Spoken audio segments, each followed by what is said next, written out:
everyone, Novels Wonderland here. Thank you all for the love and support you've shown me and the channel. Danmachi, Stranger from Another Star. Chapter 300 to 332, Chapter 67. By now, above ground it had probably entered the dusk hours of evening, about to give way to night. Loki Familia's members worked faster at putting up their tents, bringing this camp gradually toward completion. Among them, beside one especially large tent walled off with cloth curtains, a flag stamped with the Familia's emblem had already been raised, the banner with its jester design swaying in the wind. Leo, like the members around him, hauled equipment and put up tents while greeting the people who kept passing by. "How's it going on your end, Leo? You all right? Need me to lend a hand? Let me teach you a little trick. You can put the tent up like this, makes it way easier. It's almost time to eat, so I'll go ahead and help you out." The moment members saw Leo, they'd come right over to strike up a conversation, and those with free hands would even help him out, getting his work done faster. Leo didn't turn them away either, blending right in with the crowd, laughing as he worked, fully part of it all. By the time he finished the task in hand, someone else came up to him with a grin. "Pretty popular, huh, Leo? Everyone's coming over to talk to you." The one saying this was, of course, Tiona. This little angel of an Amazoness was bouncing over with her hands behind her back, bringing her face right up to Leo's and teasing him at close range. "Looks like you're slowly winning people over too. Not bad." Tiona stood at her own little sister's side, arms folded, watching Leo with a look that was half a smile and not quite. Behind the pair of Amazoness twins, Ace had come along with them too. The girl was reticent as ever, not speaking up right away, only watching Leo with concerned eyes. Leo gave the girl a small smile, then looked at the twins in front of him. "We have fought side by side, after all. How bad could it get?" Leo didn't deny being popular and winning people over.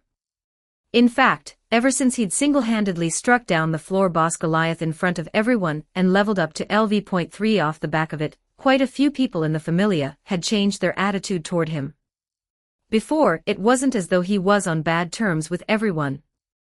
Familia seniors like Raoul had always looked out for him, otherwise they wouldn't have prepared a gift for him the first time he went into the dungeon.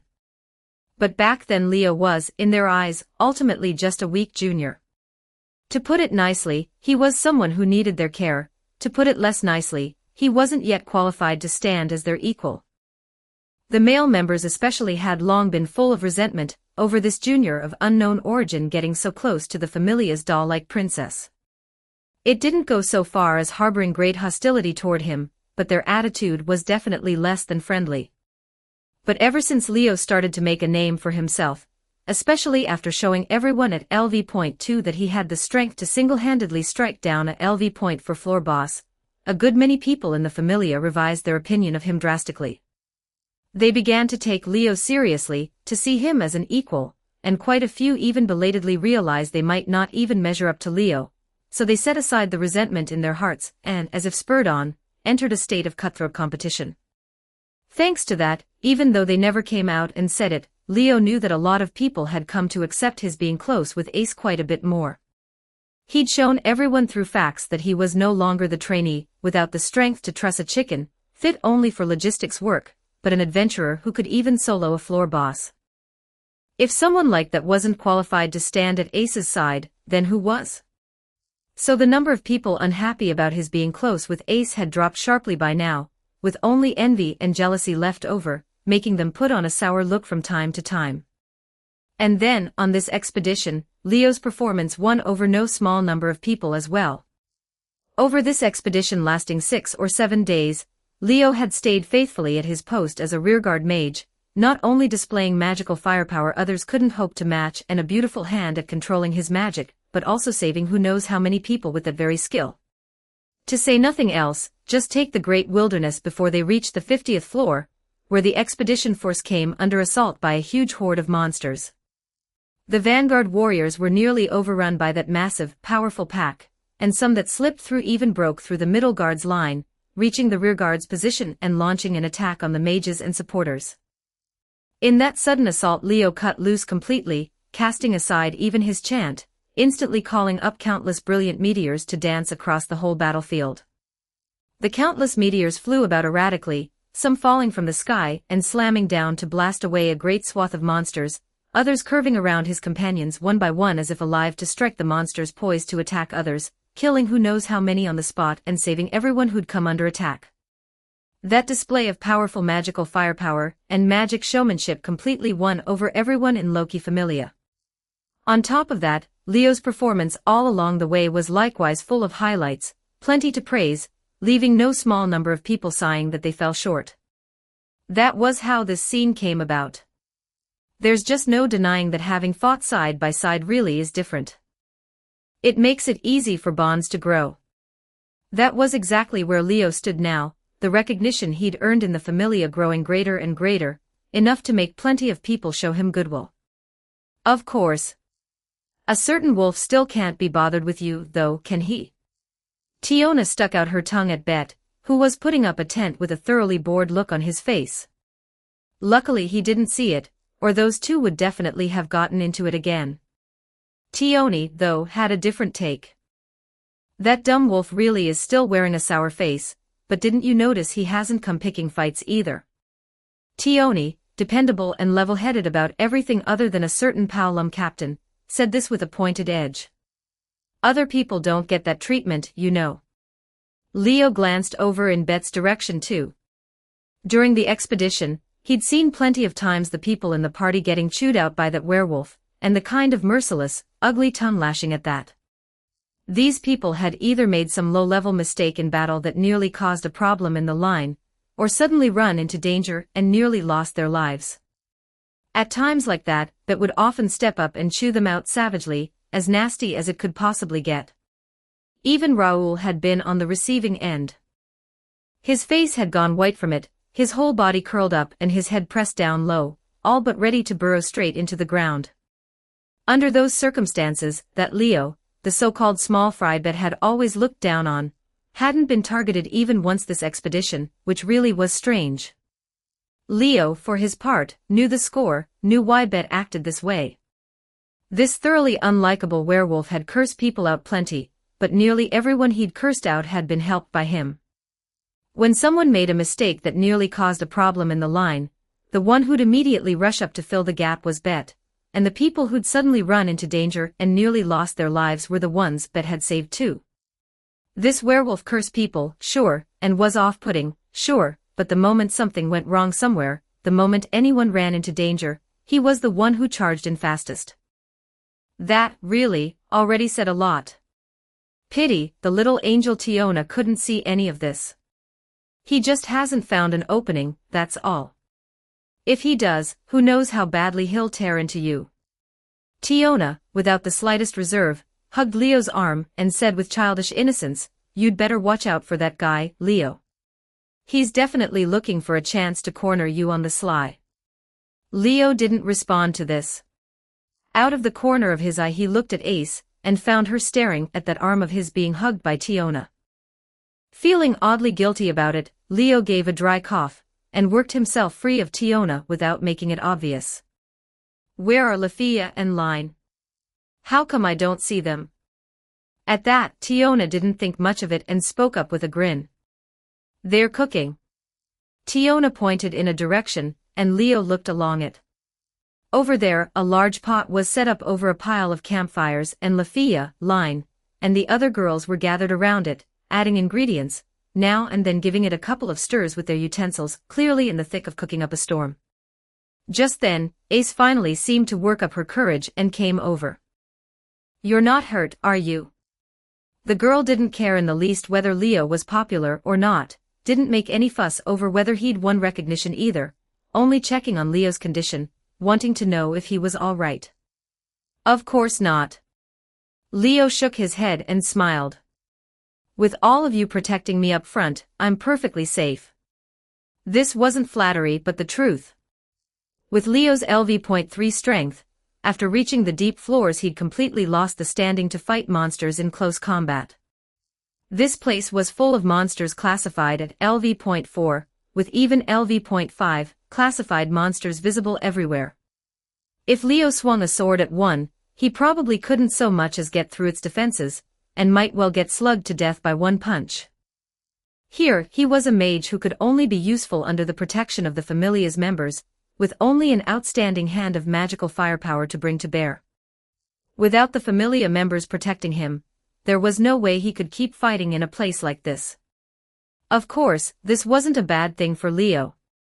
Because every single monster here was stronger than him, every one he struck down earned him a massive amount of excelia, and he'd probably even accumulated no small amount of the high-grade excelia that came from achieving great deeds. When facing an opponent stronger than yourself, a group of people whose strength falls short cooperating and joining hands to strike the enemy down, that too could earn the high-grade excelia used for leveling up. Even if the excelia gained this way got split among everyone in the party, it was still the best means for the weak to rely on to defeat the strong, and far safer than venturing alone.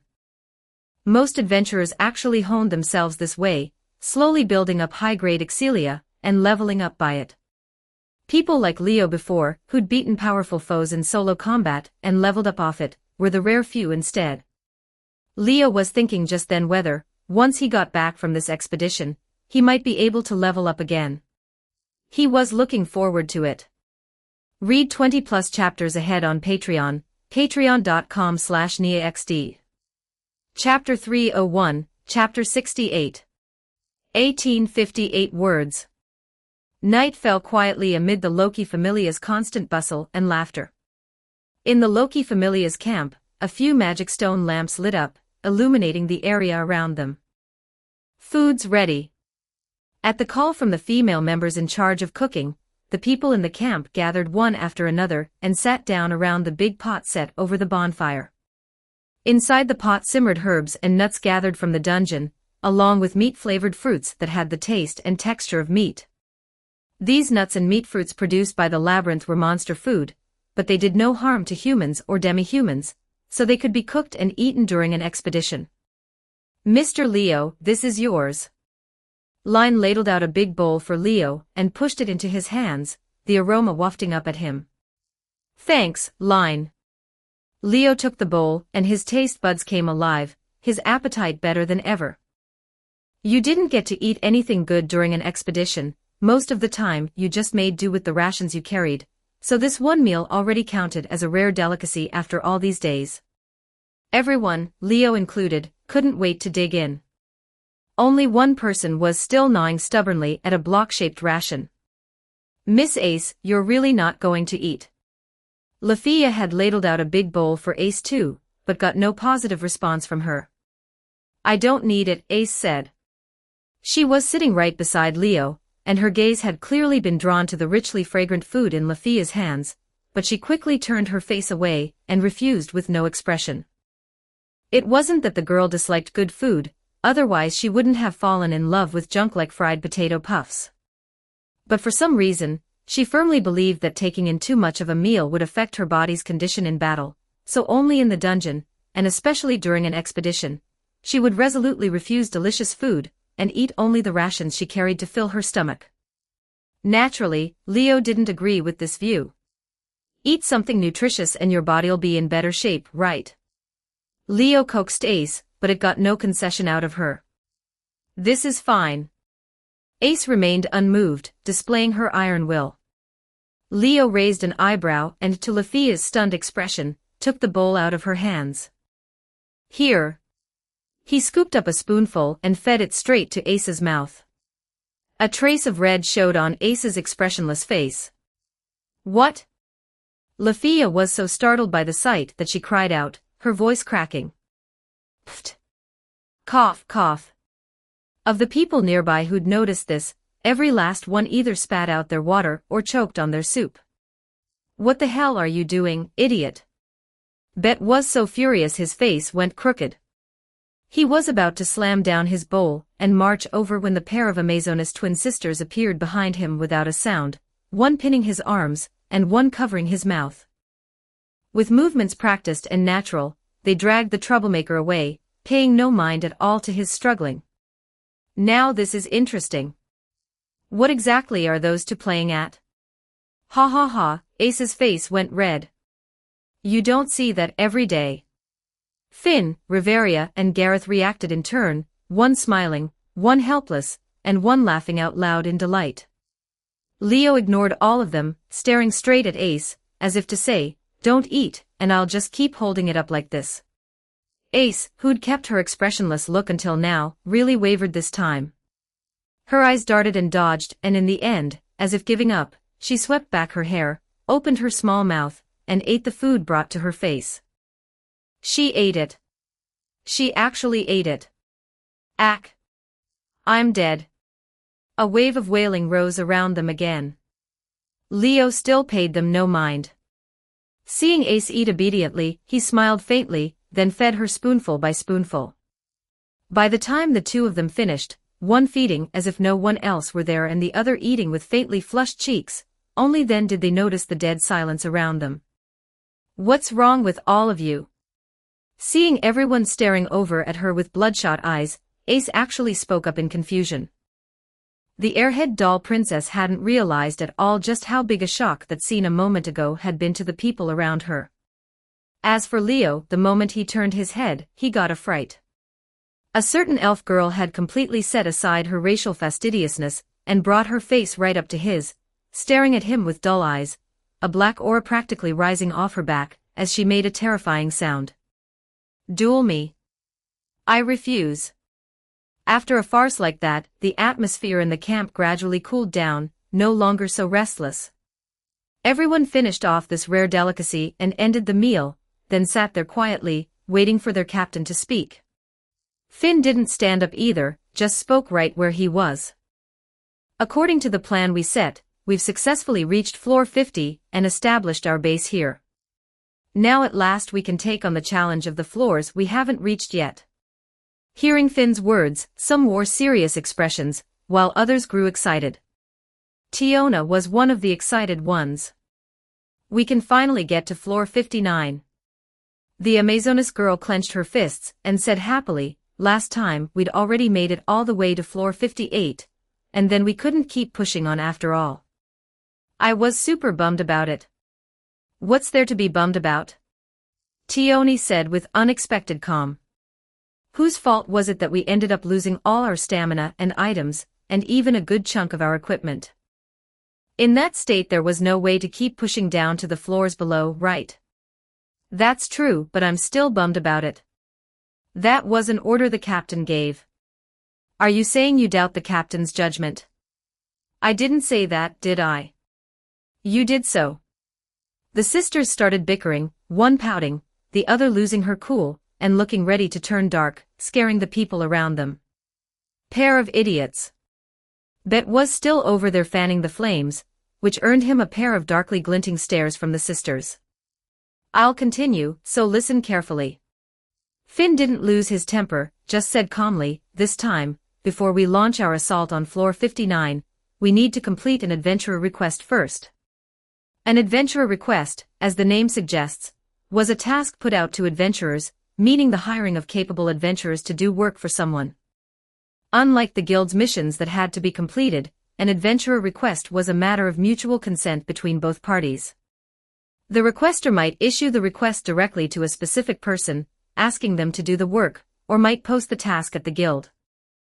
The guild would record the task's details on parchment, make it into a request slip, and post it on a notice board or the like, and any adventurer who met the requester's conditions could take it on. Completing an adventurer request earned the reward the requester had promised in advance, so many adventurers were also willing to take on some adventurer requests and complete them, making a bit of extra money while they were adventuring.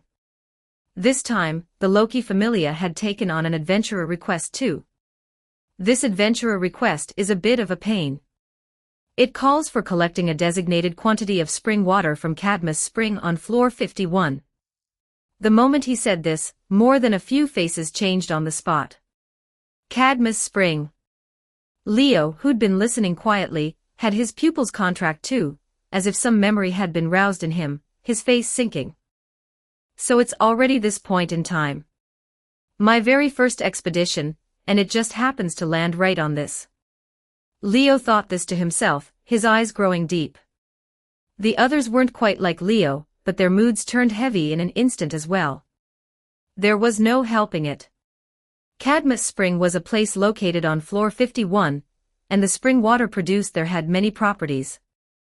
It was especially astonishing in effect when used to make potions, making it a material sought after by many high-level potion-crafting familias. As one of the few major familias able to explore the regions below floor 50, it was no surprise that the Loki familia would receive a request like this. The problem was that the water in Cadmus Spring wasn't so easy to obtain. TCH. Bet clicked his tongue openly and said a line. If we're going to fetch that damn spring water, then there's no avoiding running into that thing, is there? Which thing? Cadmus, the mighty dragon. Someone said the name in a low voice, and the place turned oppressive. Cadmus was a rare species monster that took the area around the spring as its territory and dwelt there, still extremely few in number even in a place like floor 51. It was both the spring's guardian and the spring's consumer. Once the water in the spring had accumulated to a certain amount, it would drink it all down, so if you wanted to obtain the water from the spring, you were bound to face it. And its strength was without question the highest tier on floor 51. In fact, if you didn't count the floor bosses of other floors, among all the monsters discovered so far, it was a monster that could sit solidly at the very top of the ability charts. Its strength was perhaps even greater than that of the floor 37 floor boss, Eudeus. That was why adventurers, full of awe, called it the mighty dragon. I'm going to send 2 squads of a small elite few to floor 51, heading separately to the 2 sites of Cadmus Spring, to obtain the designated quantity of water. Finn began assembling the teams, cutting through the tangle like a sharp blade. The first team will have me, Gareth, and Bet as combat strength, with Raoul coming along as supporter. The second team will be made up of Ace, Tiona, and Tioni, with one more person added as supporter likewise. Without any hesitation, Finn sent out the first-class adventurers in the expedition force, himself included. Without first-class adventurers as combat strength, there was simply no way to deal with a figure like Cadmus. So this roster could be called an inevitable result. Riveria, you stay and hold the camp here. There's got to be a LV.6 Familia leader keeping watch on this side. Finn turned to the High Elf and said this. I don't have a problem with it. Riveria knit her lovely brows, hesitated a moment, then said, but are the members of this second team really going to be okay? Everyone immediately looked over at Ace, Tiona, and Tioni, and fell into silence. Read 20+ chapters ahead on Patreon, patreon.com/NiaXD. Chapter 302, Chapter 69. 1878 words. Anyone could see at a glance that the combat strength of the 2 teams Finn had sent out wasn't balanced. The first team had 2 LV.6s, while the second team didn't have even a single LV.6, only 3 LV.5s. No matter how you looked at it, the first team's members were stronger in combat strength. This didn't make sense. By logic, even if one LV.6 had to be stationed back at the camp, the most appropriate consideration would have been to assign one LV.6 to each of the 2 teams sent out, so that the combat strength of the 2 teams could be balanced. However, what needed to be considered for this outing to carry out an adventurer request wasn't logic and balance of combat strength, but whether the goal could be achieved. To complete the adventurer request, you needed to obtain the water of Cadmus Spring, and to obtain the water, you were bound to have to consider facing Cadmus. So when forming the teams, the first thing to consider should be how to guarantee taking down the dragon and carrying off the spring water it guarded. And to take down Cadmus, whose strength could even exceed that of floor 37's floor boss Eudeus, relying on just one LV.6 combat strength was far too risky. Eudeus' own classification level reached a full LV.6, and even if Cadmus was merely stronger than it was still best to send out multiple LV.6s for the assault to guarantee that the final result was a close call with no real danger. So Finn's approach of assigning himself and Gareth to one team was correct. But that meant the second team's combat strength really was somewhat worrying. Cadmus required multiple LV.6s to be sent out to guarantee a safe assault, yet the second team, had to make the attempt relying on 3 LV.5s. This was just a bit too risky. Even with Ace on this team, taking on Cadmus without unsealing her own skill, relying only on the power of magic, still carried no small risk. Beyond the combat strength being something nobody could feel easy about, the lineup itself was also worrying. Just look at what kind of talent made up this team. Ace, the berserk swordsman who only knew how to chop, chop, chop, and an airhead besides. Tiona, an innocent little angel who didn't think about anything at all, who turned into a peerless berserker the moment a fight started. Tioni, who seemed steady and calm but was at her core more violent than the other two, and would lose control on the spot the moment she fell into a rage. 3 people like that making up one team, was that really okay? Of course it was a problem. So, Leo. Finn looked at the boy sitting silently beside Ace. I'm leaving the second team to you. The moment he said this, everyone was stirred. What? You're putting Leo into our team. Tiona's eyes lit up, her whole self visibly growing excited. Why is it him you're leaving it to? Tioni, on the other hand, got sulky, seemingly unhappy that the men she had feelings for didn't trust her, and instead trusted someone else. Ace also turned her head to look at Leo, her eyes brightening faintly. Finn's voice carried again. I'm adding Leo to your team as an extra. With his firepower, it should be enough to make up the gap in combat strength between you and the first team. This power, combined with 3 battle-hardened first-class adventurers, should make dealing with Cadmus no great difficulty. At the same time, Leo would also be the decision-maker for the second team. With him there, at least Ace would follow instructions and not run wild, and Tioni, as long as she didn't lose control, wouldn't go so far as to ignore the instructions of the decision-maker Finn had picked. As for the remaining Tiona, she was already full of curiosity and expectation toward Leo, and given her attitude toward him, she surely wouldn't let his words go in one ear and out the other. Any problem, Leo? Finn asked for the sake of it, and everyone's gaze began to converge on Leo. The others had no real objection to this decision of Finn's. Even Bet only twisted his lips and said nothing. Leo had already proven his ability, and adding him to a team of first-class adventurers was completely fine. As long as he could unleash LV.6 firepower, plus Ace, whose ability after activating magic was in no way inferior to LV.6, then the second team was equivalent to having 2 LV.6 combat assets. That way, dealing with Cadmus was foolproof. To this, Leo met everyone's gaze and replied calmly. I don't have any problem. This worked out perfectly. Taking advantage of this chance, he could go and see for himself the things that would give the whole familia such a headache in the future. If anything went wrong, he could also offer some advice depending on the situation, so the familia wouldn't take too big a loss when they ended up facing that thing. Thinking of this, Leo looked over at Riveria, mulling over whether he ought to warn her about something. But if he did that, he wouldn't be able to explain how he knew that information in the first place. What a headache. Good. Seeing Leo state his position, Finn smiled faintly and continued, as for the second team supporter, let Lafia take it on. Ha! Lafia had still been letting her thoughts run wild over the matter of Leo and Ace being put on the same team, and being suddenly called out now gave her a start. Me, she said in a fluster. That's right. Finn looked straight at Lafia. Your magic ability isn't much worse than Leo's, and in number of spells you far exceed him. Just going as the second team supporter, you're more than qualified. This is a good opportunity. Sooner or later you'll have to inherit Riveria's position, so go along with Ace and the others and see the world a little. Hearing this, Lafia was somewhat flustered, but seeing Leo look over at her, she gritted her teeth and agreed. I understand. I'll do my best. Although Lafia felt she wasn't remotely qualified to take over from Riveria, and the thought of accompanying Ace and the others to Floor 51 to deal with Cadmus made her terribly nervous, the moment she thought of Leo's performance all along the way, and the scene of him soloing the floor boss Goliath, a stubborn, unwilling to lose courage welled up in her heart. She didn't want to admit she was inferior to Leo, and even less did she want to be left behind by this man.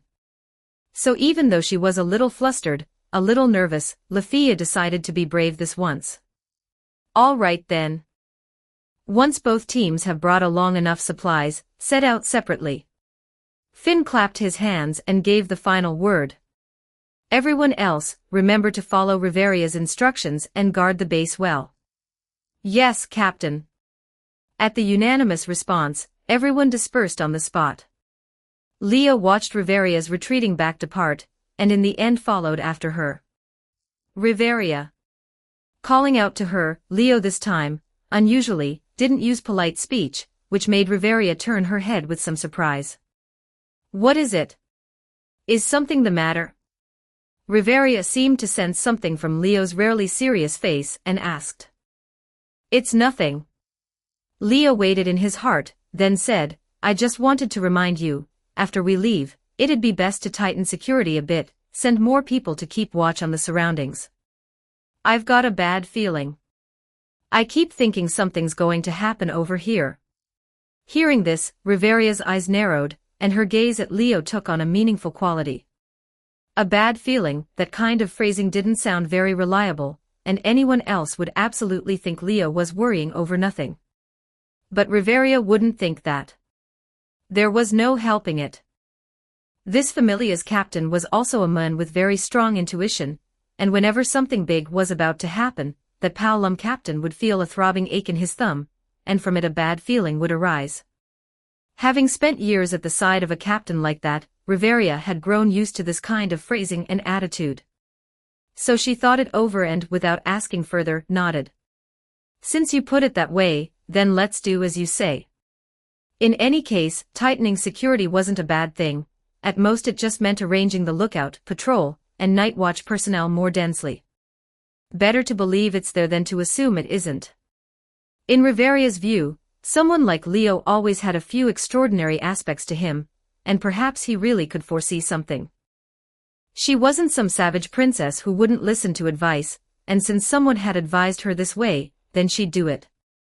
As the temporary teacher who had instructed Leo for a stretch of time, Riveria did trust him when it came to this. And so, under Riveria's arrangements, the camp's security visibly grew tighter, while Leo and Finn's group, one after the other, took up their supplies and set off toward floor 51. They walked down the giant boulder, advanced a stretch through the gray great forest, then headed to the western side of floor 50. At the end of that, on the wall face at the western edge, there was a pitch-black great hole. This great hole was the passage connecting floor 50 and floor 51, its interior forming a steep slope as sheer as a cliff. An ordinary person jumping down would of course find only death, but everyone present was a body that had received a blessing, and the lowest in level was a LV.3 second-class adventurer, so this much height naturally couldn't stump them.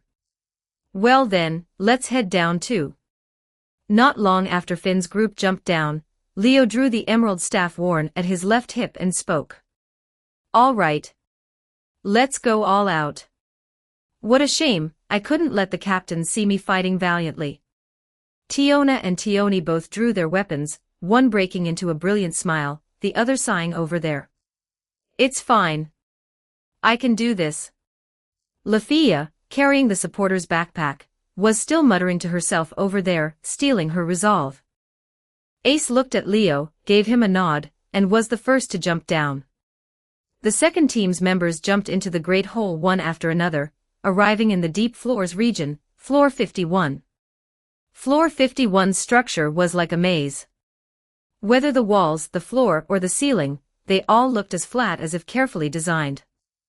The square, regular natural underground passages formed several turns and crossroads, and one glance told you they would make those who stepped inside lose their sense of direction.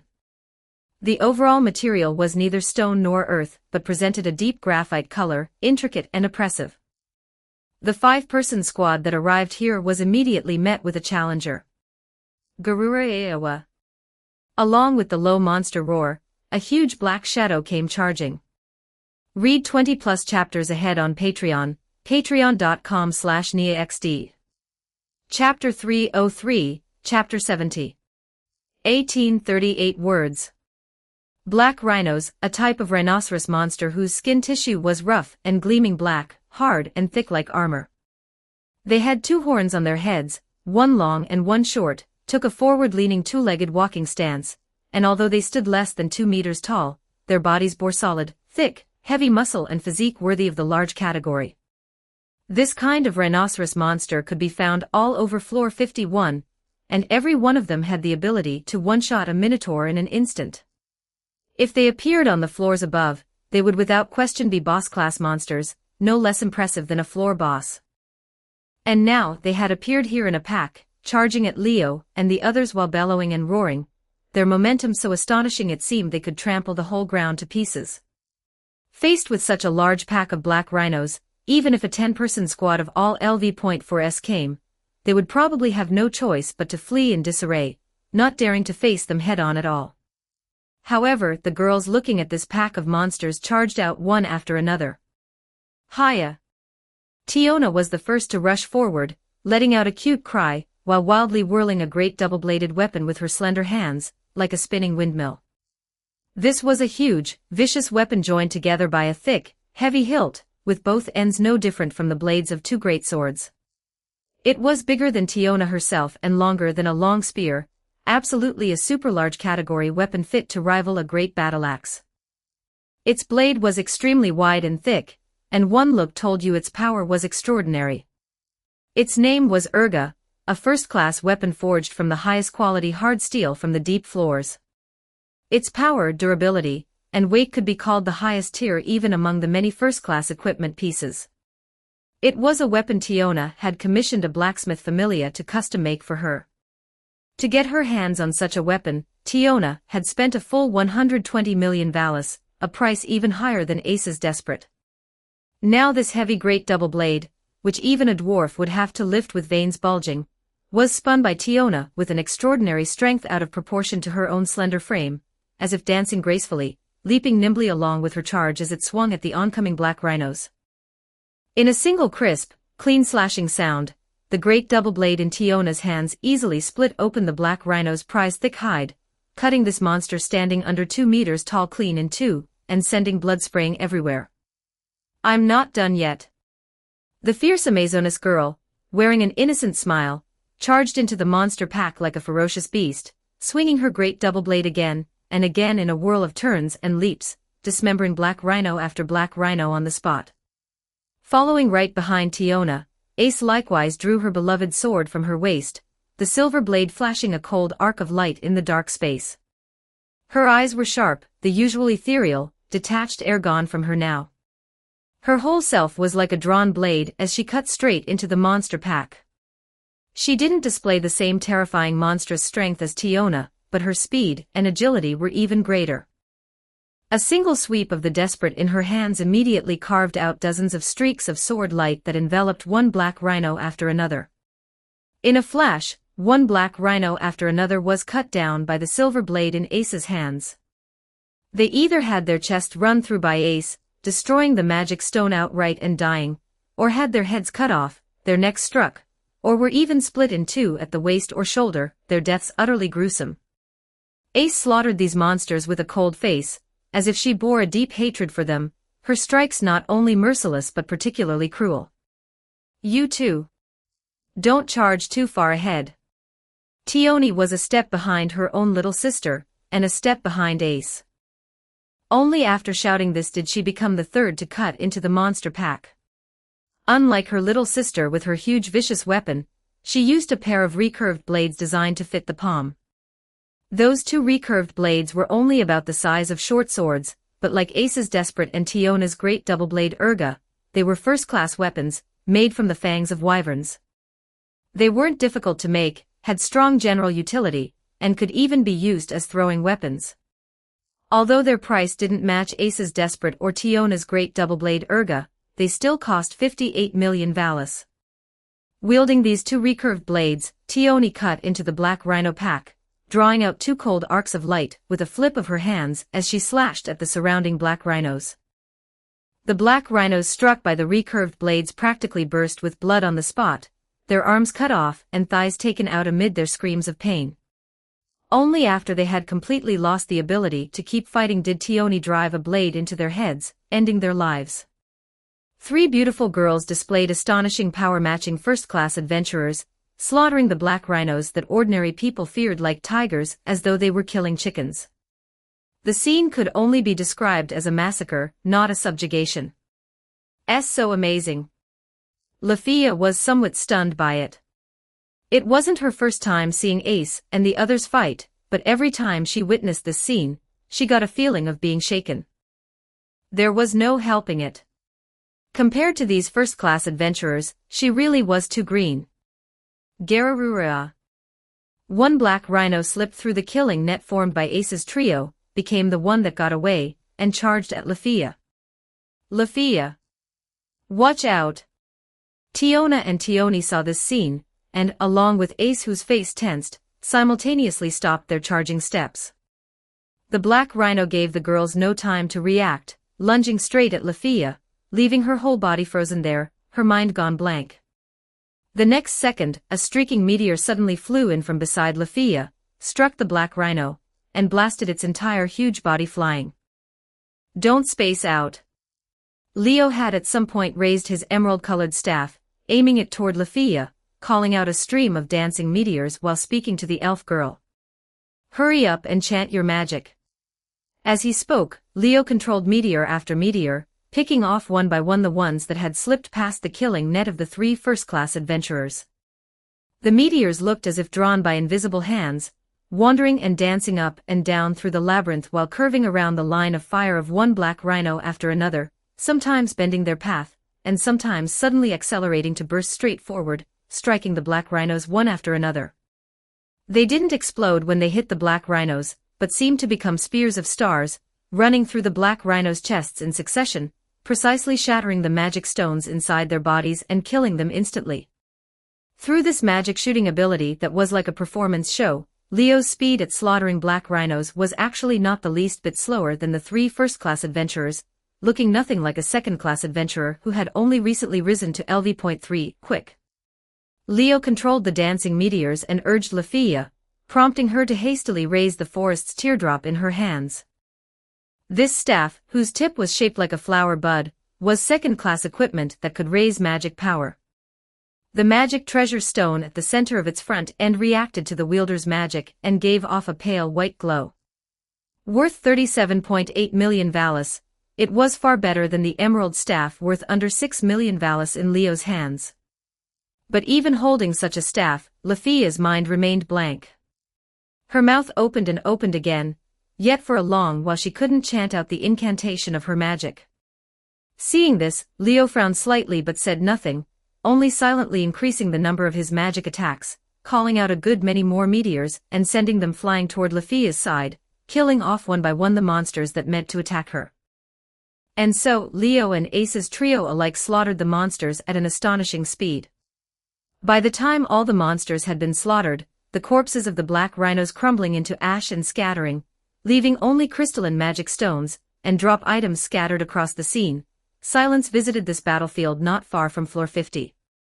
Everyone came up before Lafia one after another, looking at the elf girl, wanting to speak but holding back. I am sorry. Lafia's face was deathly pale, her eyes welling up as she apologized again and again. She knew she had made a very serious mistake in the fight just now. Faced with the fierce black rhinos, she had been so tense, and afraid she couldn't even chant the incantation. As a mage, that was truly far too incompetent. Why does it turn out like this? Tiona scratched her head, her face full of puzzlement.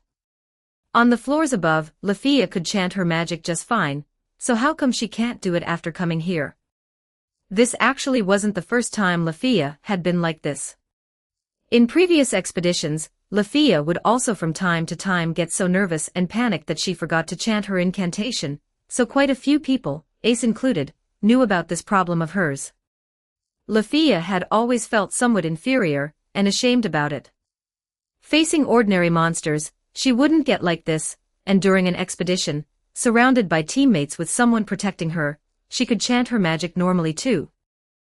But once a monster rushed up to her face, and she had to confront an opponent whose ability far exceeded her current level, her mind would instantly go blank, and she could do nothing, only stiffen up there, sometimes unable even to move.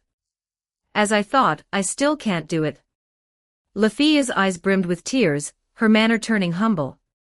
She had worked up her courage this time too, wanting to change herself, to change this timid state, but in the end nothing had changed at all. You just get nervous too easily, Lefia. Tione comforted her. Don't overthink it, and don't be afraid of those damn monsters. With your magic you could burn them all to a crisp in one shot, right? Ace also looked at Lefia, and gave a light nod, as if encouraging her. But I always end up like that when it comes down to it, and I can't remember even a single word of the magic incantation. Lefia's face crumpled, looking like she'd completely lost her confidence.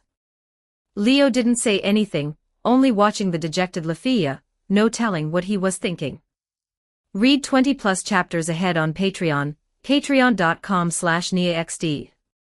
Chapter 304, Chapter 71. 1930 words.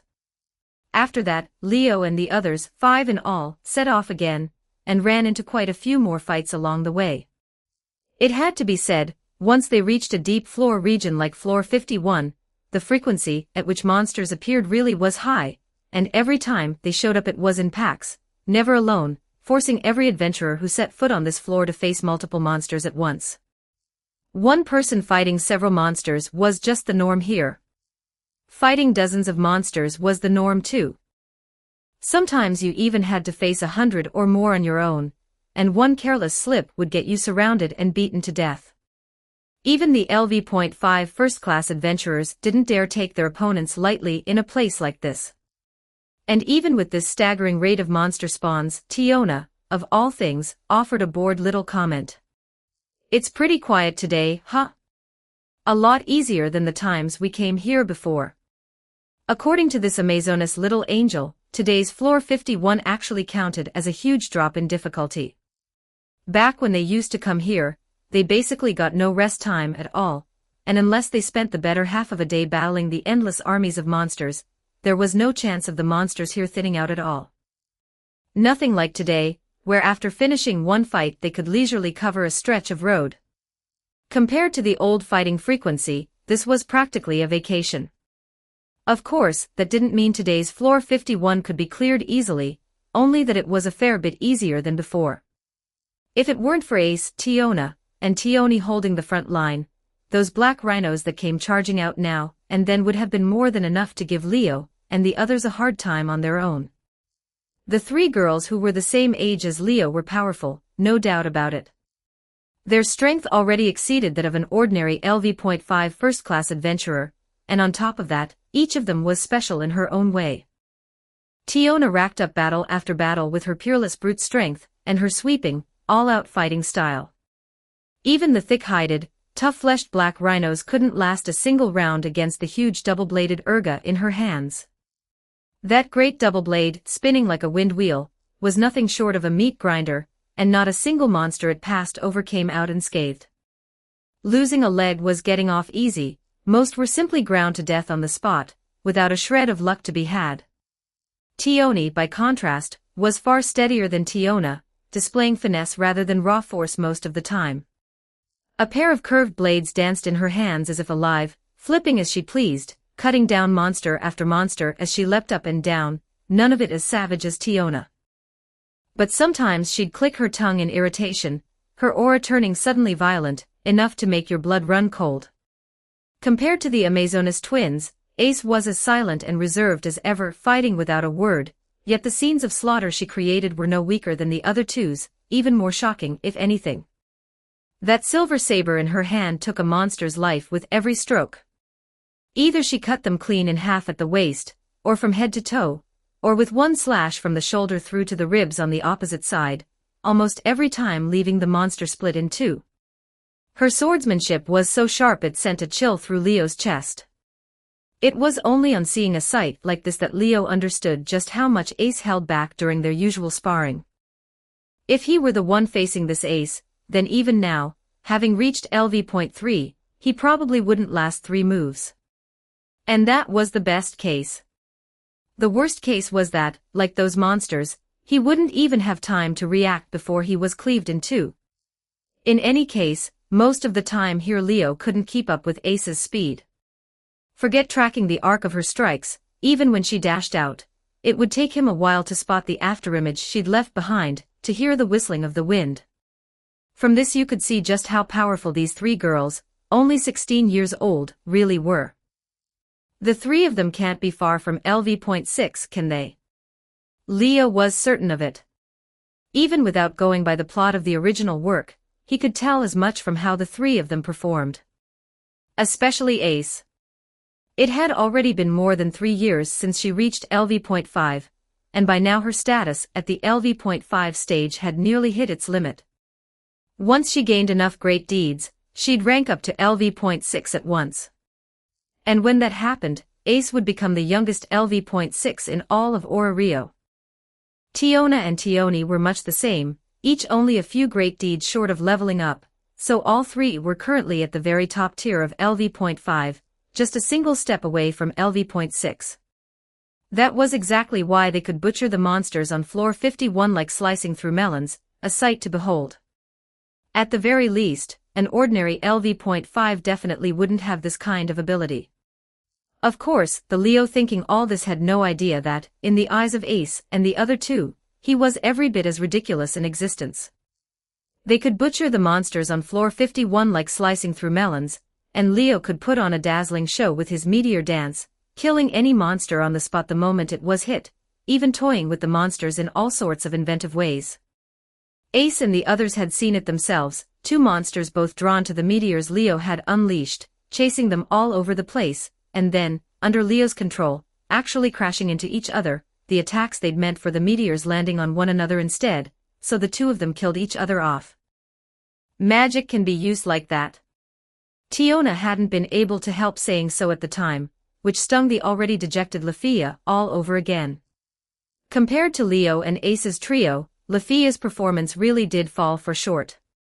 Her magic could hurt the monsters on this floor too, and just like Leo, she had the ability to take down the monsters here, yet she always seized up in the middle of a fight, unable to chant her incantation at all. When she was being protected by Leo and the others and no monster rushed up to her face, it was fine. Lafia could just barely recover her composure and successfully chant her magic. But the moment a monster fixed on her and charged right up to her, she was basically helpless, completely unable to chant smoothly. You're only LV.3 after all. Take it slow, no need to rush. Tioni kept comforting her, but while that might work normally, with such a glaring comparison standing right beside her, how could Lafia possibly be comforted? Leo's LV.3 too, though. Lafia pointed at Leo, who was in his element among the swarm of monsters, her face full of bewilderment. Watching that scene, Ace, Tiona, and Tioni were left speechless as well. Lafia got rushed by monsters, and naturally so did Leo. But every time he got rushed, he could calmly cast his magic and blast the oncoming monster away, even, like right now, dodging and weaving under a monster's pursuit, like a nimble gust of wind, dodging the monster's attacks while loosing off his magic in return with room to spare. That practiced concurrent chanting left the girls exchanging glances. Don't compare yourself to him. So Tiona and Tioni could only say this. He's just not normal. Hearing that, Leo only felt offended. It was just concurrent chanting, and that was enough to get his membership in the human race revoked. The way he saw it, concurrent chanting really wasn't that hard. As long as you could keep your composure and stay calm at every moment of a fight, it wasn't difficult to learn. Especially for someone like him, whose magic was only an ultra-short chant, very easy to control, and who could even drop the chant entirely in an emergency and still cast. For him, learning concurrent chanting was bound to be far easier than for an ordinary mage. Lafia, on the other hand, had hardly any ultra-short chant magic. Her cheapest was a short chant, and she could also unleash long chant and ultra-long chant wide area annihilation magic. Magic that powerful demanded far more concentration to cast than Leo's did, and pulling it off under concurrent chanting was at least 10 times harder for her than for him. Add to that the fact that Lafia's nerves still weren't up to par, that she got flustered easily, had no experience dealing with strong foes, and was poor at handling the unexpected, and it would be a miracle if she could manage concurrent chanting at all. You should just get used to it first. In the end, Leo offered this advice. Whenever you can start treating the monsters here like radishes, that's when you should be able to wipe out your shame. And so the 5 of them pressed on through floor 51 without trouble. The further they went, the quieter the dungeon became, and the monsters stopped appearing so often, letting that hushed, creeping dread begin to spread. The 5 passed through corridors that were uneven and varied in height, passed through paths that split into many branches, and crossed tangled, intricate terrain, staying on alert while following the map in hand toward their destination. They moved away from the regular route leading down to floor 52, pushing steadily deeper into floor 51. Isn't it a little too quiet? Even Tiona, walking out front, found herself muttering this without thinking. Ace and Tioni exchanged a glance, finally sensing something was off. It really is a bit strange today, Tioni said in a low voice. Sure, we're getting closer and closer to Cadmus Spring here, but it shouldn't be this quiet. There are no monsters. Ace had always been extremely sensitive to the presence of monsters, and after a sweep of their surroundings, she said, I can't feel any presence. See, could Cadmus be out? Lafia said, a little tense. Did it wipe out all the monsters nearby? Leo didn't join the conversation, walking on in silence. The 5 of them passed through one last single-file passage and arrived at an open space. This was the hall of a cavern chamber. Leo and the others came to a halt one after another before the chamber. We're here. Tiona pointed at the inside of the chamber and said a few words. Cadmus Spring is inside this chamber, right? At that, neither Ace nor Tioni spoke up. Both had their brows tightly furrowed, Ace especially, her eyes wavering as she looked into the chamber. Leo looked into the chamber as well, his eyes narrowing slightly. He'd caught some out-of-the-ordinary movement. Did you two hear that? Tioni spoke up, her expression grave. Hear what? Tiona and Lafia were both a little puzzled. The next second they heard Ace's voice. Something's fighting in there. With that, Ace paused before going on. It's a vicious fight. Read 20+ chapters ahead on Patreon, patreon.com/NiaXD. Chapter 305, Chapter 72. 1848 words. Ace's words sent a small shift through the air around this 5-person squad. Everyone exchanged glances, and it was several seconds before anyone spoke. This is Cadmus's turf. Is someone here fighting it? Tiona was a little taken aback. Could it be that some other familia besides us has gone on an expedition all the way down here? Lafia looked shocked too. Impossible. Tioni shook her head, denying it. There are only a handful of familias in all of Rio that can clear their way down this far, and before the expedition the captain already confirmed with the guild that during this period, apart from us, not a single one of the familias capable of expeditions this far has made a move. So no second familia should be showing up. In other words, during this period only Loki familia would come here. While the expedition is underway, the floors past floor 50 can basically be confirmed as Loki familia's stage.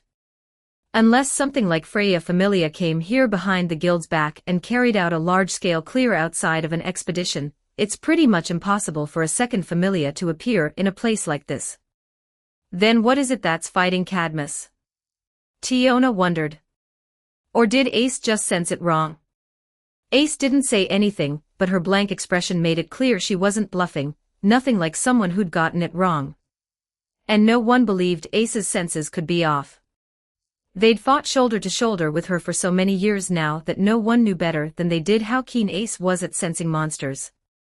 So everyone looked from one to another, and in the end they all turned together to Leo, who was likewise keeping silent. After all, Finn had said it himself, this squad was Leo's responsibility. When they couldn't make up their minds, the girls naturally had no choice but to see what Leo would do. Noticing the girls' eyes on him, Leo rather wanted to gripe. And why didn't you ask for my opinion just now?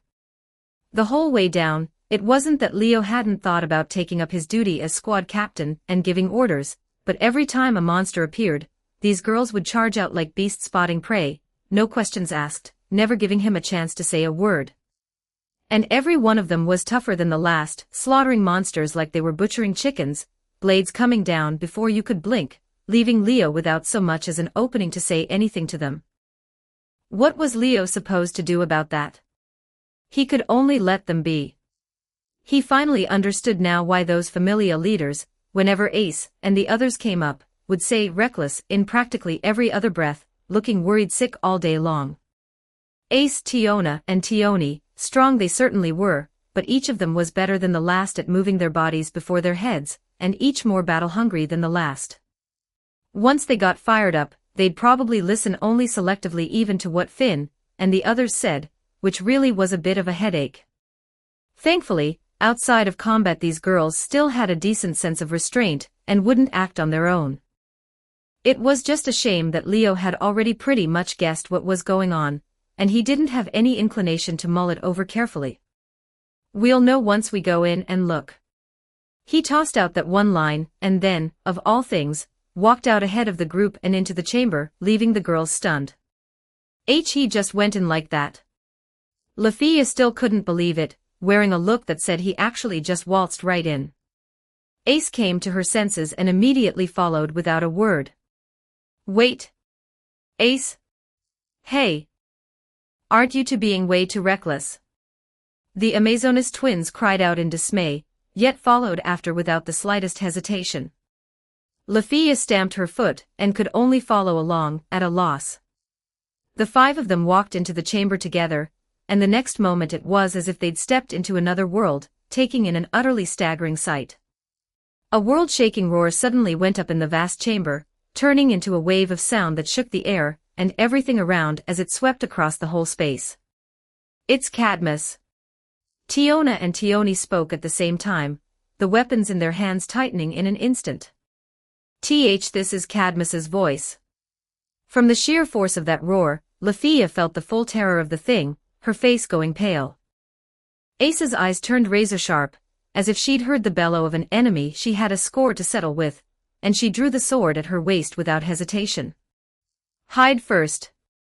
Leo grabbed Ace, who looked ready to charge out at any second, and pulled the whole group to one corner of the chamber, ducking behind a large boulder. Then they peered through a gap in the rock at the inside of the chamber. In the depths of this chamber, larger even than the room where the Floor 17 boss Goliath dwelt, a colossal thing had appeared. It was a dragon with an enormous body and savage horns. The dragon's frame was massive, far bigger than ordinary large category monsters, no less imposing even compared to a super large category floor boss, its body covered in scales and wings that gleamed with golden light, the very image of one of those evil dragons from myth and legend that guard treasure out in the wilds. The aura the evil dragon gave off was terrifying too, far more dreadful than the strongest monster Leo had seen up to now. Even the Floor 17 boss Goliath would be overwhelmed standing before it. From the aura alone, the size alone, the scale alone, Leo was utterly certain this was a monster he could never deal with no matter what.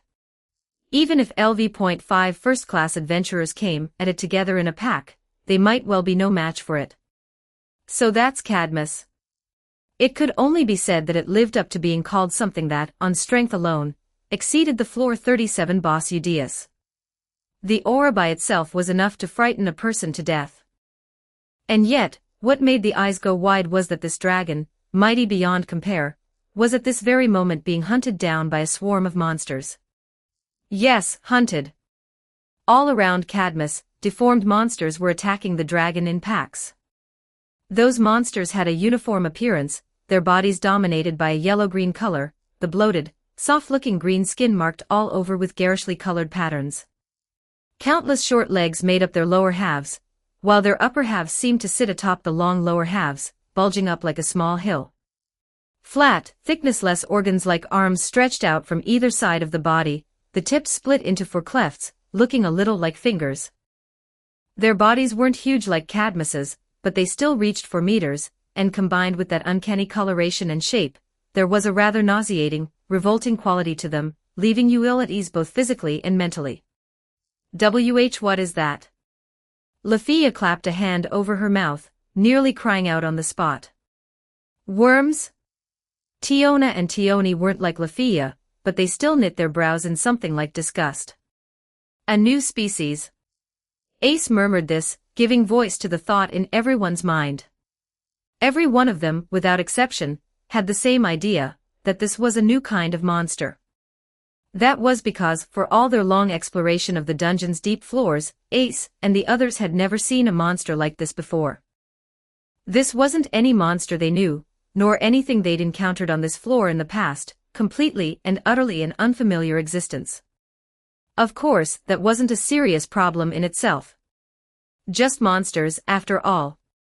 New kind or not, as long as they weren't excessively strong, their fate was to be slaughtered by adventurers, hardly worth making a fuss over.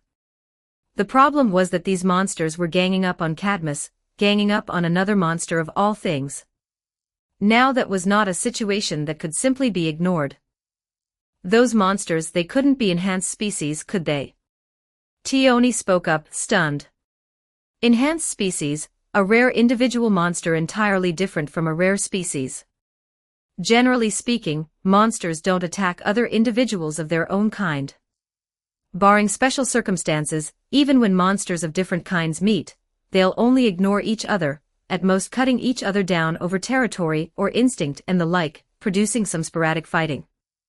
But if they're at peace with one another, it's pretty much impossible for one to attack the other unprovoked. But there's one kind of monster that's different.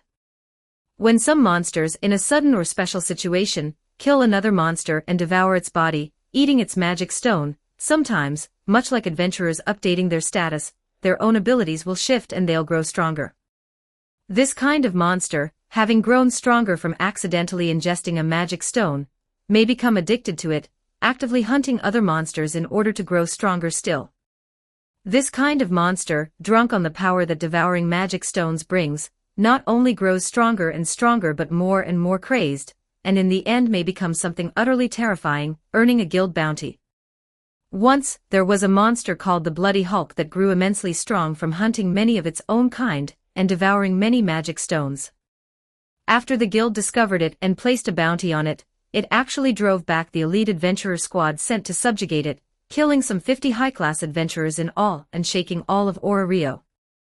That was an extremely grievous loss, and in the end it even drew in Freya Familia, whose powerful warriors stepped in for the subjugation before it was finally brought down. To this day the matter still comes up now and then throughout Rio, and within the major familias, having caused quite an uproar in the world. Monsters like the Bloody Hulk are called enhanced species, meaning monsters that have gained enhancement far surpassing others of their kind. The moment such a monster is discovered, the guild immediately places a bounty on it, and has it subjugated, lest it grow stronger and ultimately cause grievous casualties like the Bloody Hulk did. Since these new worm-type monsters before them were attacking Cadmus, there was a good chance they were so-called enhanced species. But how could there possibly be that many enhanced species? Tiona raised an objection. She wasn't wrong, either. Generally an enhanced species was an isolated monster, an anomaly among monsters of the same kind. Yet these new worm-type monsters before them, without exception, were all attacking Cadmus. Could they all be enhanced species? Something like that. How could it possibly happen? Read 20+ chapters ahead on Patreon, patreon.com/NiaXD. Chapter 306, Chapter 73. 2,336 words. While Leo and the others were debating whether these new species monsters were enhanced species, out in the open the worm monsters were still attacking Cadmus, drawing one world-shaking roar of fury after another from it. It swung its claws, swung its long tail, even turned its whole dragon body into a giant war chariot, charging this way and that, sending the worm monsters that swarmed it flying or crushing them outright. But this not only failed to scare the worm monsters off, it made them attack it all the more frantically. The worm monsters it crushed burst like overripe fruit, every one of them exploding all over the instant its body shattered, spraying out great gouts of purple-black liquid that splashed onto the ground and onto it as well. Then the ground and Cadmus's huge body too would smoke the moment the purple-black liquid touched it, hissing as it dissolved away before their very eyes. Cadmus's scales were dissolved ragged by this purple-black liquid in an instant, exposing the flesh beneath, seeping great patches of blood, and it threw back its head and roared in agony. And the worm monsters around it kept right on attacking, in the very way it feared most. They let out an unpleasant gurgling, popping sound, their cries grating like cracked gongs, turning their eyeless faces toward Cadmus. From what might have been the position of a face, a mouth opened, and then a great volume of purple-black liquid came spewing out with violent force. This terrifying liquid, a mixture of purple and black, formed into a line-shaped jet that landed on Cadmus's body, dissolving its frame amid a hiss, drawing one agonized howl after another from it.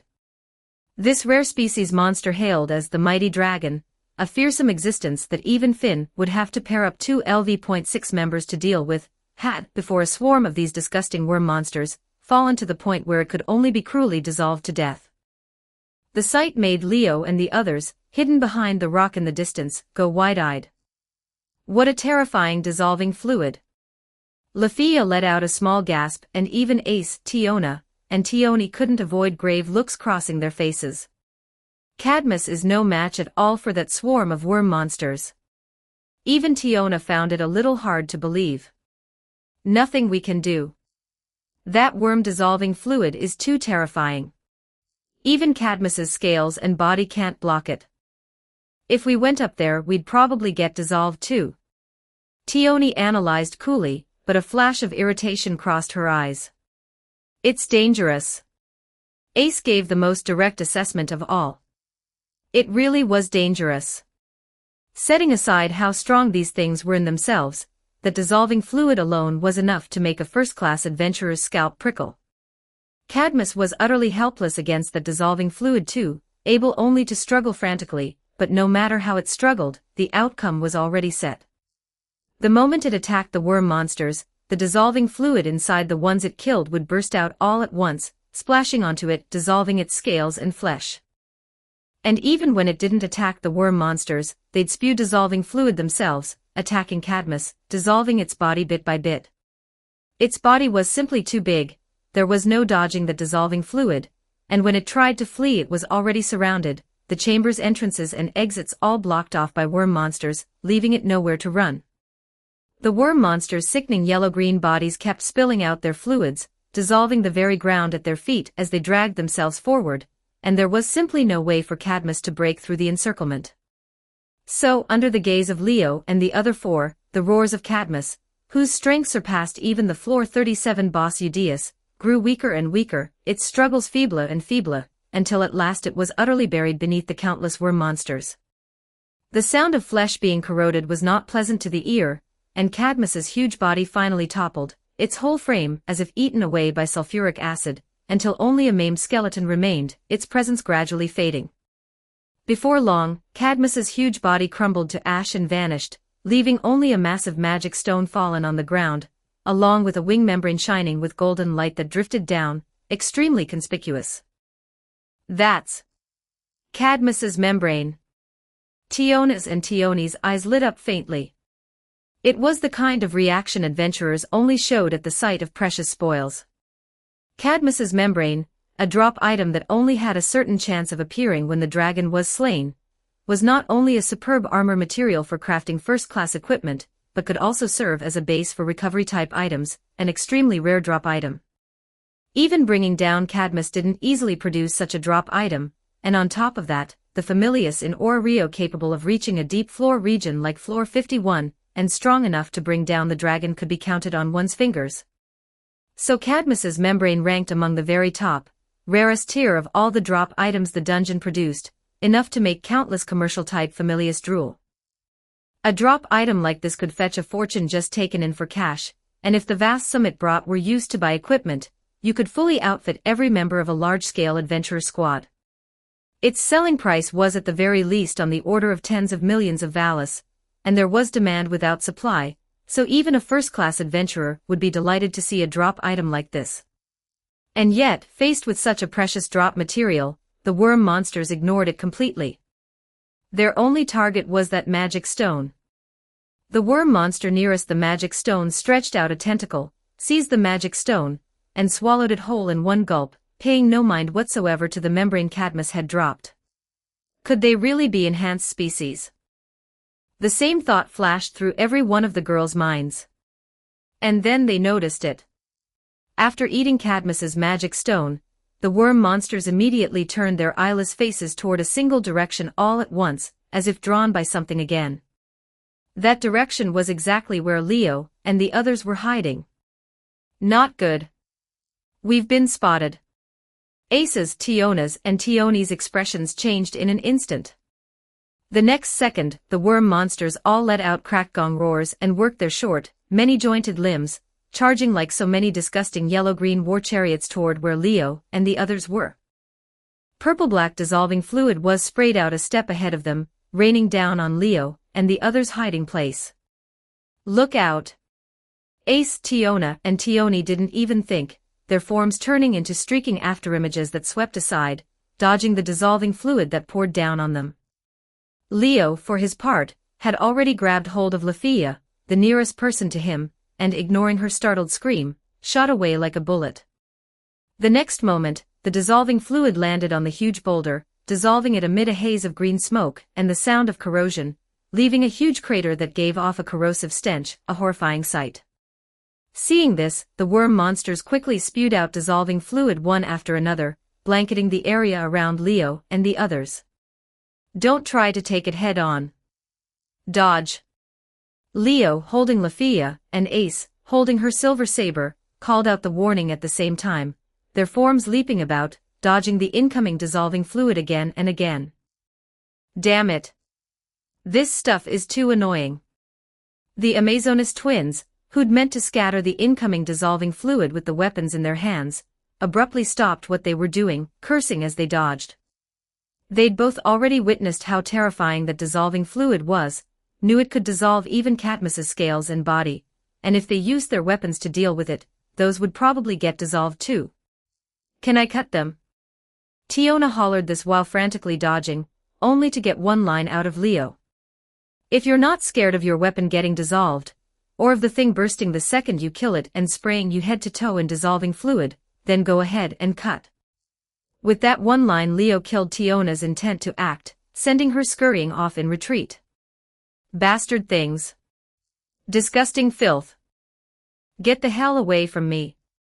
Tioni was frantically dodging too, but being unable to attack, unable to fight back, able only to flee in a sorry scramble, peeled away her already scant patience bit by bit, her face turning savage as her true nature gradually showed. Anger piled up inside her, and still the worm monsters came one after another, leaving Tioni on the verge of going berserk. Without a word she hurled one of the curved blades in her hands, the sharp edge shooting out as a streak of cold light that ran clean through the worm monster nearest her, finishing it off.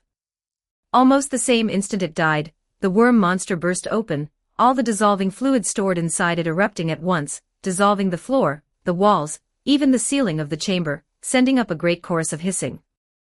Tioni, who was close by, got dissolving fluid on the hem of her skirt, and scorched marks appeared on it at once as if it had caught fire. As for the curved blade she'd thrown, it was already coated in dissolving fluid under everyone's gaze, melting away before their eyes. It really can dissolve weapons.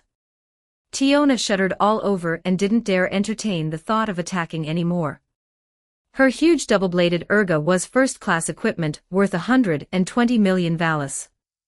If it got dissolved, she wouldn't even have anywhere to go and cry. Ace, by contrast, saw Tioni kill a worm monster with a long-range throw, and immediately hurled the desperate in her hand. She threw it toward Leo and Lafia's side. Ace, with her extremely keen sense for monsters, had already noticed something odd. Most of the worm monsters present were charging at Leo and Lafia. Leo, holding Lafia, could only barely dodge the incoming dissolving fluid. He was, after all, only LV.3, and even with no small potential, there was no way his speed could match the LV.5 first-class adventurers. He was already in a precarious spot, and if it weren't for sparring so often with Ace, and for specifically drilling the two movements of moving and dodging during his concurrent chanting training with Riveria, he'd probably have been hit by the dissolving fluid long ago. Seeing this, Ace lent a hand without hesitation, throwing her silver saber and bursting the two worms nearest Leo and Lafia. Those two worms burst open to amid cracked gong wails, dissolving fluid spilling across the ground like blood, and Ace's desperate was coated in dissolving fluid as well, yet unlike Tioni's curved blade it wasn't dissolved. This was the desperate's special property taking effect. The unbreakable property. A weapon with this property would never be damaged, so even coated in dissolving fluid, it wouldn't be dissolved away on the spot. That's not fair. Tiona, afraid of her weapon getting dissolved, hollered again. Quit yapping. Hurry up and figure out how to save them. Tioni's volatile temper had eased a little with the monsters thinning out, but seeing the monsters all heading for Leo and Lafia, she immediately cursed out her own little sister and charged toward Leo and Lafia. Why are they all going for Leo and Lafia? Tiona couldn't figure it out no matter how she tried, but she charged over along with the others anyway. Ace, needless to say, had already leapt high and thrown herself down in front of Leo and Lafia, blocking the worm monsters. Miss Ace. Lafia, cradled princess style in Leo's arms, only came to her senses at this point, first flushing red to the ears at the male presence so close at hand, then wearing a look of alarm as Ace shielded the two of them and faced down the worm monsters. Light of heaven, sword of stars. Leo, without a word, chanted his magic. Meteor dance. A magic circle giving off dazzling starlight spread out beneath his feet, and countless meteors surged up, swirling around the three of them. The sight, far from making the worm monsters fall back, made them charge and all the more frantically, which jolted something to mind for Leo. Are they reacting to magic? Leo's gaze shifted, locking in an instant onto the supporter backpack Lafia carried on her back. This supporter backpack held not only supplies like potions, but also a portion of spare weapons, items, and the magic stones they'd picked up along the way. The whole way down, Leo and the others had killed plenty of monsters, but because the drop items from large category monsters were too big and took up too much space, and because they also needed to leave room in the packs for the spring water from Cadmus's spring, they'd left all the drop items and such uncollected. The magic stones, though, they'd picked up every one. The worm monsters had no interest whatsoever in Cadmus's membrane, and only swallowed its magic stone. His group had been hiding perfectly well yet was suddenly discovered en masse. The worms had all come toward him and Lafia, and they'd just now reacted to his magic. Leo understood everything in an instant. Right then, Leo grabbed Lafia's backpack, pulled it off, and threw it in another direction. Sure enough, the worm monster's attention was almost entirely drawn to the backpack full of magic stones, with only a few still fixed on Leo, who'd cast his magic. Leo didn't even think, releasing the trigger in his mind and loosing the magic. A roaring boom rang out across the whole space. Read 20+ chapters ahead on Patreon, patreon.com/NiaXD. Chapter 307, Chapter 74. 2,443 words. It was a brilliant bombardment. Countless meteors flew like a downpour, like a meteor shower streaking endlessly across the night sky, blasting apart the worm monsters charging toward Leo. Even the dissolving fluid spraying out from inside the worm monsters' bodies was vaporized along with them, and the whole chamber shook under the meteor bombardment. After blasting apart the worm monsters, each meteor kept on going without losing momentum, slamming into the ground, the walls, and even the ceiling, blowing craters into them. Dust flew up at once, rubble scattered everywhere, and the whole chamber shook violently as though it had been hit by an earthquake, as if the earth were splitting, and the mountains crumbling. Under such indiscriminate bombardment, Ace, standing in front of Leo, and Lafia, held in his arms, were one thing, but Tiona and Tioni, who had still been tangled up with the worm monsters, very nearly got caught in it. Whoa! That's dangerous. Hey, watch where you're aiming. The Amazonas twins dodged the incoming meteors in a panic, and it looked extremely close, but in fact these meteors would automatically veer off course as they neared the twins, avoiding any direct hits. Otherwise, with an attack this dense, the twins really might not have dodged them all. And so countless worm monsters were all killed by Leo's magic, vaporized along with the dissolving fluid, and a crisis dissolved into nothing. Phew! Only then did Leo, holding Lafia, let out a breath, an irrepressible weariness surfacing in his eyes. Clearly, an area-wide magic attack like that, just from adding more attack instances without raising the firepower, had cost Leo no small amount of mind. "You okay?" Ace finally turned around, crouched down beside Leo, propped him up, and asked softly. "Here, take a potion." Seeing the weariness Leo couldn't hide in his eyes, Lafia started in alarm too, hurriedly squirmed free of Leo's arms, and fished a magic potion out from her person. It was a specially made high-grade magic potion, with a mind-restoring effect even better than the high-quality magic potion Leo had prepared to use in the fight against the floor boss. "Thanks." Leo didn't refuse either, taking the potion and downing it in one gulp. "I gotta say, that magic just now was way too much, wasn't it?" Tiona came in close, looking at Leo, and said with some excitement, taking out that many monsters all at once feels like the range was even bigger than Riveria's magic. "That magic of yours really is handy." Even Tioni voiced her admiration, saying, "Magic where you can just add attacks at will, so long as you're willing to spend the mind, the range is probably bigger than a lot of large-scale wide-area annihilation magic. As long as you're willing to burn the mind." Leo tossed away the empty bottle drained of its potion and said with a wry smile, "That one shot just now evaporated over 80% of my mind, way more than it costs to push the firepower up to LV.6. Couldn't be helped." To deal with all the worm monsters in one go, the extra attack instances Leo had added to the magic this time really were too many. The meteors he'd just fired off had to number at least 1,000, and the only reason it hadn't drained his mind dry outright was that Leo had gone through systematic study and learned more efficient methods of using his mind. Otherwise, using this magic in the state he'd been in before would probably have knocked him straight into mind down. I am sorry." Lafia grew dejected once more, saying disconsolately, "It's all because of me, you." The elf girl pinned the whole blame on herself. After all, those worm monsters had clearly been after the magic stones she'd been carrying, and on top of that her own performance had been so poor, she hadn't even managed to run, forcing Leo to come save her. If not for her, maybe he wouldn't have had to be so reckless. "What are you talking about?" Leo shot Lafia a glance and said, "Isn't it common sense to prioritize protecting the rearguard mage on the battlefield?"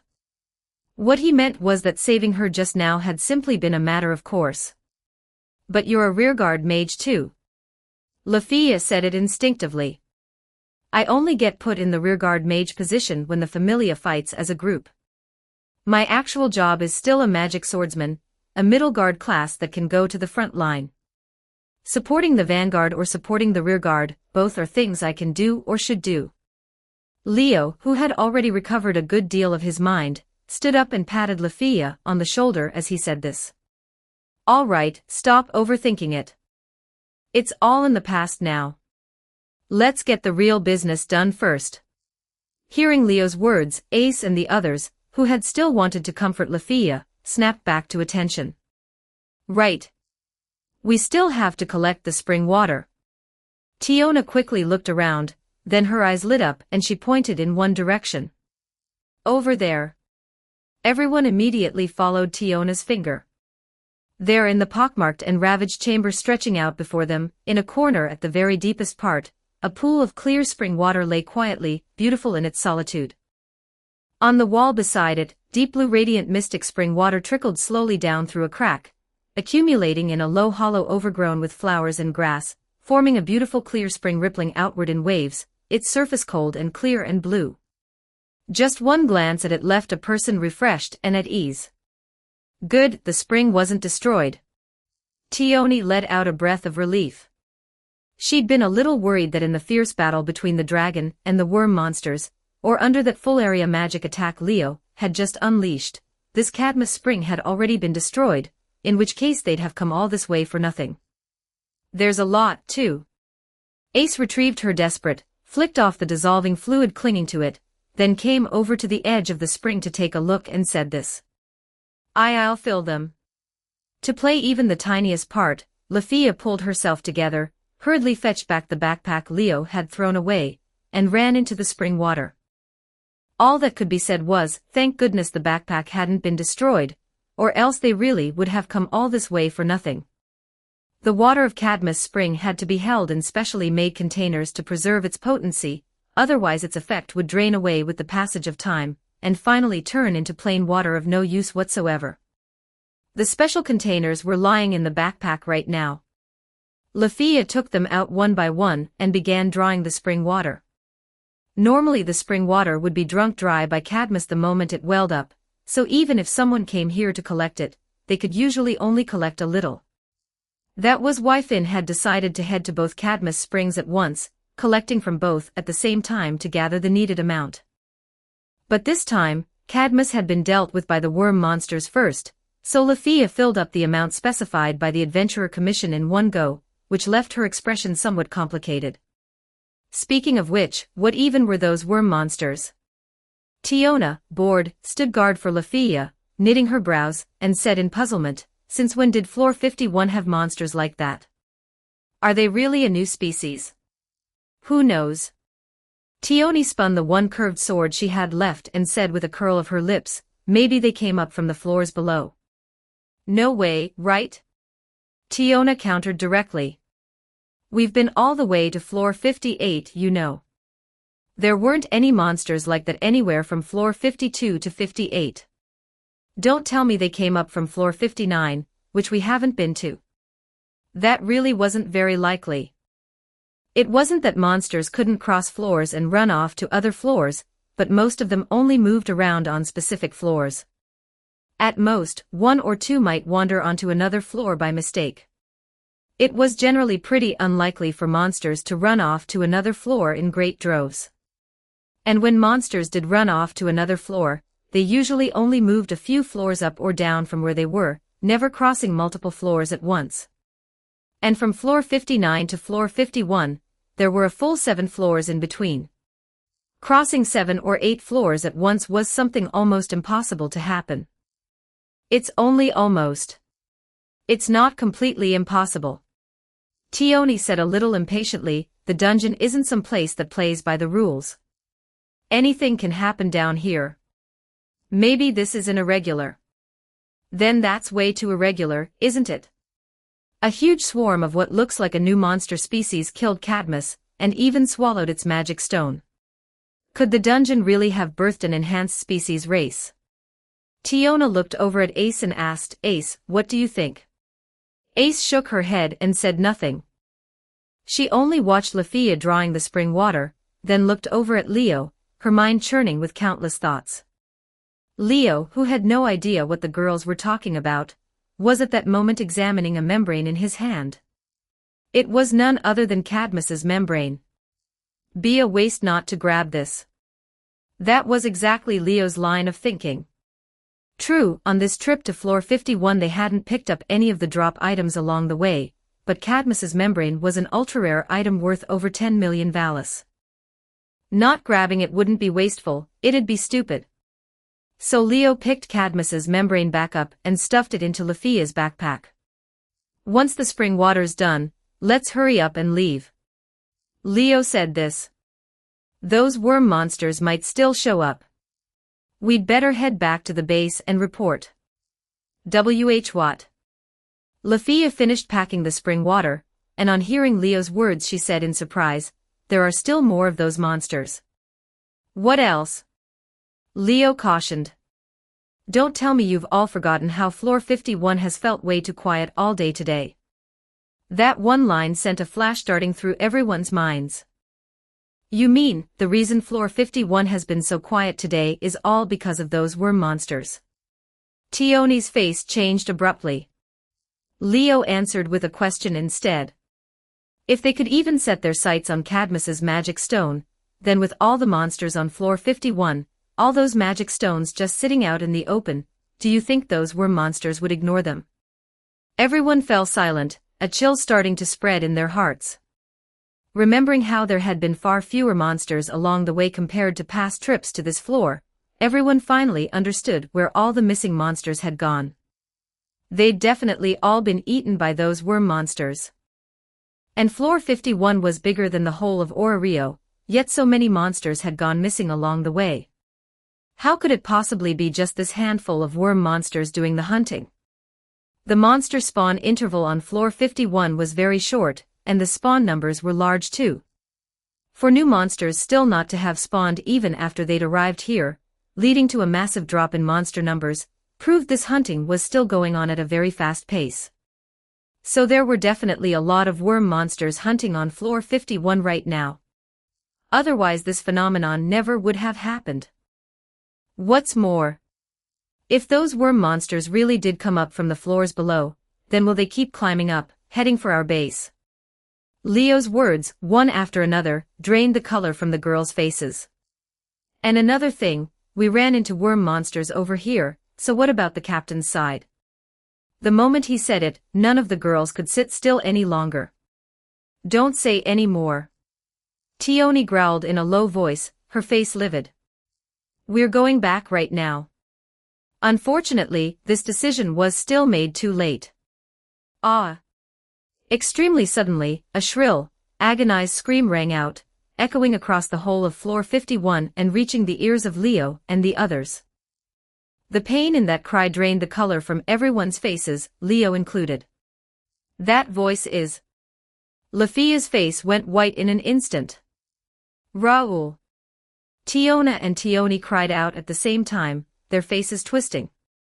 Leo and Ace, without a word, launched off the mark and shot toward the outside of the chamber in an instant. Captain.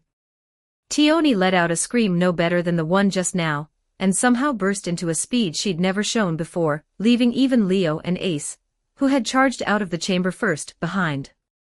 Wait. Miss Ace. Miss Tioni. Tiona and Lafia hurried to keep up. All five of them ran at top speed, shaking off even the monsters that appeared along the way, charging toward where the voice had come from. Before long, they spotted their goal. Captain. Finn. Oldman. Mr. Bet. Yes, they'd found the members of the first group. Finn, Gareth and Bet, the three of them, were sprinting madly this way, while Raoul, who had screamed just now, lay on Bet's back, looking like he was at death's door. Finn and the others saw Leo's group of 5 too, but didn't stop their feet. Run! Finn shouted in a voice more urgent than ever, sending the color draining from Leo and the others' faces again and again. Without any hesitation, Leo and the rest turned around and began a new round of running. Because they had all seen it, behind Finn and the others, a huge swarm of yellow-green-bodied monsters was chasing after them. They jostled and shoved against one another, bobbing up and down as they advanced, their massive bodies slamming several times into the 4-meter-high ceiling, shaving off several chunks of it. Their lateral width nearly matched the road from one end to the other, just like countless worms squeezing their way outward, an utterly revolting sight. Those monsters, Leo and the others were no longer strangers to. So there really were more of these worms, Aawa. Tiona let out a scream of having had enough, and together with everyone else, fled for her life. Read 20+ chapters ahead on Patreon, patreon.com/NiaXD. Chapter 308, Chapter 75. 2,370 words. In the dim labyrinth passage, hurried footsteps overlapped and echoed, keeping this great escape going moment by moment. Behind the fleeing pack of Loki Familia's ultra-elite members, countless yellow-green worm monsters were still chasing through the passage, letting out their cracked, grating cries, while shoving against one another, raising a thundering roar like a stampede. Roar. Groar. Gucka. During the flight, monsters kept appearing along the way too, some black rhinos, some deformed spiders, and large serpent-type monsters as well. But the instant they appeared, they were not only left in the dust by Leo and the others, they were swallowed without a word by the worm monsters surging frantically up from behind, turning their original roars of entrance into screams. The worm monsters chased Leo's group and devoured every monster they met along the way. Whether black rhino, deformed spider, or large serpent-type monster, they swallowed each one whole, the flesh dissolving inside their bodies at a visible rate, leaving only the magic stone to pass into the worm monster's gut, a wretched way to die. Captain. You guys are all right. Only now, in the middle of the flight, did Tioni finally have the breath to ask Finn, her voice quick and rushed. We're fine. Finn's small frame ran at the very front of the group, and even in flight the calm in his voice hadn't slipped. But Raoul's in a bad way. Only then did everyone notice that Raoul, carried on Bet's back, wasn't just giving off waves of black smoke and a foul stench, the skin on his body and the equipment he wore had been dissolved too, a ghastly purple-black mess.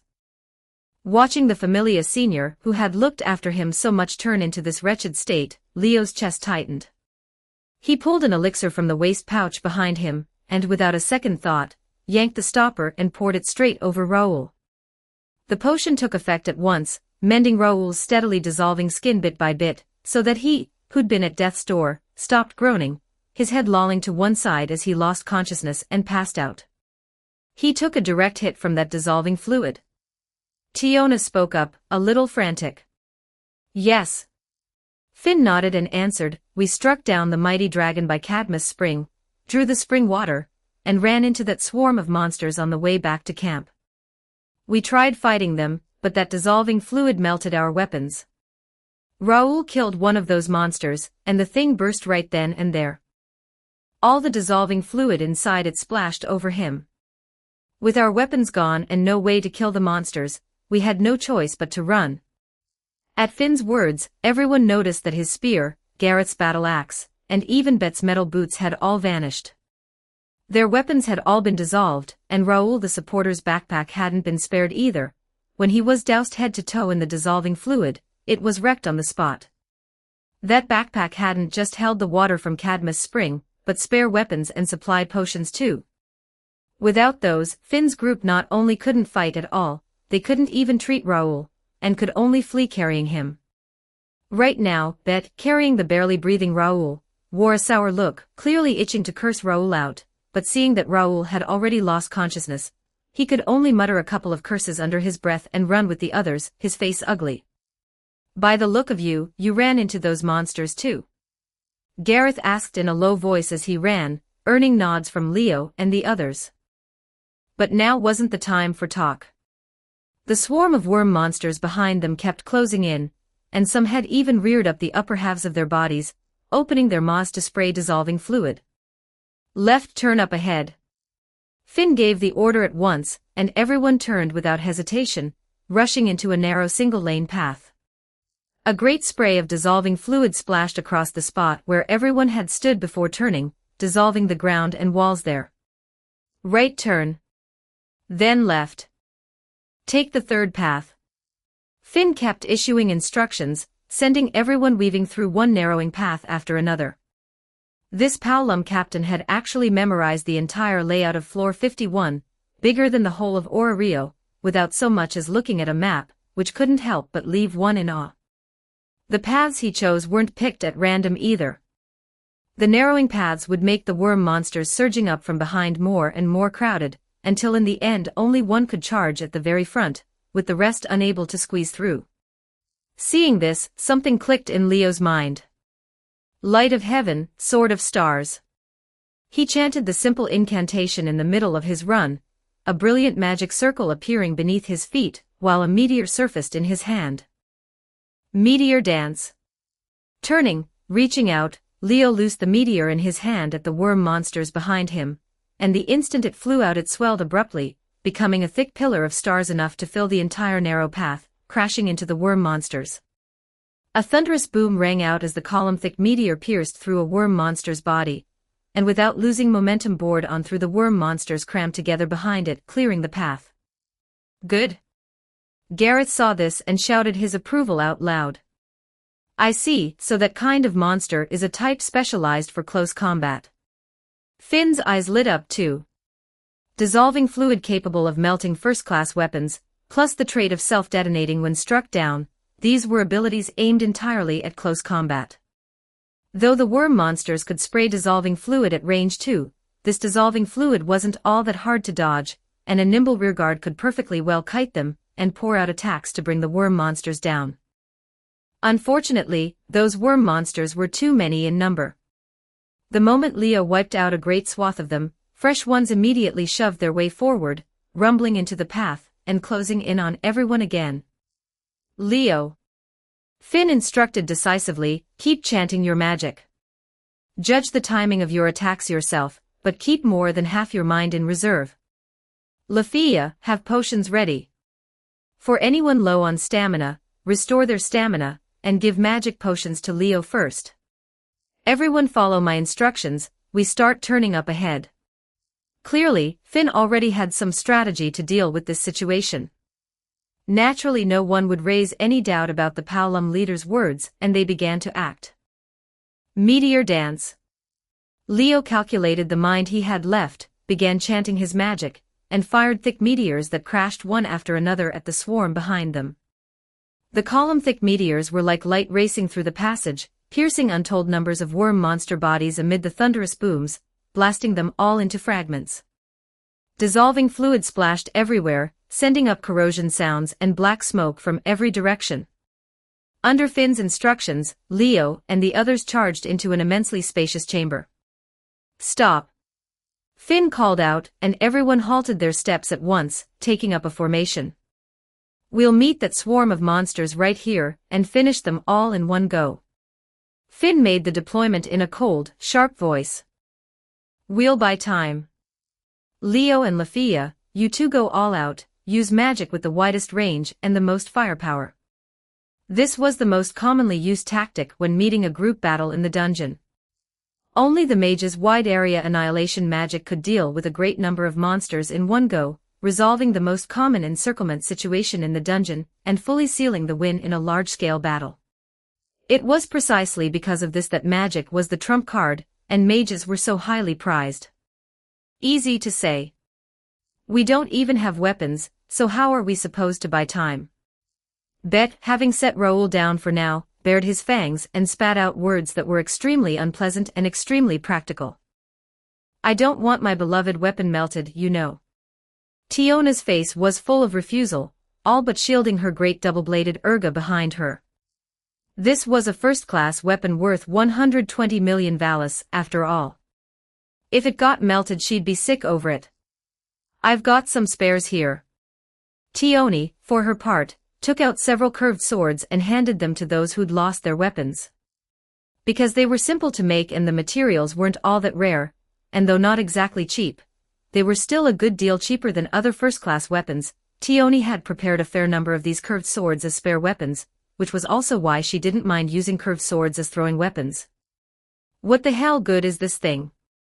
Bet swore furiously, but still took the curved sword and used it grudgingly. Too light, can't get used to it. Gareth also weighed the curved sword in his hand, his brows knitted tight. Finn, use this. Ace handed her desperate to Finn. You won't ruin the weapon. Finn understood something at once, took Ace's sword, and in turn handed Ace the one-handed sword he'd just taken out of Lafia's backpack. Ace took the sword, her gaze flicking behind her. There, Leo was drinking a magic potion to restore his mind, while Lafia gripped her staff tightly, her face pale. She was very nervous and very flustered too. Finn clearly intended to turn the whole situation around with her and Leo's magic. If she choked at a moment like this, then what? The moment she thought about what kind of consequences she'd face if she screwed up, Lafia's breathing instinctively quickened. Lafia. Ace saw the elf girl was in a bad way, and wanted to say something, but didn't know how to say it. She was never one to be eloquent in the first place, more like quite clumsy with words, so asking her to come out with something at a time like this to ease Lafia's nerves was really too much to ask of her. You can do it. That was all Ace could think to say. In the end, before she could even get that line out, Ace sensed something and snapped her head up to look at the entrance of the chamber. There, with a thunderous boom, countless worm monsters came charging in. Ohu! The cracked, grating cries echoed through the chamber, shrill and ugly, making one want to knit one's brows. The worm monsters scrambled over one another to charge into the chamber, some even bursting their own bodies in their eagerness to squeeze in, oozing bodily fluids that sent smoke up from everywhere they touched. That scene, like an abscess rupturing and the maggots inside gushing out all at once, was no longer just physically sickening, it made one's whole being recoil from it all. Disgusting things.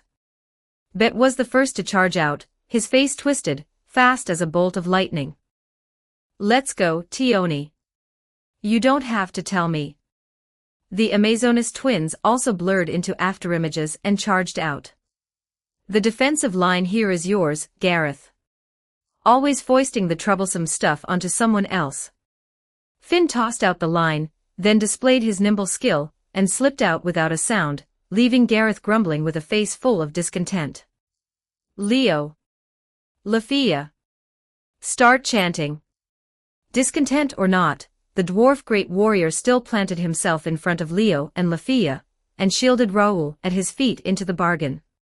He would be the last line of defense, guaranteeing the safety of the wounded and the rearguard. As for Ace, though she was a little worried about Leo and Lafia, she forced herself with iron will to shift her attention, and charged out with the others. Then, she sang out the words that carried power. Awaken, Tempest. That was the factor used to trigger a supernatural force. Aerial. The power-called magic took shape in this moment. The flow of the atmosphere, visible to the naked eye, began to move, becoming whirls of wind that wreathed around Ace. Aerial, this was the one magic Ace could use, and the powerful force on which her fame rested.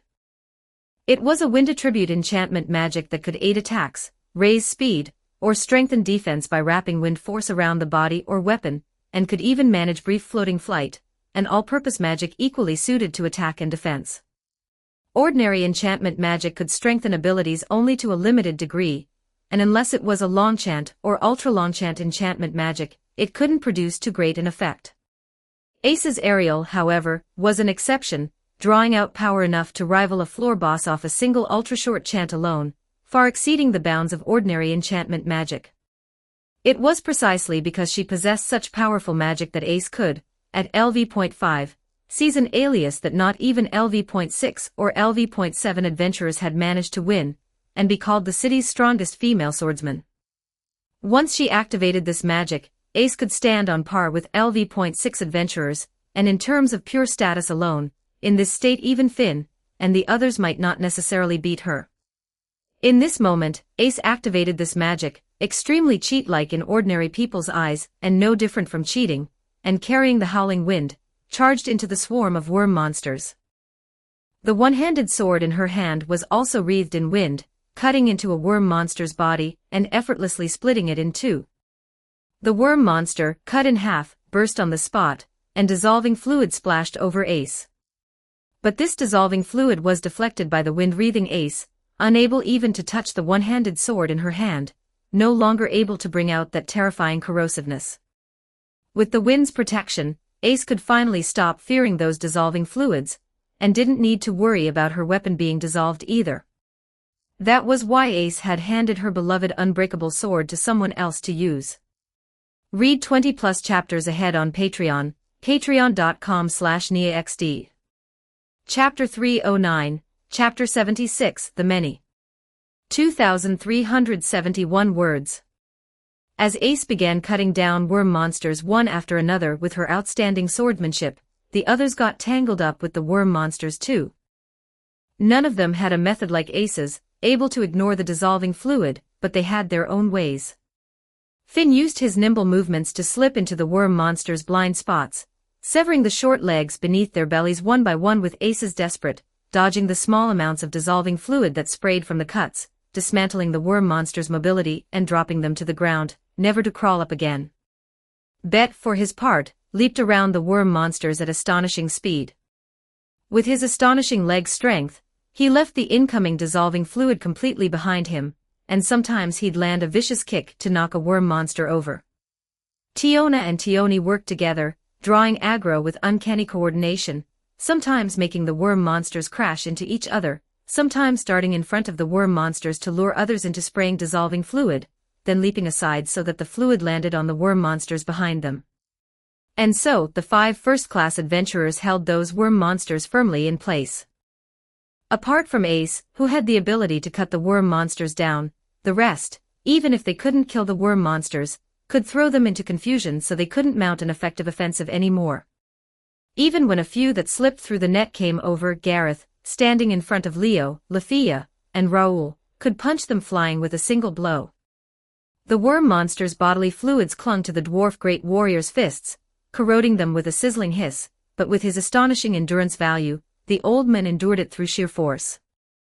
Under these conditions, the monsters emerging from the passage mouth gradually dwindled, while the number of monsters in the chamber grew to a scalp-tingling degree, already starting to affect the movements of Ace and the others. About time to hit them with a big one.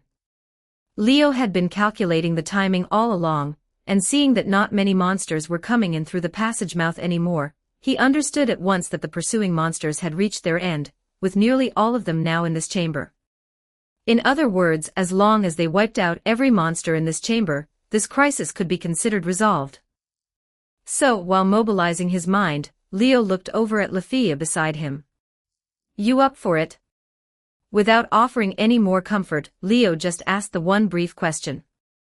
Lafia's hand gripped her staff so hard it went white, and the tension and dread in her heart didn't ease in the slightest. If anything, they grew worse. But this time, watching the pillars of the Familia charge into the fray without fear even in a situation like this, fighting with everything they had, a kind of courage welled up in her heart, a sense of mission. Especially the sight of Ace's back, wreathed in wind, carrying endless flashes of her blade as she sharply cut down worm monster after worm monster, swelled this courage and sense of mission in Lafia all the more. That's right, she was a mage who needed protecting, but the reason mages needed protecting wasn't because they were weak, wasn't because they were powerless, but because in their hands they held the power that could decide the outcome of a battle. Because they needed this power, needed them to be able to wield it accurately and without error, their comrades would protect them with all their might. That being so, she had to live up to her comrades' expectations and bring out this power. Thinking this, Lafia inexplicably recalled something the men beside her had once said. When you can look at the monsters here and see them as turnips, that's when you should be able to wipe away your past disgrace. The moment this line surfaced from the bottom of her heart, Lafia began forcing herself to see those worm monsters as turnips, every one. This was when the fruits of the elf girl's ceaseless day and night meditation showed themselves. Because she meditated so often, her mind constantly in an active state, this kind of self-suggestion produced an instant effect. And so in the girl's eyes, those worm monsters began to turn into wriggling turnips, one by one. Just like that, the tension and the dread, miraculously, all vanished. Good.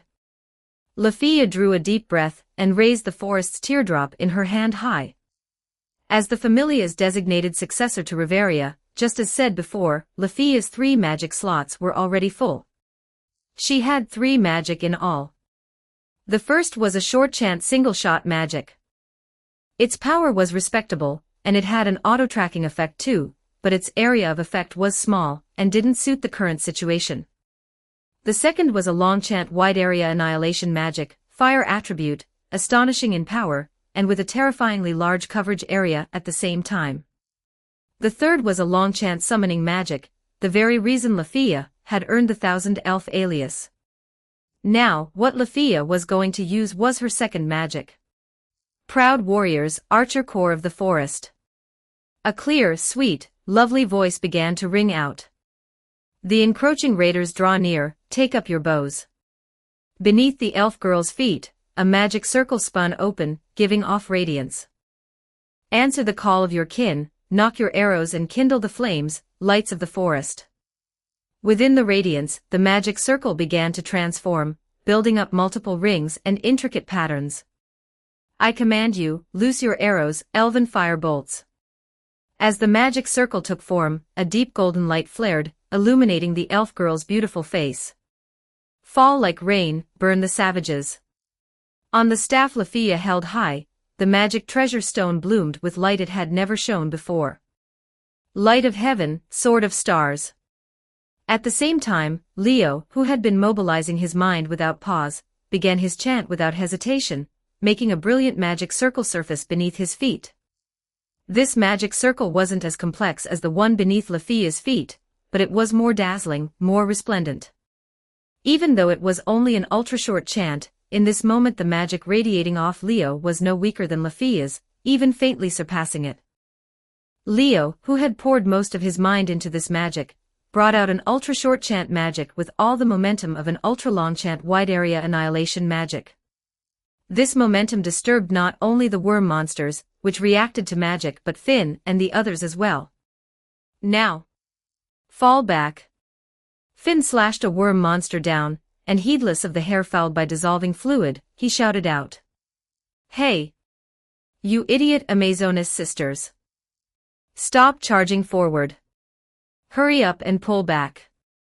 Bet kicked a worm monster over too, shouting as he swiftly retreated, his speed still astonishingly fast. Who are you calling an idiot, you dumb wolf? I'm definitely punching you when we get back. Tiona was furious, and Tioni spat out her words with venom, but neither of them hesitated in the slightest as they swiftly retreated, shaking off the pursuing worm monsters. Get the hell out of my way. This time it was Gareth under the most pressure instead.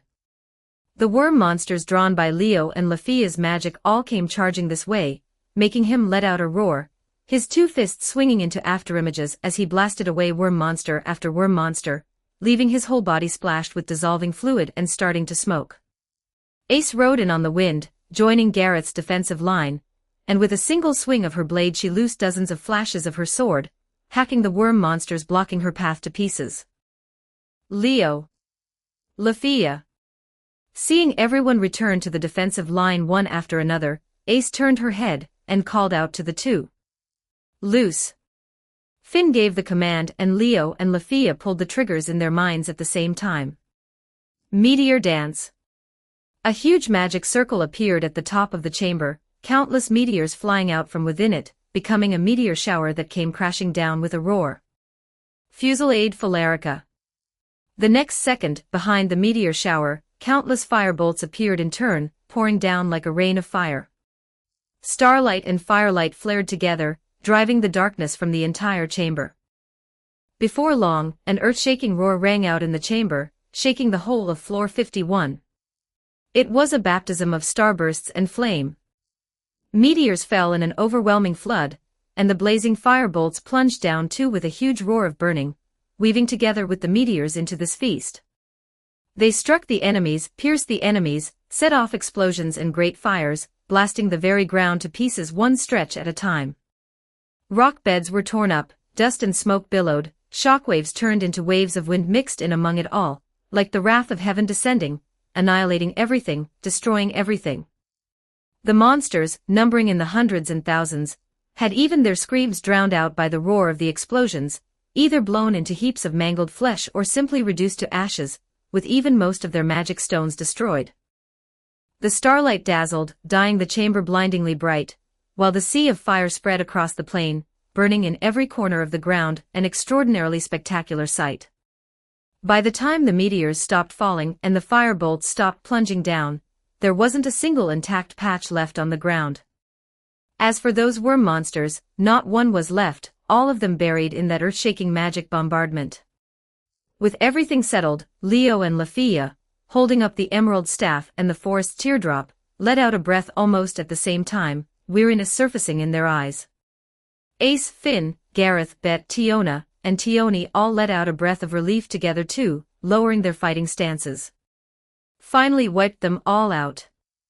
Just as I figured, we still have to rely on Leo and Lafia's magic.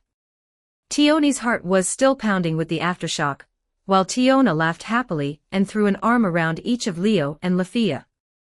All right, let go of me already, I'm about to collapse from exhaustion. Leo said crossly. Miss Tiona. Don't do that. Lafia, pressed up tight against Leo because Tiona had grabbed her, got so flustered her ears went red. Good work, all of you. Ace came over through the dissipating wind, her long golden hair swaying. Miss Ace. Seeing Ace, Lafia grew even more bashful. You okay? Leo, having pulled himself free, looked at the approaching Ace and couldn't help asking. By the look of her, completely unharmed, she shouldn't have been injured, but that didn't mean Ace was fine. Aerial, as a powerful magic that could let one bring out cross-level abilities, was not without its price to use. Its price was the heavy burden it placed on the user, the strain it inflicted on Ace's body, and if it was attached to a weapon, it would even speed up the rate of the weapon's wear. Used too much, even superior equipment would shatter, let alone Ace's body. The reason Ace needed an unbreakable weapon was precisely that ordinary weapons didn't last long in her hands, like consumables, one high-intensity battle, and they might break outright. Under such circumstances, for a mortal body of flesh to endure the load of Ariel for any length of time, was nothing but wishful thinking. So Leo had reason to suspect that Ace's whole body might already be aching now. It's fine. Ace naturally knew what Leo was worried about and shook her head. I didn't use it long, so the side effects aren't obvious yet. Ace just felt a little heavy in the body now, her hands and feet a bit numb, not yet to the point of unbearable aching. And you? You okay? Ace was more concerned about Leo's condition instead. The magic just now had definitely been boosted in both power and number of attacks, and boosted by a large margin, to be able to deal with that many monsters all at once. That would clearly cause a huge drain on Leo's mind, which worried Ace a great deal, that he'd end up like last time in the fight against the floor boss, falling into mind down and slipping into unconsciousness. I'm fine, I left myself some margin. Leo gave a sighing laugh. To avoid falling into mind down, he had indeed left a portion of his mind in reserve, but even so he had a splitting headache sort of feeling. Here, magic potions for you too. Tiona stuffed 2 magic potions into Leo and Lafia's hands, getting them to quickly pull the stoppers and start drinking. Humph. Bet, drinking a stamina-restoring potion too, watched the scene, gave a soft snort, and turned his head away. As for Finn and Gareth, the two had already walked into the ravaged battlefield. Finn spotted a magic stone and picked it up. Why's the color of this magic stone so strange? Gareth looked over, then his brows knitted and he said this. The magic stone in Finn's hand was different from an ordinary magic stone, not the clear, crystalline deep blue, but showing a many-colored sheen. To be honest, this many-colored sheen wasn't the least bit pleasant to look at. If anything, it gave one a queasy feeling, like it had caught some virus. Finn stared hard at the magic stone in his hand, and after a moment put it away. Now isn't the time to investigate and research. Finn licked his thumb and said this. My thumb's throbbing faintly, so I'm afraid something bad is about to happen. Let's head back to camp first. We need to link up with our comrades. At his words, everyone nodded without any objection. Right then, Bet shouldered Raoul again with his sour face, while the rest swiftly set off, running toward the outside of the chamber. Their goal, the passage leading to floor 50. Read 30+ chapters ahead on Patreon, patreon.com/NiaXD. Chapter 310, Chapter 77. 2,280 words. The dungeon, floor 50. The moment Leo and the others reached the entrance leading to this floor, they knew something was wrong. What connected floor 50 to floor 51 was a sloping rock wall. The rock wall here was smeared all over with yellow-green slime, and faintly they could hear frantic shouting and earth-shaking explosions, enough to tell at a glance that something had gone wrong. Hearts tightening, the group ran together through the gray forest and back beneath the flat terrace where the camp stood. Once they got there, they finally saw the massive swarm of worms plastered flat against the rock. The worms were clinging to the rock terrace and crawling upward, spraying dissolving fluid at the people on top of it. Riveria and the others appeared one after another on the terrace, some raising shields to block the incoming dissolving fluid, others in the rear unleashing magic or attacking the worm monsters at range with bows, setting off explosion after explosion. Mages, rest where you are. Archers, ready. Loose. Riveria gave the orders from within the crowd, sending volley after volley of arrows raining down. Unfortunately, the arrows were far less effective than magic. Even on a direct hit they couldn't kill a worm monster outright, and the moment an arrow touched a worm monster's body fluids it got corroded. All they could do was knock the targeted worm monsters off the rock wall to fall, not reduce the enemy's numbers. And once the mages launched their magic, the worm monsters would fall into a frenzied state from the magic reaction, frantically piling onto the rock terrace and gradually squeezing the camp's people into less and less living space. Riveria. Everyone. Seeing their comrades in crisis, Ace, Tiona, and Tioni couldn't keep their composure for a second. Without a thought, they charged straight for the camp at top speed. Damn it! Bet cursed under his breath, but he too rushed forward without slowing, still astonishingly fast. Faster than any of them, though, was Leo. The moment he saw the rock wall crawling with worm monsters and his comrades on the terrace in deep trouble, he launched his magic without a second thought. Meteor dance. The short chant finished in an instant. Leo whipped out the emerald staff at his left hip, and lit the jewel at its tip, sending a magic circle blazing with brilliant starlight spinning outward.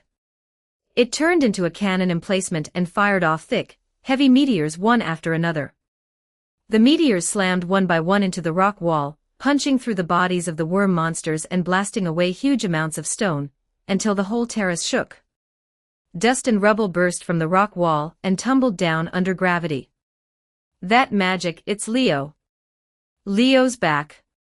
The captain and the others are back too. Thank God. The comrades on the terrace recognized the magic at once and were overjoyed. Finally back. Riveria, whose face had been taut, let out a breath of relief. By now Ace and the others had bounded all the way up the rock wall, leaping at top speed back onto the terrace. Along the way, whenever they met one of the worm monsters, they'd shatter the rock beneath its feet, knocking it down off the cliff without ever touching its body. Awaken, Tempest. Without hesitation, Ace launched her own magic once more, wreathing herself in wind and charging the cluster of worm monsters that had crawled up the rock wall onto the terrace. Lightning-fast slashes flashed through the swarm of worm monsters one after another, cutting them down where they stood. Ace's sword work was as sharp and cold as ever, every stroke a killing blow, every stroke aimed at splitting the enemy clean in two. Not a single monster she struck came away intact, either cut into two pieces or hacked into chunks, unable even to self-detonate. The dissolving fluid was deflected one drop after another by the wind wrapped around her, never touching her at all. Compared to Ace, the three who'd come to help her, Bet, Tiona, and Tioni, looked far more harried. Not daring to fight these worm monsters up close, the three could only do as before, either knocking the worm monsters down with the smallest possible movements, so they lost mobility without self-detonating, or using bait and other tricks to make the worm monsters turn on each other. TCH. Such a pain. What a pain. This is such a pain. Bet, Tiona, and Tioni all said it at the same time, their faces full of irritation. Ace? Bet couldn't take it any more. He sprang to Ace's side and shouted, however much, just give me some wind. As he spoke, Bet stamped down hard, cracking the ground beneath his foot. Looking closely, Bet had a pair of metal boots equipped on his feet, reaching all the way to the knees. The boots were silver white all over, with sharp, elegant curves, giving the strong impression of being not only slender and beautiful but sturdy and durable. Set into the center of the shin was a piece of topaz. That design looked less like armor than like a weapon. And so it was. These metal boots were no piece of armor but a genuine weapon, and tucked into one corner was the same mark as on Leo's dragon-fang sword, the crest of Hephaestus Familia, proof that the boots were made by that smithing familia whose name rang across the lower world. Their name was Flossvert, a second-class superior equipment made by Hephaestus Familia. Second-class though they were, they had a special effect that not even first-class superior equipment possessed. That special effect was the ability to absorb an external magic and temporarily add that magic's property to its attack power. Combined with the boot's own striking force, it could greatly boost the power of an attack. Wind. Ace called softly, sending the wind swaying around her toward Bet.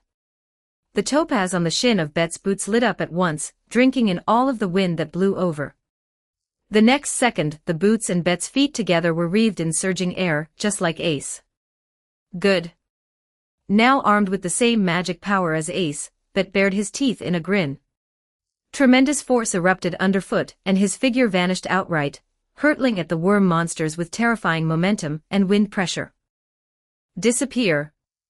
With a roar, the young werewolf turned his whole body into impact itself, flipping over the rock slab beneath him and setting off a blast of air.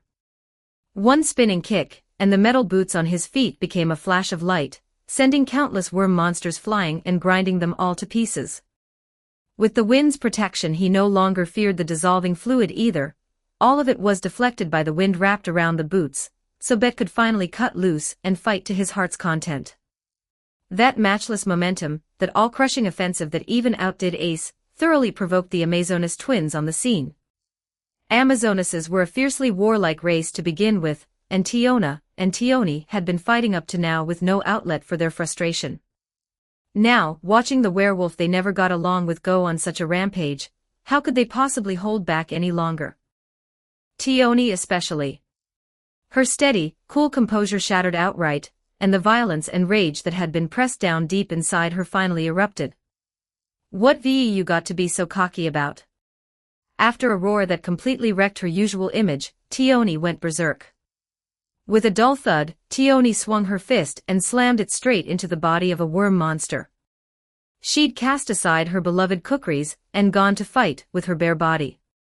And unlike Gareth's touch-and-go method, using only clever force to knock the worm monsters away and keep his hands' contact with the dissolving fluid to a minimum, Tioni erupted with her maximum strength outright, driving her fist into the worm monster's body. Her whole arm sank into the worm monster's torso, smashing the magic stone inside it to pieces. The result, naturally, was killing the worm monster in one blow, but the worm monster self-detonated on the spot all the same, dousing every bit of the dissolving fluid stored inside it over Tioni's body. In an instant, the skin, flesh, and clothes on Tioni's body all dissolved with a chorus of sizzling. But Tioni paid it no mind, charging the next worm monster with sky-high fury, and driving out another punch, ramming her fist into its body once more, shattering the magic stone, and killing the worm monster on the spot. This life-for-life way of fighting frightened the surrounding Loki Familia members. That girl, has she lost control again? That hot-headed brat. The belated Finn and Gareth saw the scene, one's face changing slightly, the other cursing out loud.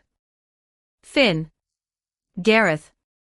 Spotting the two, Riveria called out at once.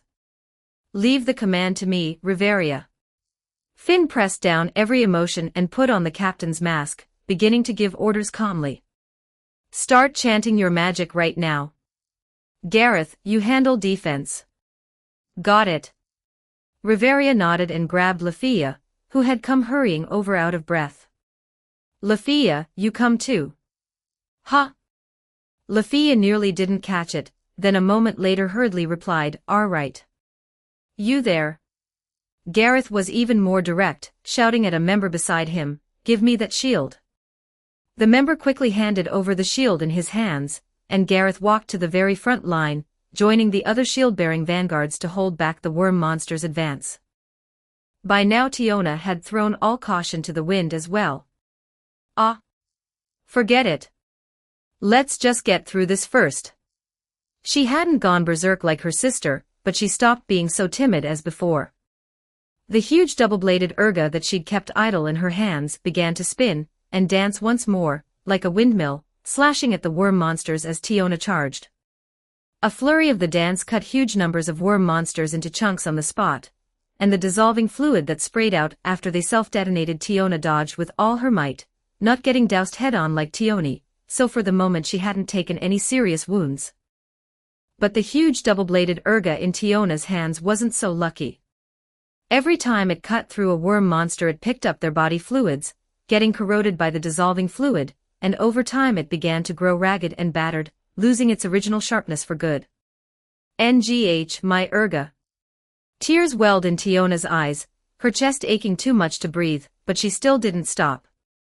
If anything, as though to let the weapon about to nobly perish in her hands bloom with one last burst of glory, she danced it even faster, killing no small number of worm monsters in that stretch and greatly easing the worm monster's assault. O harbinger of the end, O pure white snow! Just then, the voice of the city's strongest mage and royalty of the elves chanting her magic finally rang out. As twilight falls, raise the raging wind. The cloak on Riveria's body lifted, and the silvery white staff in her hand, one of the 5 greatest staves with 9 magic treasure stones set into it, Magna Alfs, was raised high, giving off a blinding glow. Sealed light, frozen earth. A massive magic circle appeared beneath Riveria's feet, sweeping in Lafia, at her side along with several other elves who were likewise chanting magic. As the city's strongest mage, Riveria possessed 2 skills that acted directly on magic. The first skill was called Fairy Anthem. It could amplify a magic's effect and extend its range, and the larger the chant volume of the magic invoked, the greater the boost from the skill, making it extremely powerful. The second skill was called Alfregina. It strengthened her magic stat, and in sync, strengthened the magic used by fellow elf mages standing within her magic circle. Because of Alfregina, Finn had gone to the trouble of building Riveria a dedicated unit of elf mages all her own, and now the members of that unit gathered one after another at Riveria's side. Including Lafia, every elf mage's magic chanted in this moment was strengthened, its power surging. Sky-filling blizzard, threefold harsh winter, my name is Alf. Standing at the center of the magic circle, Riveria finished her chant first, and with that as the cue, the chants of the elf mages succeeded one after another. Win Fimbulvetter. This was a short chant wide area annihilation magic, and Riveria's most used attack magic, ice attribute. Short chant though it was, under Riveria's outstanding magic stat and powerful skills, then further strengthened by the highest grade staff that was Magna Alfs, the might of this magic was absurd. The blizzard appeared without warning, howling as it swept across the entire rock terrace, freezing everything in its path. Even the worm monsters were no exception, turned outright into so many ice sculptures. Fusillade Phalarica. After her revered royalty, Lafia launched her own wide-area annihilation magic, and the fellow elf mages around her sent off their finished magics one after another, creating a true feast of magic. Fierce bombardment covered the entire battlefield in an instant, supernatural magic powers of every kind, ice, fire, lightning, light, falling like hail and sleet, striking the ground, striking the monsters, blasting, burning, piercing, and shattering every last worm monster. Explosions came one after another, until the whole rock terrace shook violently. The sight was extraordinarily magnificent. Read 30+ chapters ahead on Patreon, patreon.com/NiaXD. Chapter 311, Chapter 78. 2,434 words. Before long, everything fell quiet. Every last worm monster had been wiped out, not even a magic stone left behind, and those revolting yellow-green body fragments scattered and crumbled to ash, leaving only the corrosion marks of dissolving fluid all over the ground. Apart from countless pits large and small, nearly every other part of the rock terrace was taken up by these scorch-black corrosion marks. It's finally over. The Loki Familia members, who'd had their nerves stretched taut, all let out a breath and set down their weapons. The shield-bearing vanguards led by Gareth threw away the shields in their hands, dissolved beyond all use, before gathering at Finn's side. Everyone all right? Any wounded? Finn was the first to take stock of the casualties. A portion of our people got hurt by the dissolving fluid at the very start, since we were caught off guard, but otherwise it's not too bad. No one died, and no one's out of action.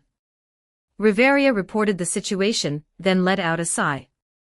But the loss of supplies is no small thing, especially weapons and shields.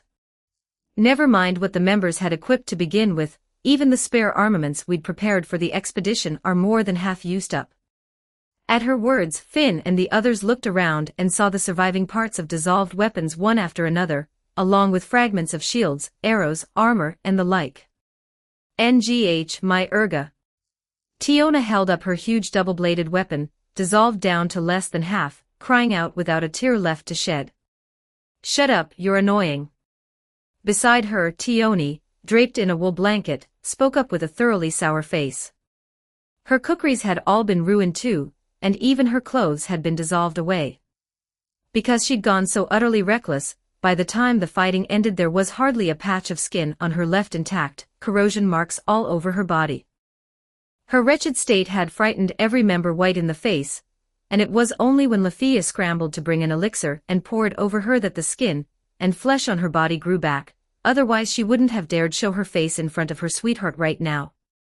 Bet, on the other hand, thanks to Ace's wind protecting him, had his metal boots still in perfect condition and no dissolving fluid clinging to him.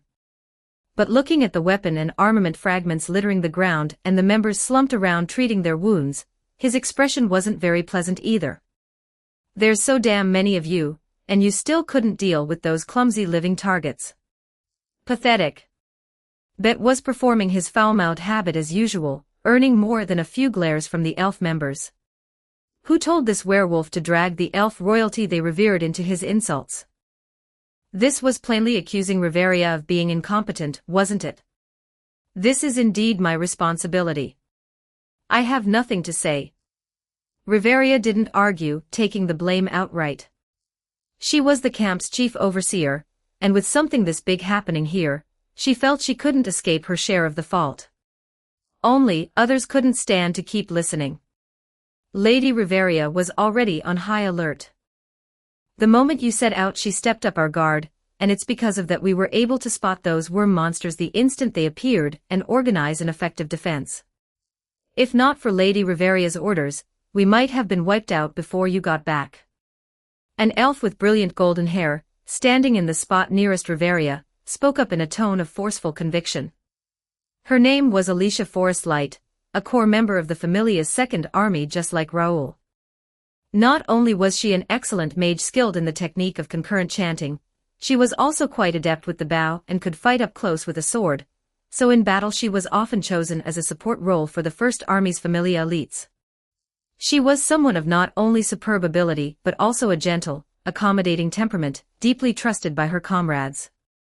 Her level was LV.4, and her alias was Elif.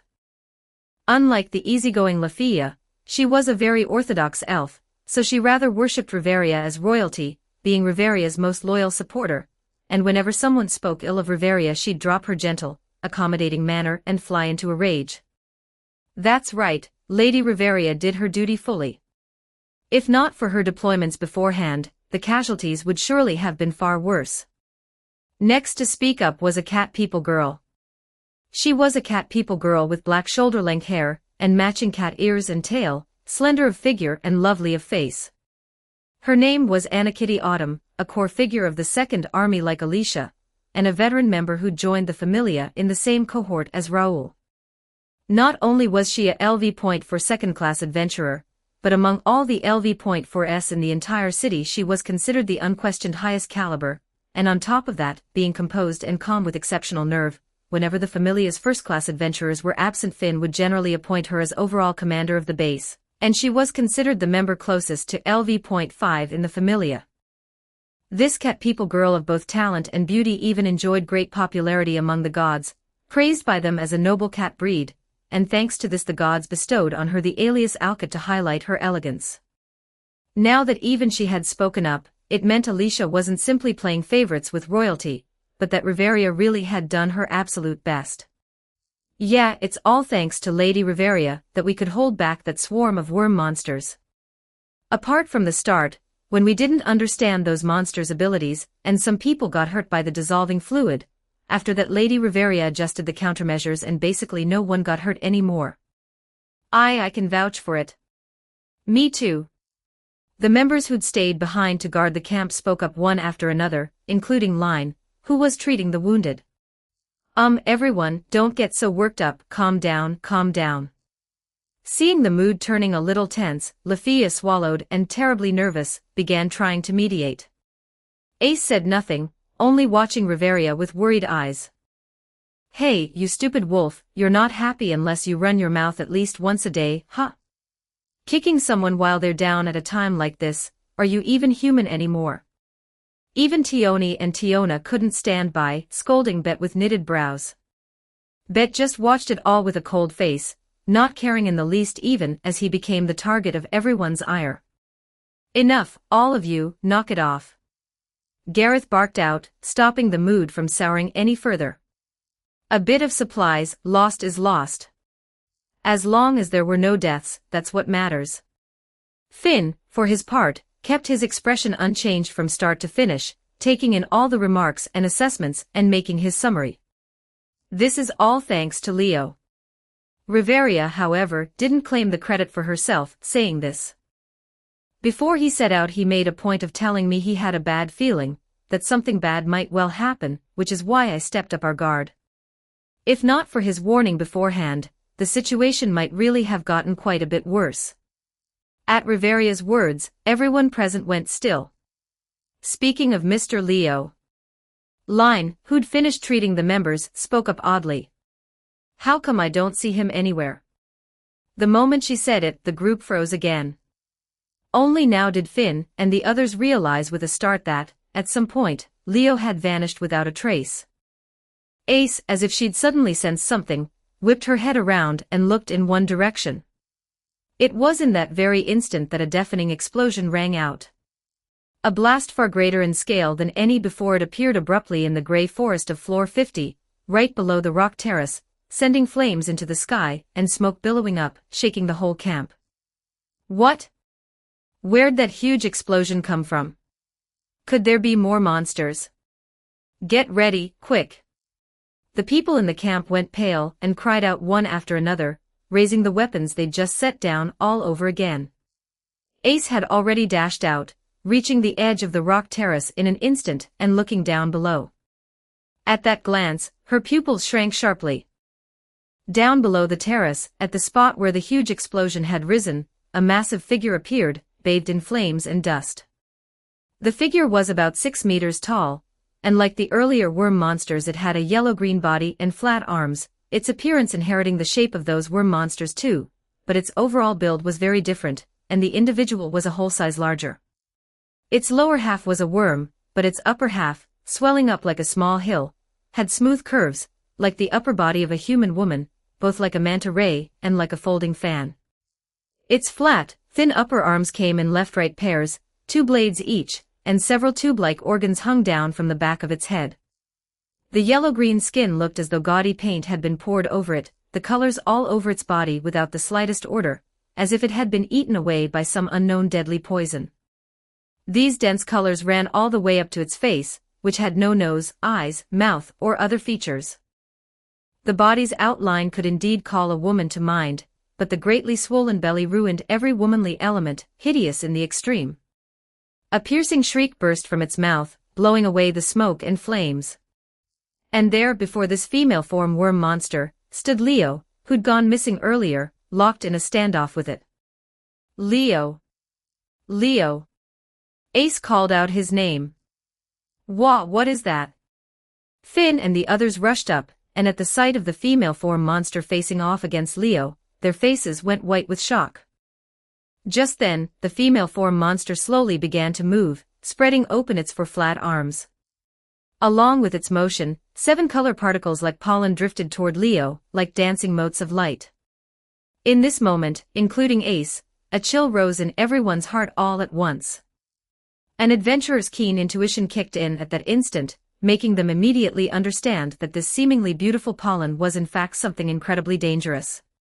This premonition was borne out the very next second.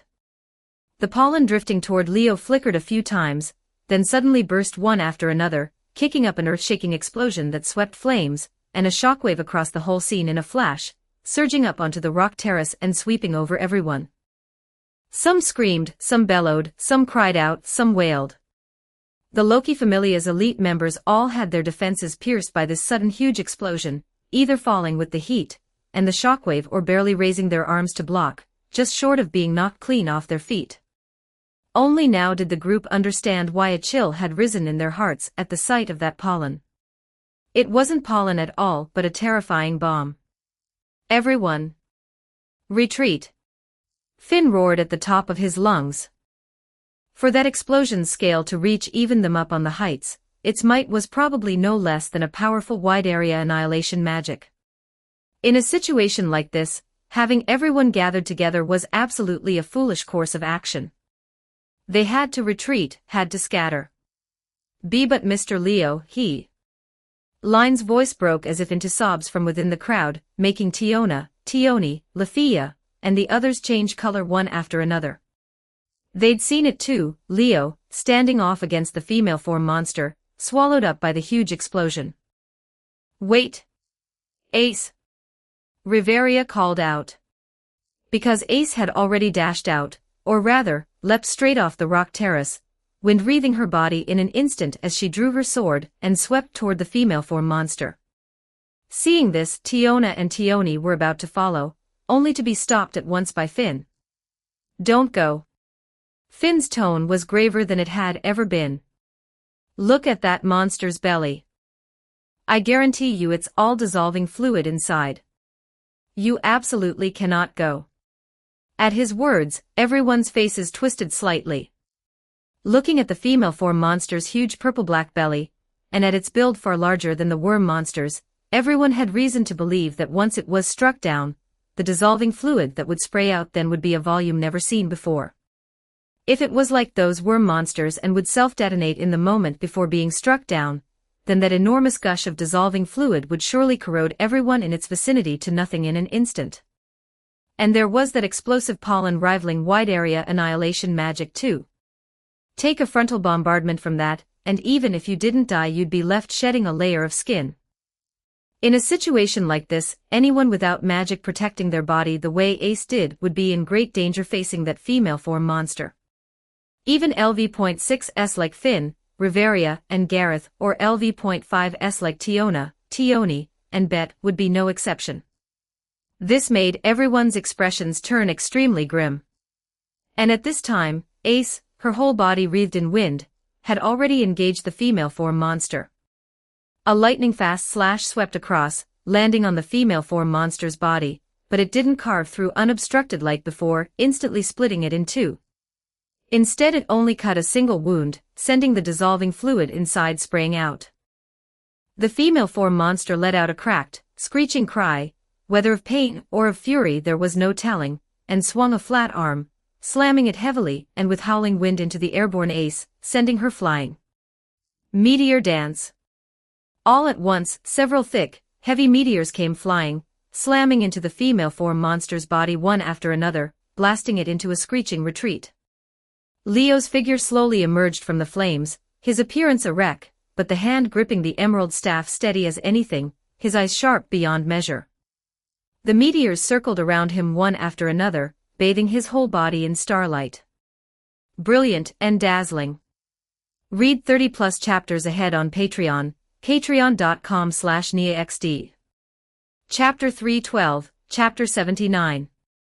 1877 words. The female form monster, a superior individual of the worm monsters, had a build no less than a floor boss and a status far surpassing any worm monster, and once killed it would self-detonate just like a worm monster, spilling an unprecedented torrent of dissolving fluid that corroded everything in the surrounding area, immensely dangerous. Leo remembered it clearly. In the original work, after Loki Familia's camp on floor 50 came under attack from the worm monsters, this female form monster appeared belatedly, at one point leaving all of Loki Familia tied hand and foot, even at a complete loss, so that only Ace, who didn't fear the dissolving fluid, could go deal with it alone, putting Ace through a fairly grueling hard fight. So, after firing off a single spell at the swarm of worm monsters that had crawled up the rock terrace, Leo didn't rush up onto the terrace like the others to support the members at the camp. Instead he stayed put where he was, ready to use a maximum output meteor dance to strangle the female form monster the instant it appeared, at a safe distance, so that the large volume of dissolving fluid stored inside it wouldn't threaten the safety of the whole expedition force. But Leo hadn't expected that the moment the thing appeared, it would spray pollen at him as he prepared to launch his magic, kicking up a huge explosion on the spot and sweeping him whole into it. Only now did Leo belatedly come to his senses. These monsters were abnormally sensitive to magic to begin with. With me preparing a high-powered spell that blatantly, how could it not have noticed me the first instant and attacked me? You could only say Leo had thought it too simple. If not for the giant's battle garb, I'd probably have been blown to death by now, huh? Looking at the battle garb covering his body, smeared with dust and dirt, Leo couldn't help feeling a lingering fear. Thanks to this set of garb, Leo had been able to weather that earth-shaking explosion. This set of garb, fit to rank among first-class equipment, possessed powerful defense against both physical and magic attacks, and on top of that, having been modified with a special process, it even had the impact-resisting performance that Goliath hide hadn't originally possessed, while the cloak could ward off fire and frost too. That was what had kept Leo from being blown to death by that sudden huge explosion, and let him survive. I'll have to thank Loki properly when I get back. Mulling this over in his heart, Leo stirred his mind and launched his magic, releasing meteors one after another without a chant, sending them circling around himself, dancing endlessly. The powerful magic, as before, drew the female form monster without fail, making it cleanly abandon the ace it had just swatted away and close in on Leo. The countless stubby legs beneath it wriggled and crawled without pause, its multiple arms swaying as well, its gaudy huge body and purple-black great belly bearing down with a soul-gripping pressure. That sight really did call to Leo's mind the floor boss of the 17th floor he'd once faced off against alone, Goliath. No, the female form monster before him was more powerful than Goliath, and more terrifying too, enough to set Leo's heartbeat racing. I have to keep my distance from it. Just as when he'd fought Goliath back then, Leo confirmed this countermeasure first. The difference was that this time, the reason Leo didn't dare let the female form monster close was his fear of the dissolving fluid inside it. The giant's battle garb on his body could withstand the female form monster's explosive pollen, but it absolutely couldn't withstand that dissolving fluid capable of dissolving first-class equipment. So Leo had to keep a certain distance from it, even keep an extremely great distance, or else even if he managed to strike it down, he'd be corroded on the spot by the dissolving fluid that sprayed out from inside it when it self-detonated, not even a single bone left behind. Take this. Leo fired off the meteors dancing around him without hesitation, turning them into flashes of light that bombarded the female form monster from every direction, blotting out the sky. The female form monster's reaction was nothing if not quick. Sensing that powerful magic reaction closing in on it, it immediately swung its manta ray-like flat arms, batting at the incoming meteors one after another with astonishing speed. The meteors that came shooting in were struck by the female form monster and burst on cue, scattering into bursts of starlight. Not that easy. Leo immediately seized the remaining meteors, swerving them abruptly past the swinging flat arms to slam down onto the monster's upper body from above, setting off explosion after explosion. The female form monster let out a howl of pain, then locked onto Leo completely. Its upper body suddenly leaned back, and a horizontal crack opened across its seemingly featureless face, opening a mouth. The next second, dissolving fluid shot out violently like a water gun, carrying a foul, fishy stench. The volume of that dissolving fluid and the speed of the shot were simply worlds apart from those worm monsters. If the dissolving fluid the worm monsters spat was a water gun, then the dissolving fluid the female form monster spat was a high-pressure water cannon. Leo's pupils shrank, and without a thought he hurtled off into the distance, dodging this surging purple-black water cannon. The purple-black water cannon grazed the spot Leo had been in a second earlier, and landed on the ground, sweeping forward as it went and kicking up a tremendous roar. Where the water cannon passed, an extraordinary dissolving sound rose up, everything it touched dissolving in an instant into black smoking trenches. Trees fell in row after row, great clouds of black steam shot skyward as well, and even the ground it hadn't touched changed color in the blink of an eye, as if poisoned, turning pitted and revolting in the extreme. The terrible dissolving speed, the dreadful lethality, sent a chill through Leo's heart, and confirmed all the more his resolve never to be touched by it. Light of heaven, sword of stars. Meteor dance. The fully chanted star magic activated, and countless meteors shot out once more, some driving straight at the female form monster, some circling around to its side, above, and behind, unleashing an all-around bombardment on it. The female form monster flailed its tentacles with all its might, blocking the incoming barrage while opening its mouth again, trying to shoot out dissolving fluid. Just then, a figure came riding the wind, the keen blade in her hand swinging down and cutting the air apart. The female form monster couldn't react in time, and took that lightning-fast slash to the mouth, the dissolving fluid brewing within bursting out like blood, drawing a soundless wail from it. Ace? Leo called out to her. Ace didn't answer him, instead kicking off the air as if popping it underfoot, rebounding back down with her sword desperate raised high, about to take the female form monster's head clean off. Don't. Pull back, quick. Leo's face changed sharply, and he shouted this out. Because he'd clearly seen the female form monster's forearms already crossed before its chest, and with one hard flick they spilled out a volume of pollen that made you doubt your own eyes. The mass of pollen scattered in every direction like light particles, shrouding the monster, and shrouding the spot where Leo and Ace were too. A few seconds later, an utterly terrifying huge explosion appeared, flames and a shockwave bursting wide open. In this moment, Leo and Ace alike were both swept into this earth-shaking huge explosion, swallowed by the oncoming blast flames, vanishing completely into the sea of fire. The huge explosion burned away a whole corner of the gray forest, sending thick black smoke rising straight up to the dome of floor 50. And the expedition force members on the rock terrace were all knocked flat by the hot wind and the shockwave too. Even the first-class adventurers were buffeted to the point of teetering, unable to so much as keep their footing. Pull back. Pull back, quick. Finn gave the order again, his voice pitched up to its loudest. Take the bare minimum of supplies and clear out of here right now.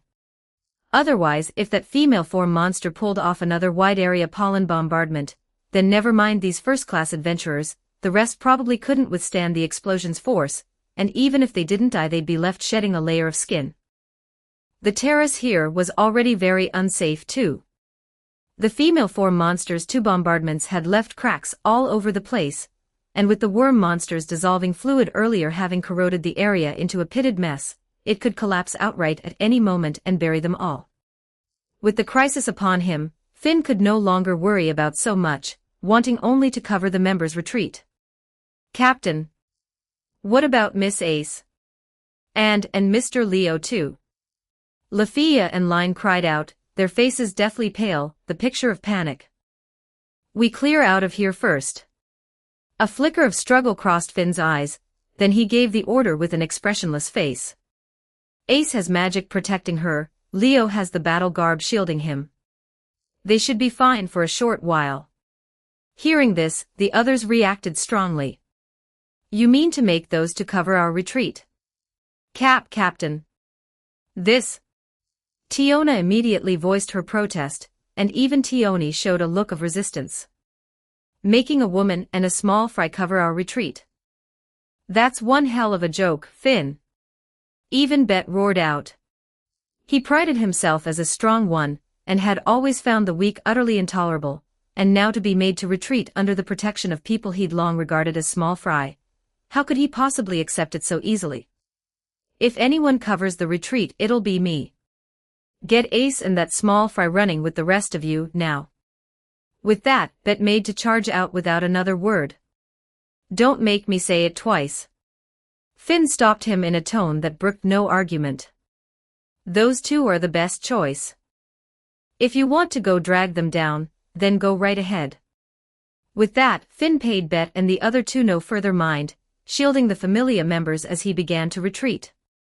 The members naturally couldn't accept a thing like this either, but they didn't dare openly defy Finn's order, let alone with Riveria and Gareth both following along without a word. The two of them understood clearly that it wasn't that Finn didn't want to go in, but that as the Familia's leader he had to secure the members' safety first. Only by securing the members' safety as quickly as possible could they find a way to support Leo and Ace. Damn it. Bet, Tiona and Tioni, their faces full of struggle, cursed in the end all the same and fell in with the main force. Behind them, the female form monster was still shrieking, its cries ringing on without pause. Read 30+ chapters ahead on Patreon, patreon.com/NiaXD. Chapter 313, Chapter 80. 1932 words. As for the expedition force's retreat, Leo had no spare attention left to follow it now. Caught up in that earth-shattering explosion, he felt the whole world before his eyes dyed fiery red, his entire field of vision seized and stripped away by the blaze. In his ears was a roar loud enough to rupture his eardrums. Around him was a heat high enough to cook a human body. In that moment, even with the giant's battle garb protecting him, Leo couldn't avoid feeling the pain, forcing him to grit his teeth and struggle to adapt to his current surroundings. Ace. He found himself murmuring her name, the word full of a worry he hadn't even noticed himself. Even knowing she had a wind attribute enchantment magic shielding her, Leo still couldn't help but worry about Ace. There was no helping it. Unlike Leo, who'd kept some distance from the female form monster, Ace was far too close to it, and the explosion she took was surely far stronger than Leo's. What if Ariel's protection couldn't block that blast? What then? Leo couldn't stop himself from thinking it. But it was still far too early for him to be worrying about others. After all, he was still caught in the thick of a crisis himself. Rumble.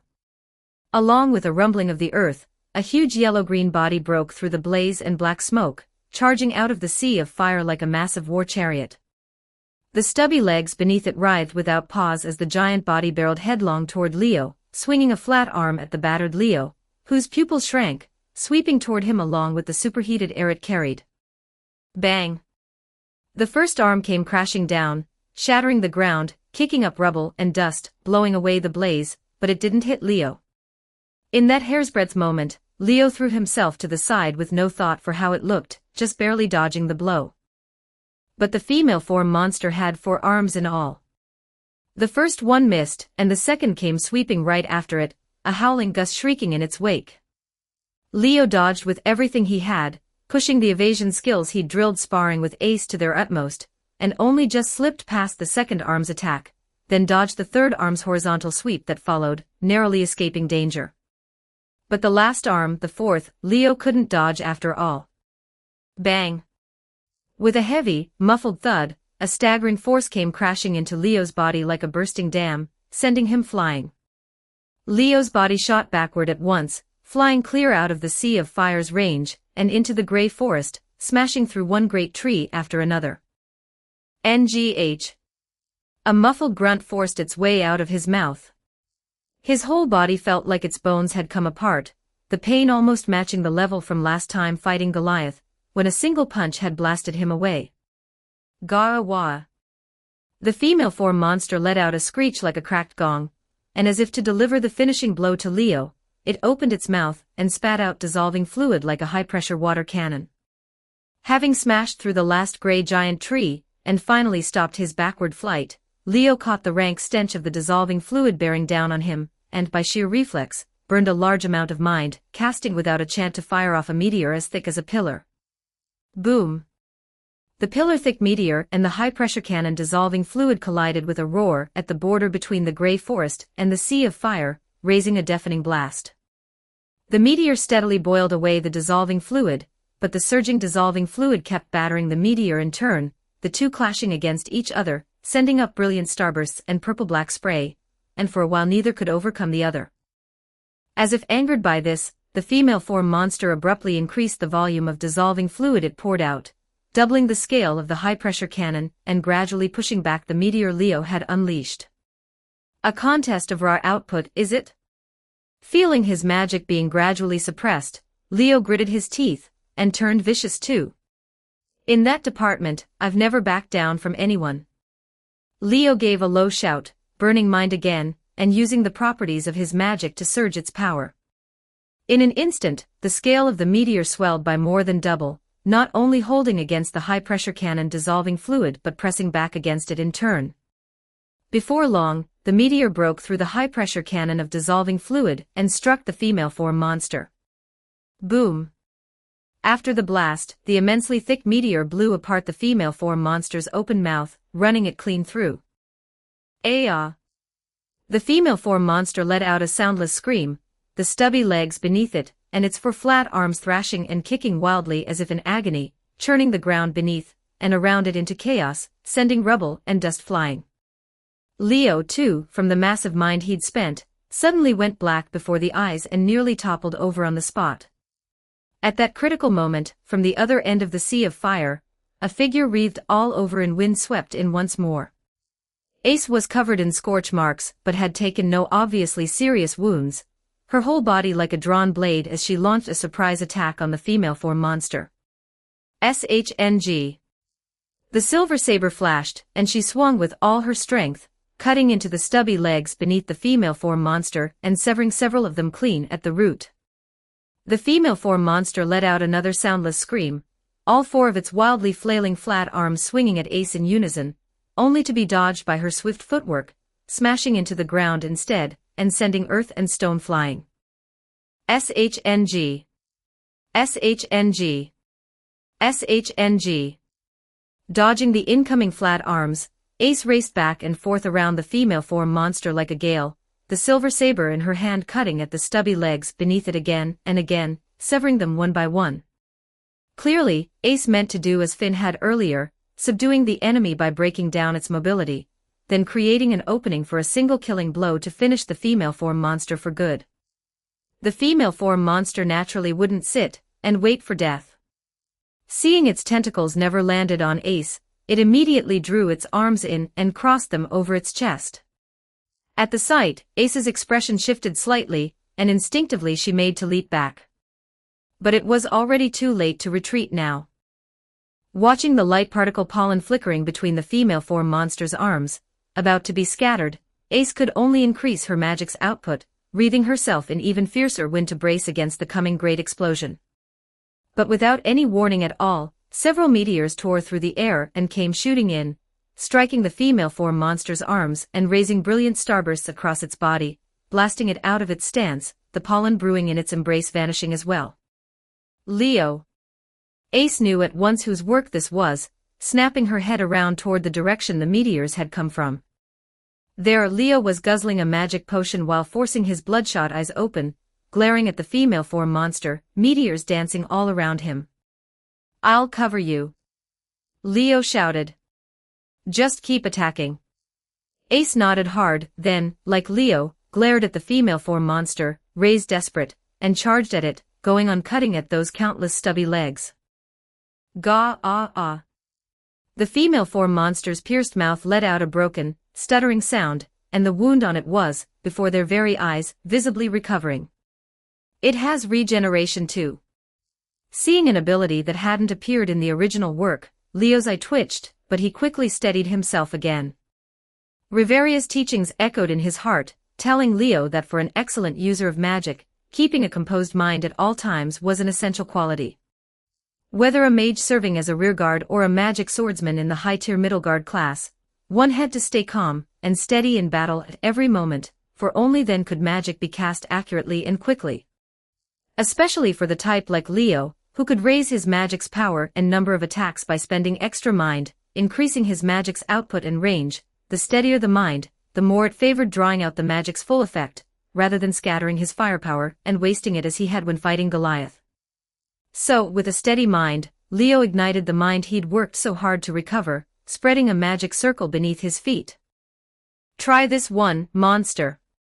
Leo chanted his magic and released several meteors, but rather than letting them dance around him, he kept them hovering at his side, stretching them out longer and longer.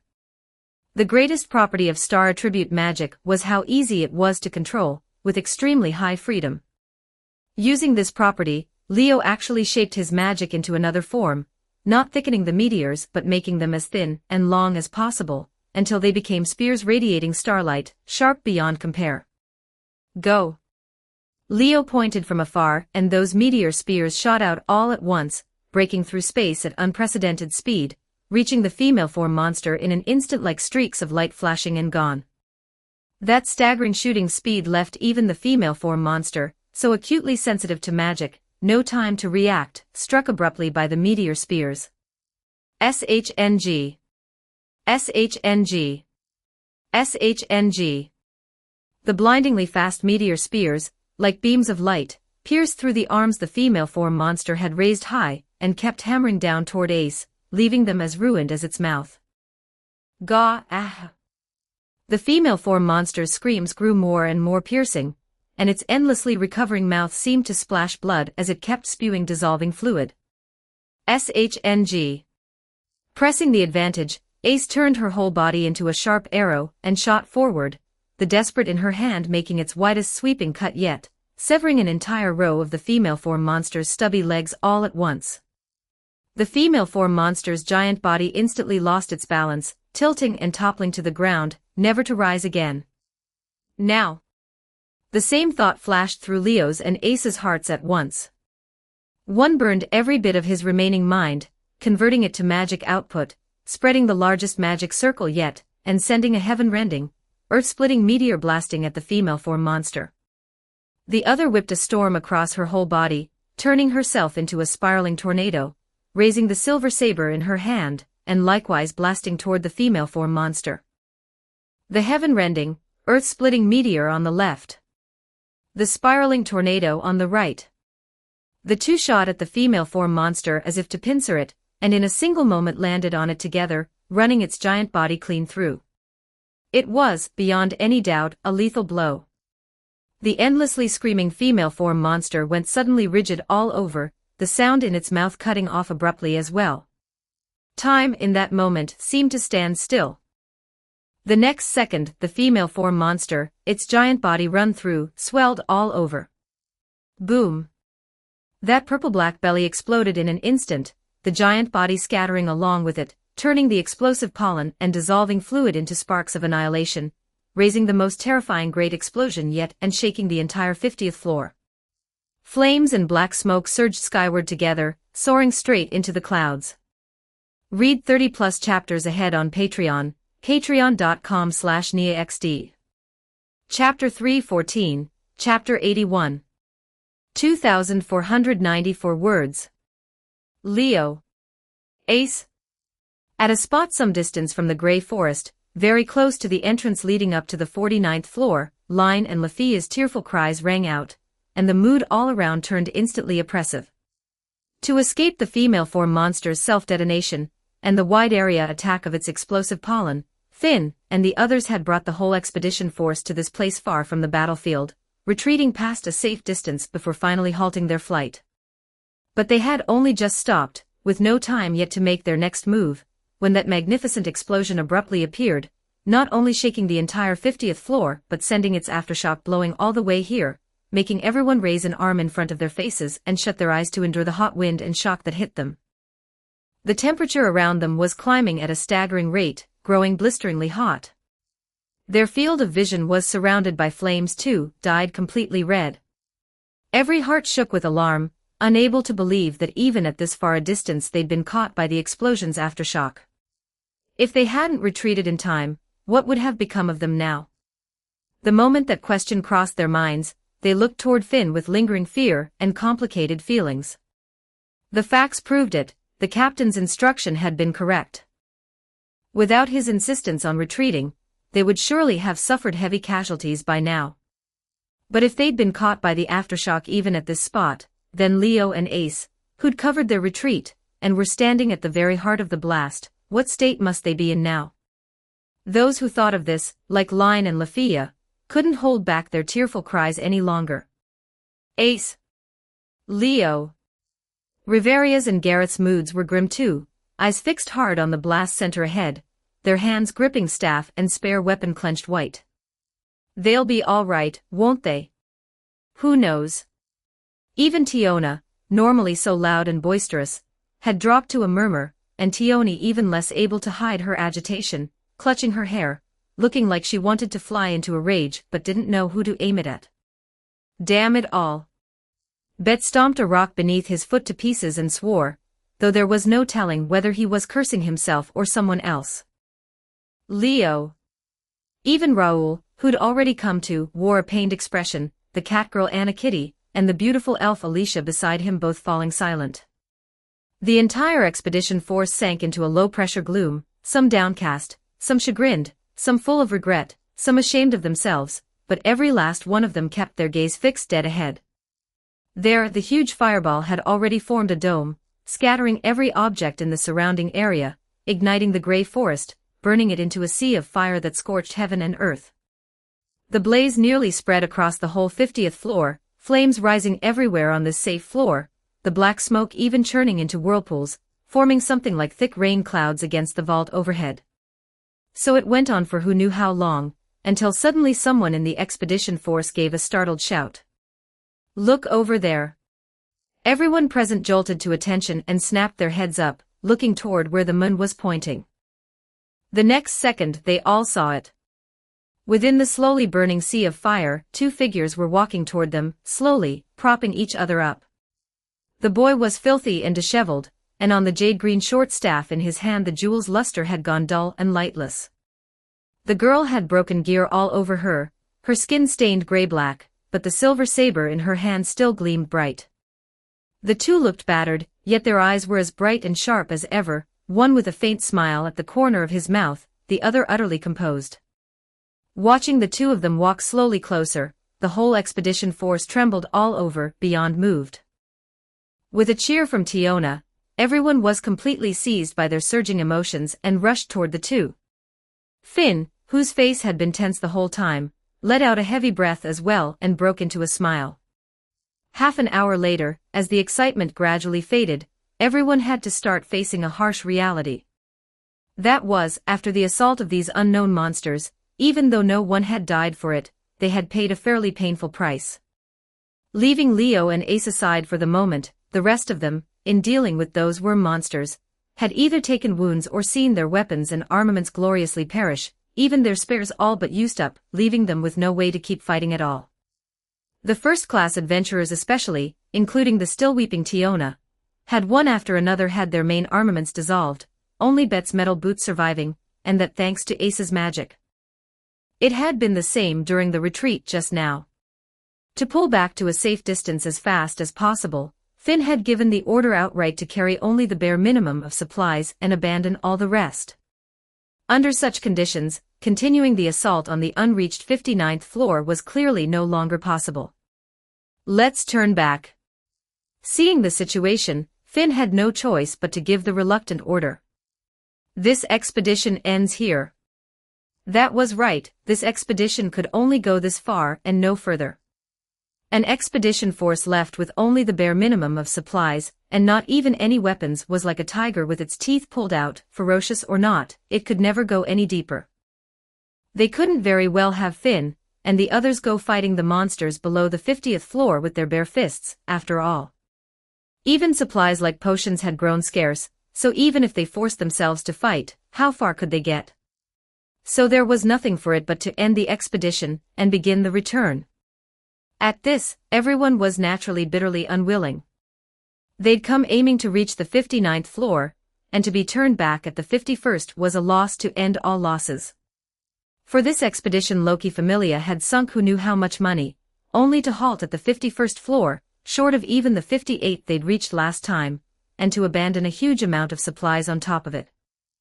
They couldn't even recoup their costs, and with the main fighters' primary armaments all wrecked, going back was bound to mean bleeding out a fortune to forge new weapons. This situation, never mind the others, even Leo found it heartbreaking. After all, the main weapons of Finn and the other first-class adventurers were all first-class items, easily costing upwards of 100 million valis apiece to forge, and this time nearly all of them were wrecked, the losses absolutely exceeding 500 million.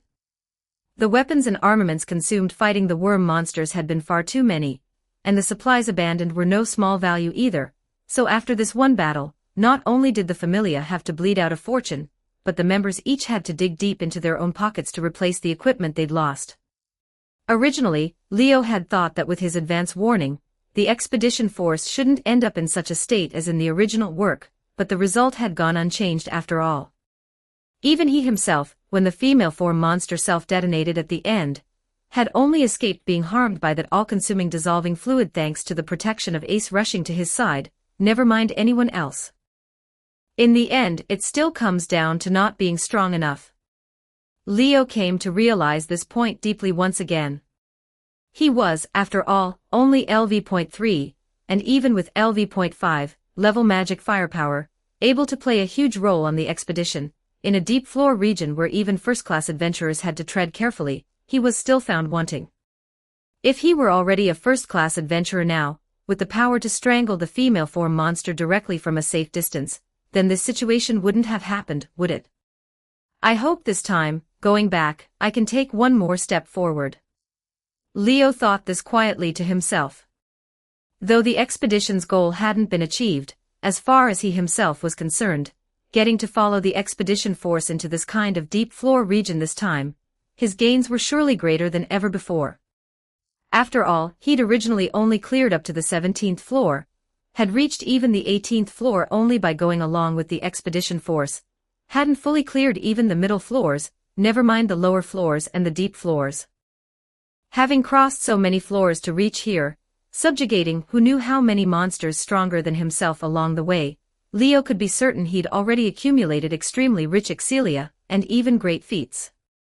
Perhaps, going back this time, he'd be able to cross over to the next stage. That wasn't out of the question.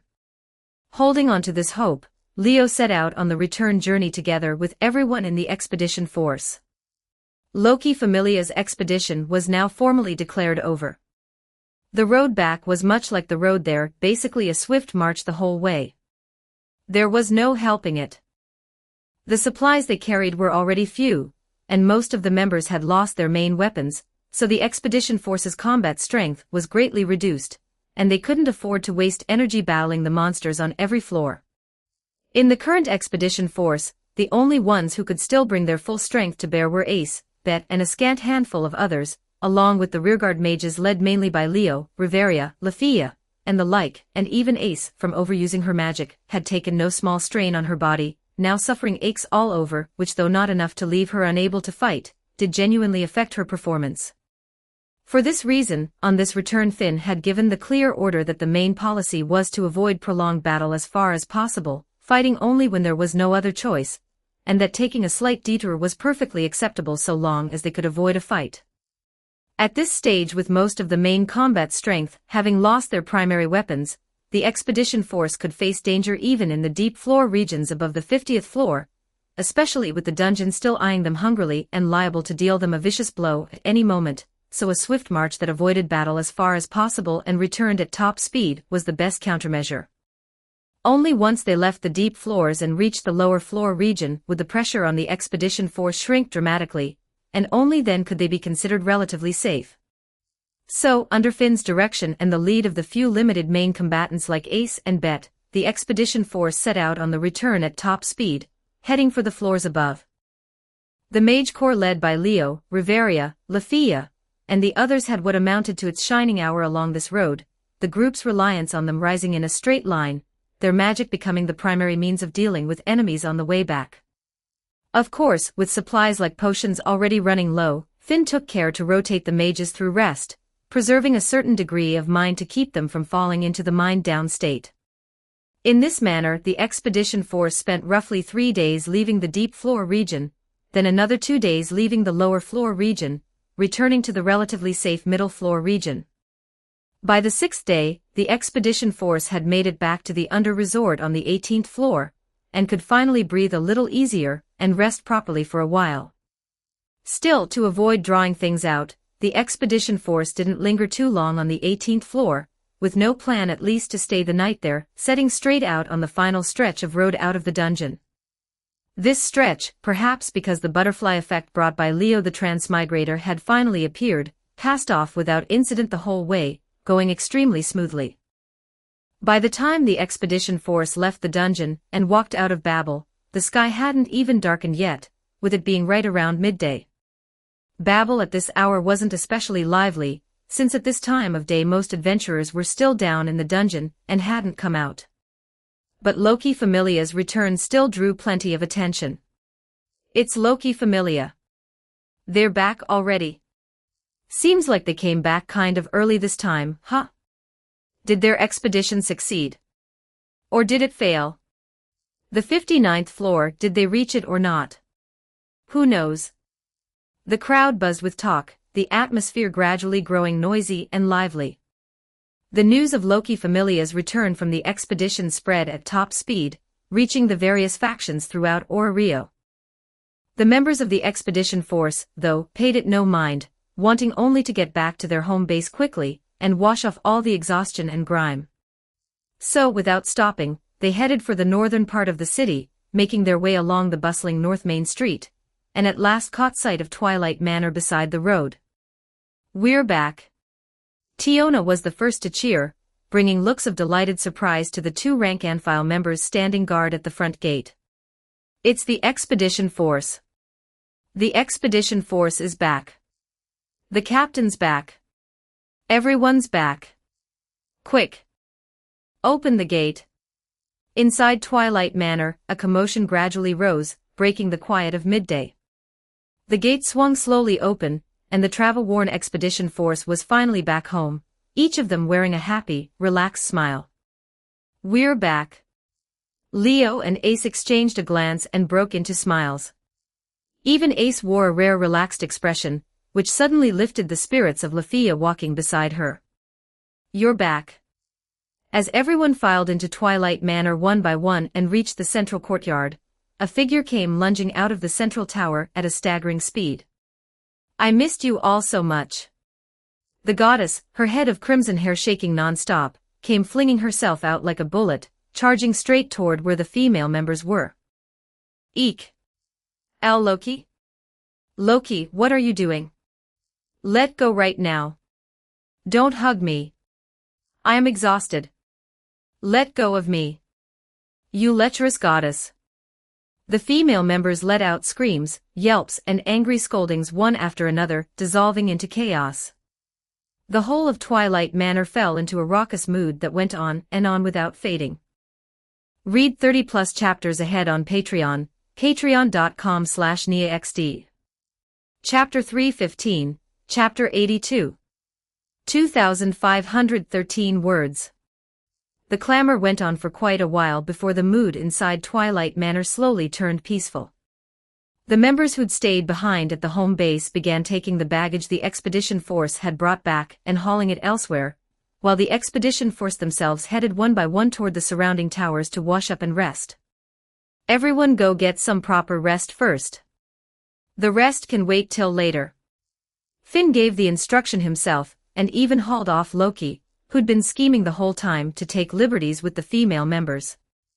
"Knock it off, Loki. Everyone's worn out this time, and if you keep this up they won't get any rest." Under Finn's slightly exasperated urging, the off-key goddess reluctantly came to a stop. Fine, go get some good rest, all of you.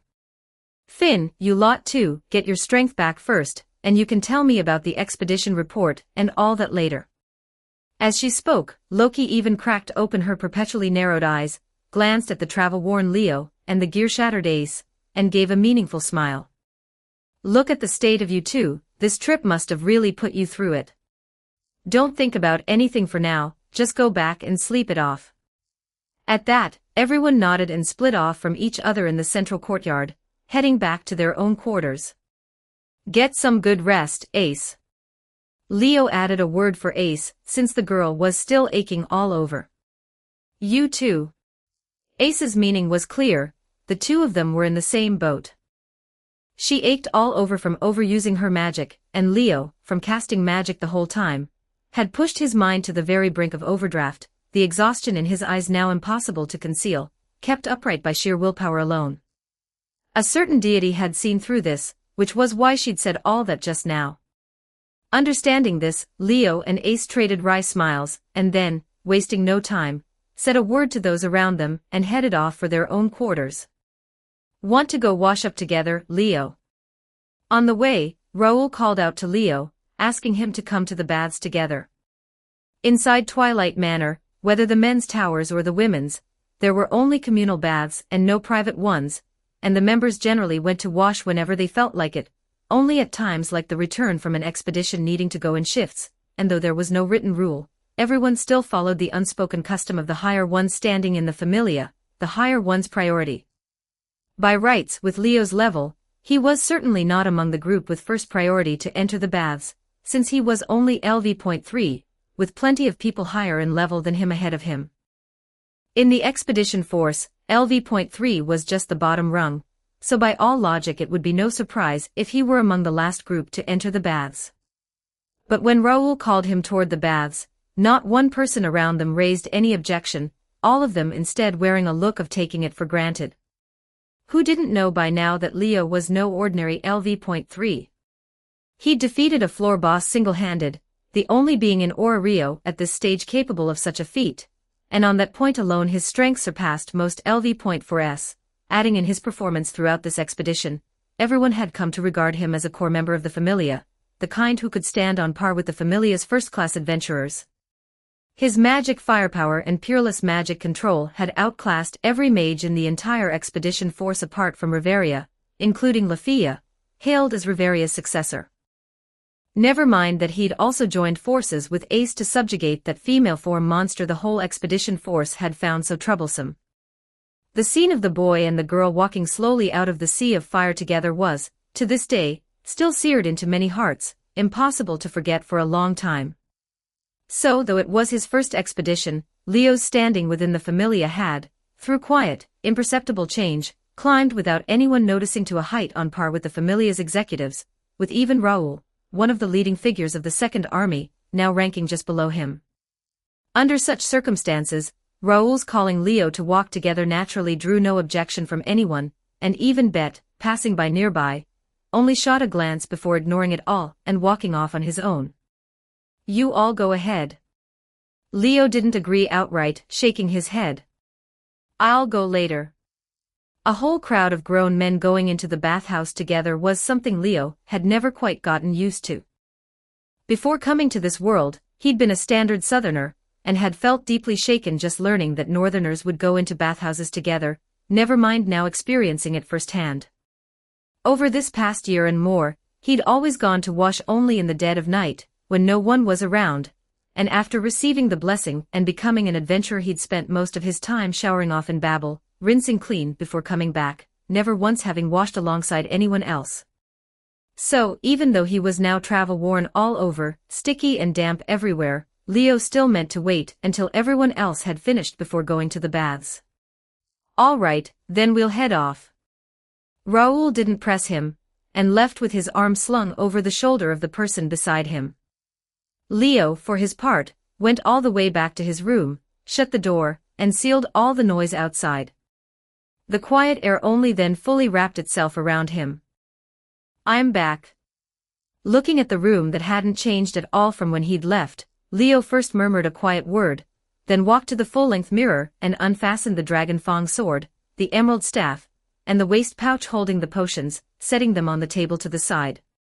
He took off the giant's battle garb too, and this set of armor was worthy of being a first-class special armament, for even after so many battles, even after the saturation bombing of the female form monster's pollen bombs, it still hadn't a single nick on it intact all over, only with too much dust, blood, and sweat caked on it, filthy beyond belief, so he'd have to give it a good cleaning later, and take it in for maintenance. Weapons had durability, and so naturally did armor, and if it wasn't properly serviced, properly maintained and repaired, this garb's resilience would surely drop a great deal, and it might just break down on its own one day, so when he had time later he'd have to take the garb in for maintenance. There was also the emerald staff, which he'd used the whole expedition, and the jewel on the staff was nearly cracking, so he'd have to take it to the shop that sold it for repairs, or fit a new jewel before he could keep using it. The sword, on the other hand, since he'd rarely used it this expedition, hadn't dropped much in durability, still plenty sharp, no need to take it in for repairs, just a bit of upkeep. Used up quite a few potions too, especially the magic potions. "This stuff's pretty much a necessity for me, I'll need to restock in time." Given his magic's special nature, if he couldn't keep his mind topped up at all times, he definitely couldn't draw out its full power, so a supply like magic potions had to be kept on hand at all times, and the higher the quality, the better the recovery effect, the better. With all sorts of plans surfacing in his mind, Leo went alone to the baths, showered off, and once his body was clean, fell straight onto the bed and dropped off to sleep. Night quietly fell. After an afternoon's rest, the members of the expedition force had finally recovered some of their spirits, and came out of their rooms one after another, making the whole of Twilight Manor lively once more. "Leo. Let's go eat together." Raoul knocked on Leo's door too, calling him out. Dinner was already prepared, and everyone was heading to the great dining hall to start the meal. Roused from sleep, Leo hesitated a moment, but didn't choose to refuse. "Let's go, then." Before, because Bet couldn't stand the sight of him, and because quite a few people in the Familia had harbored some odd thoughts about him, Leo hadn't gone over to the great dining hall much to eat with everyone. But now he'd been on an expedition with most of the Familia, not only fighting shoulder to shoulder but even sharing a tent with others, and the people in the Familia had come to see him differently, no longer looking at him with odd eyes that left him ill at ease. That being so, eating together with everyone wasn't such an uncomfortable thing after all. So Leo came to the great dining hall together with Raoul. The space here wasn't exactly roomy, with only several rectangular dining tables set out inside, and yet the goddess Loki was a strong advocate of the meals should be eaten together policy, so for both breakfast and dinner the group meal here wouldn't begin until all the members aside from those on patrol had gathered, leaving the already cramped hall always packed to bursting, so that even moving between the chairs took some effort. Still, since they'd only just gotten back from the expedition, no one had the energy to be rowdy, and on top of that Loki had probably given orders beforehand for this meal to be a lavish one, to properly reward the returned expedition force members, so everyone was tucking in heartily, eating to their heart's content. Some were telling the tales of this expedition to those who'd stayed behind, and others were chatting away with relaxed expressions, and all in all it was a warm, convivial scene. My little ones, open up your bellies and eat. Loki stood right up at the head seat, a big mug of drink in hand, one foot even planted on the table, bellowing loudly, which drew a round of cheering from the members around her. Finn, Riveria and Gareth sat beside Loki, paying the worked-up goddess no mind, chatting among themselves, and a little way off was Bet, eating alone, this aloof young werewolf clearly unwilling to join in this kind of merriment. As for Ace, Tiona, Tioni, and Lafia's group, they were sitting at another long table. Leo. Over here. The moment Tiona saw Leo come through the door, her eyes lit up and she waved him over. Ace looked toward Leo coming in too, and there was an empty seat beside her, plainly saved specially for him. The people around, seeing this, all quietly drew their gazes back. Coming. Leo naturally wouldn't refuse, and after answering, looked toward Raoul. I'll go over there.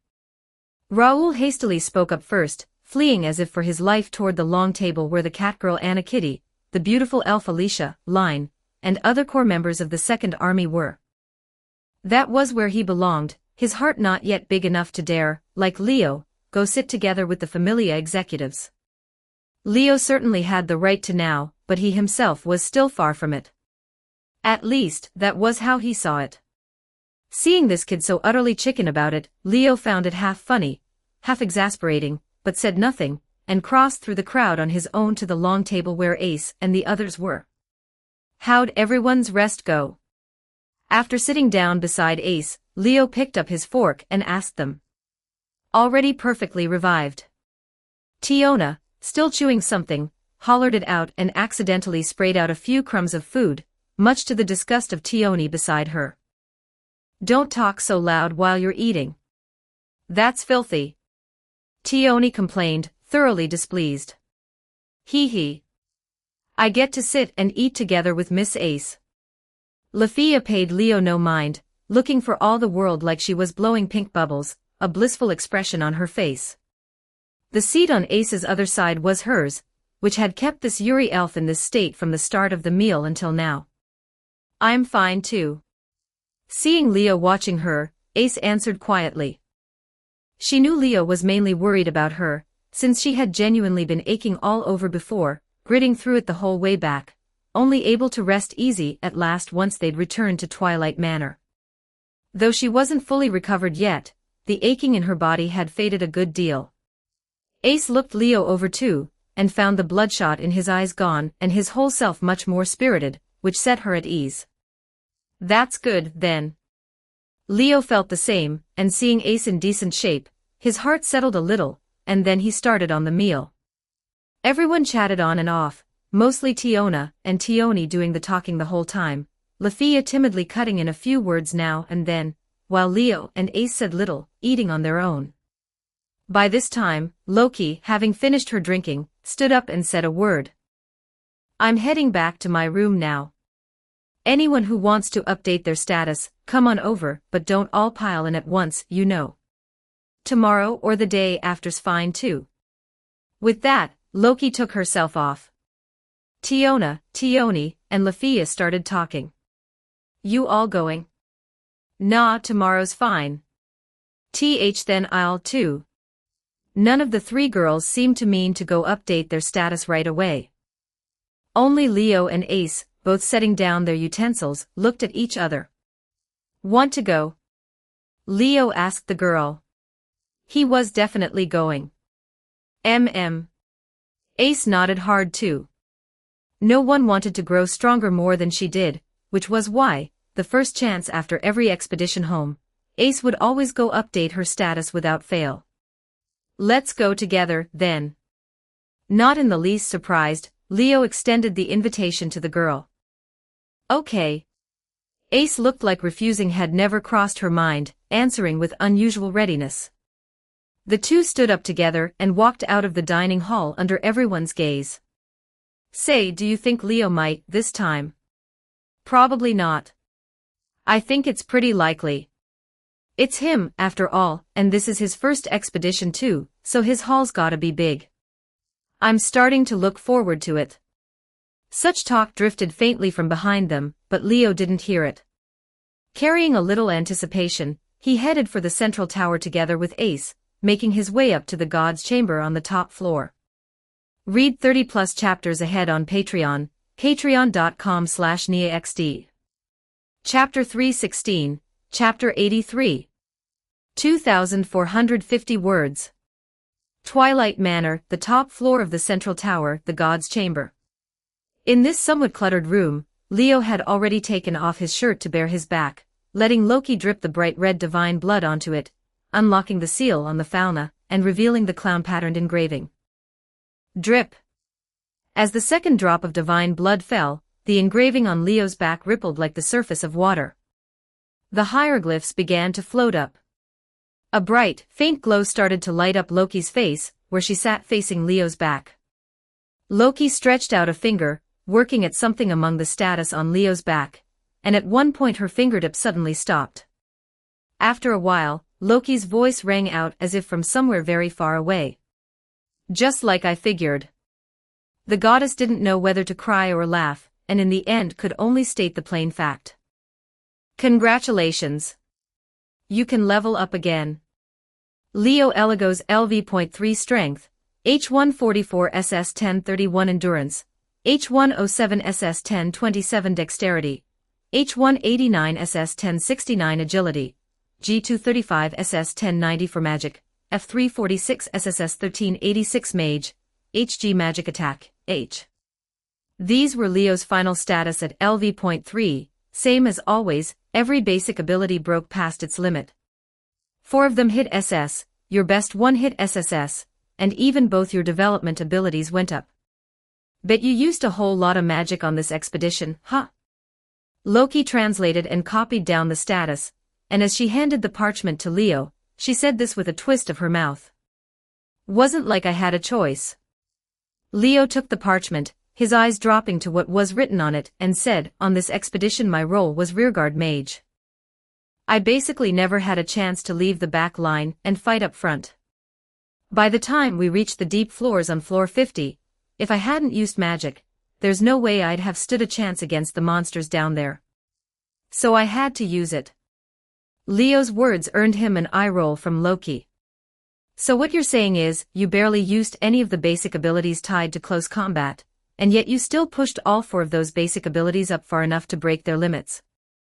If you want to brag, say it here, don't say it outside, or I'm worried someone'll deck you.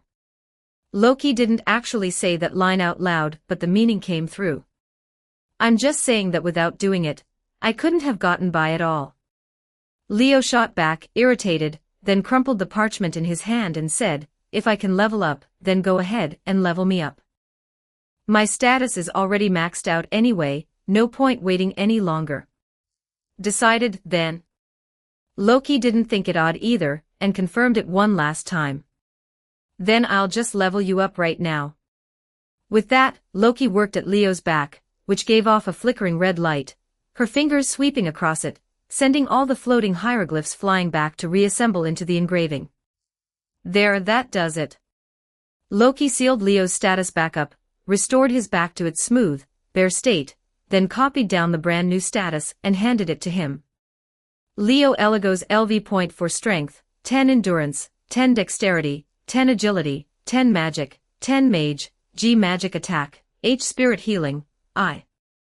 The rank up of his status came to a perfect close, the level confirmed as raised, all basic abilities fully reset, the abilities of the previous level once again becoming potential that accumulated as the ever more solid foundation beneath Leo. LV.4. This was already the highest level below first-class adventurer.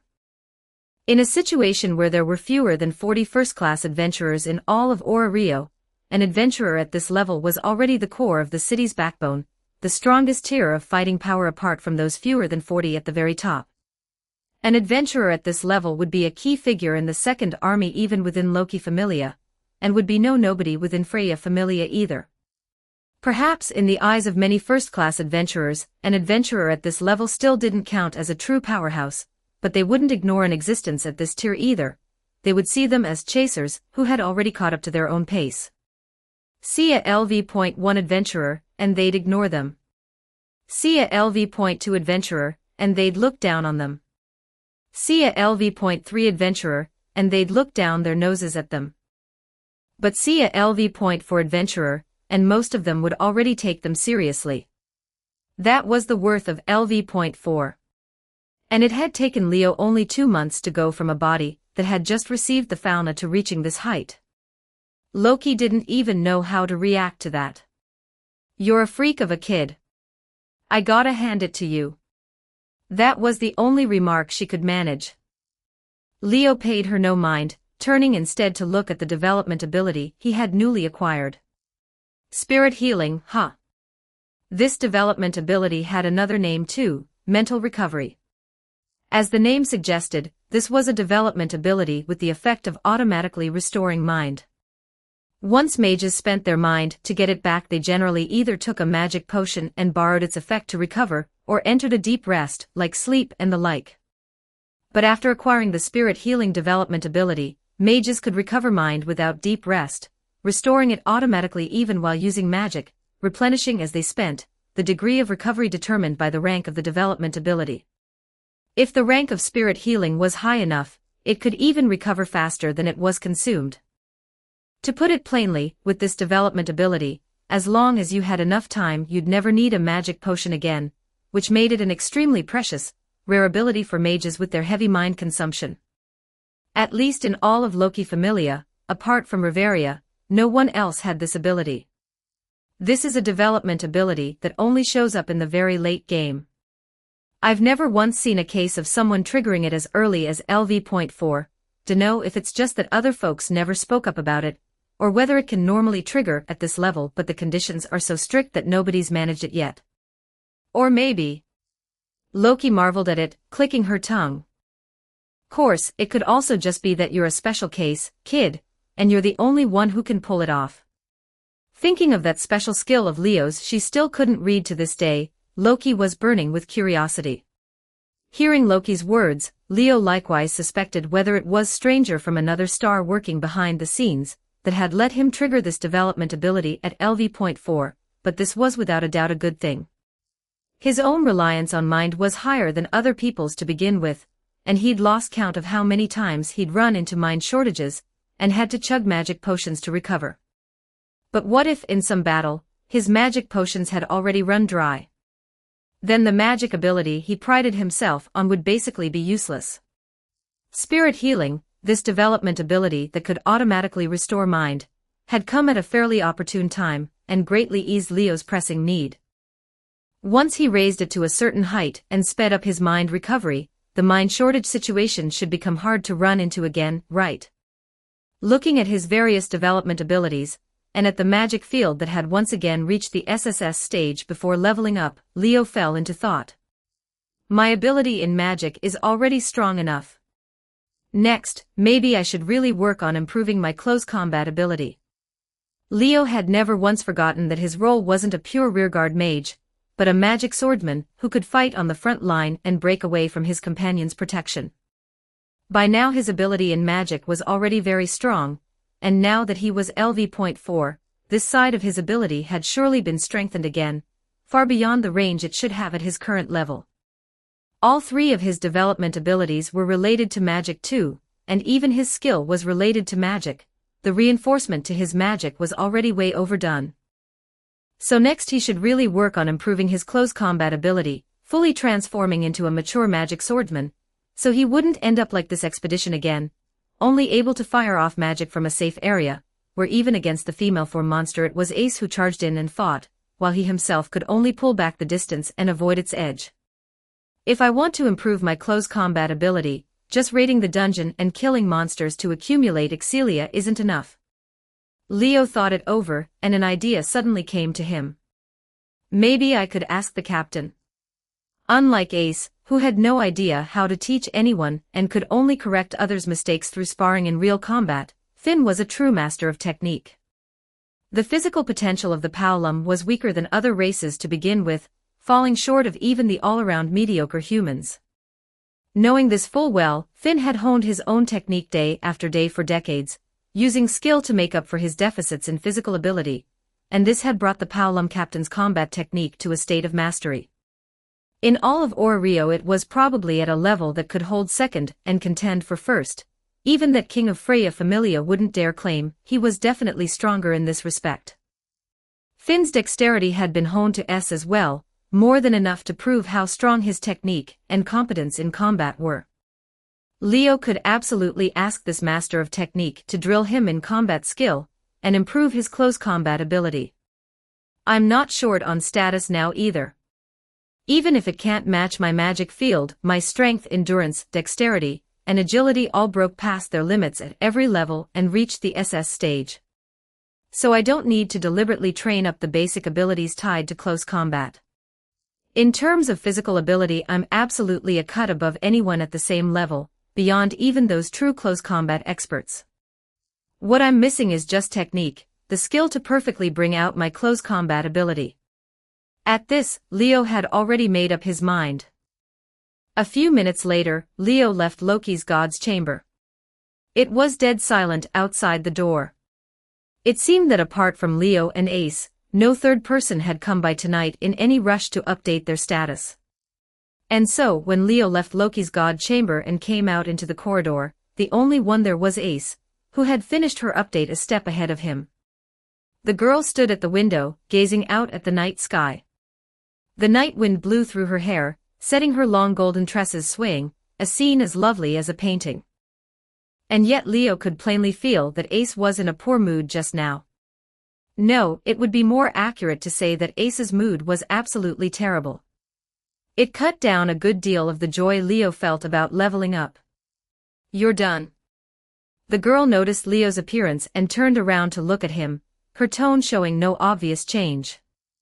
But Leo could still feel that Ace was suppressing her own emotions, doing her best not to let them show in front of him. Unfortunately, what she didn't know was that, over more than a full year together, Leo had learned the skill of finding her true inner state from the faint changes in her expression and her eyes. So Leo stepped forward and asked, plain and direct. What's wrong with you? Leo knew well that with this girl in front of him, none of the roundabout stuff was necessary. Asking directly was perhaps more fitting than any other approach. Ace lifted her eyes, fell silent for a moment, and only then held out to Leo the parchment she'd been gripping in her hand. Can I look? Leo knew what was written on it, which was why he asked. Ace said nothing, only nodded and handed the parchment to Leo. Leo fixed his eyes on it, and immediately understood why Ace was in such a terrible mood. Ace Wallenstein LV.5 Strength, D549 D555 Endurance, D540 D547 Dexterity, A823 A825 Agility, A821 A822 Magic, A899 Hunter, G Abnormal Resistance, G Swordsman, I. This was Ace's current status, and the brand new version just updated. It was just that this freshly produced status had improved by far too small a margin. Set aside the development abilities not improving at all, since those were hard to improve in the first place, and not just anyone could raise them as easily as Leo. But even the basic abilities had barely improved, at least not enough to reach the next stage, and how was that any different from not improving at all? The total proficiency across all abilities had gone up by 16 points, and among them the magic proficiency hadn't budged in the slightest. The expedition had lasted about half a month, and Ace, as the Familia's undisputed main fighting power, had slaughtered who knew how many monsters, including powerful monsters dwelling in the deep regions and existences like that female form monster. And yet not a single ability had managed to improve to the next stage. This was already plainly telling Ace that this time, she had grown not in the slightest. How could a girl who craved getting stronger possibly be in a good mood after seeing something like this? Leo silently handed the parchment back to Ace, and after weighing his words, finally spoke. This is perfectly normal. You've already reached the very top tier of LV.5, pushing any further is bound to be quite difficult. The closer the proficiency of a basic ability got to 999, the closer to the highest evaluation of S, the smaller the margin of growth, and the greater the difficulty of improving. Everyone knew that. And Ace's magic was already close to S, while her dexterity and agility had already reached A. As for the remaining strength and endurance, those weren't her strong suits, so naturally the difficulty of improving them was high. But Leo's words earned only Ace's silence. Read 30+ chapters ahead on Patreon, patreon.com/NiaXD. Chapter 317, Chapter 84. 2,562 words. Ace actually knew better than anyone. It wasn't that she'd become hard to improve, but that she'd already grown as far as she could. Just as Leo could feel before every level up that he'd already reached the limit of his current level, and could no longer effectively raise his abilities, Ace too had clearly felt the existence of something called a limit. It had already been 3 years since she rose to LV.5, and over those 3 years she'd raised the abilities she was good at to near S. To push any further now, the difficulty was bound to be very high. Not everyone could break past the limits of their status as easily as Leo. For other people, reaching the S stage with an ability was already the limit, and those who could reach that limit were extremely few. Apart from a tiny handful of heaven's favored, for an ordinary adventurer to raise their own abilities to the D stage, and meet the basic conditions for leveling up was already considered pretty good. Ace was without question one of heaven's favored. She'd raised even the abilities she wasn't good at to D, and the rest of her abilities had all drawn close to the highest S. How could she possibly not hit a wall? That magic parameter of hers, just a sliver of proficiency away from reaching S yet which, even after this expedition, stubbornly couldn't be pushed up that last little bit, had already proven she'd run into a barrier. This was without doubt telling her that she'd already gone as far as she could at the LV.5 level, that she'd reached her limit, and had little room left to grow. Even if she kept going like this, it would be hard for her to accumulate enough excelia to raise her own abilities. This was the real reason Ace's mood had soured so badly. What about you? Ace didn't reveal what was in her heart, and instead asked Leo this. The implication was clear. She was asking Leo how his own haul had turned out. Leo badly wanted to say that he was just like her, that his haul wasn't much. But this time he'd already leveled up, and the news would surely be reported to the guild soon, and made public, at which point he'd instead be suspected of deceiving Ace. He didn't really want to deceive Ace.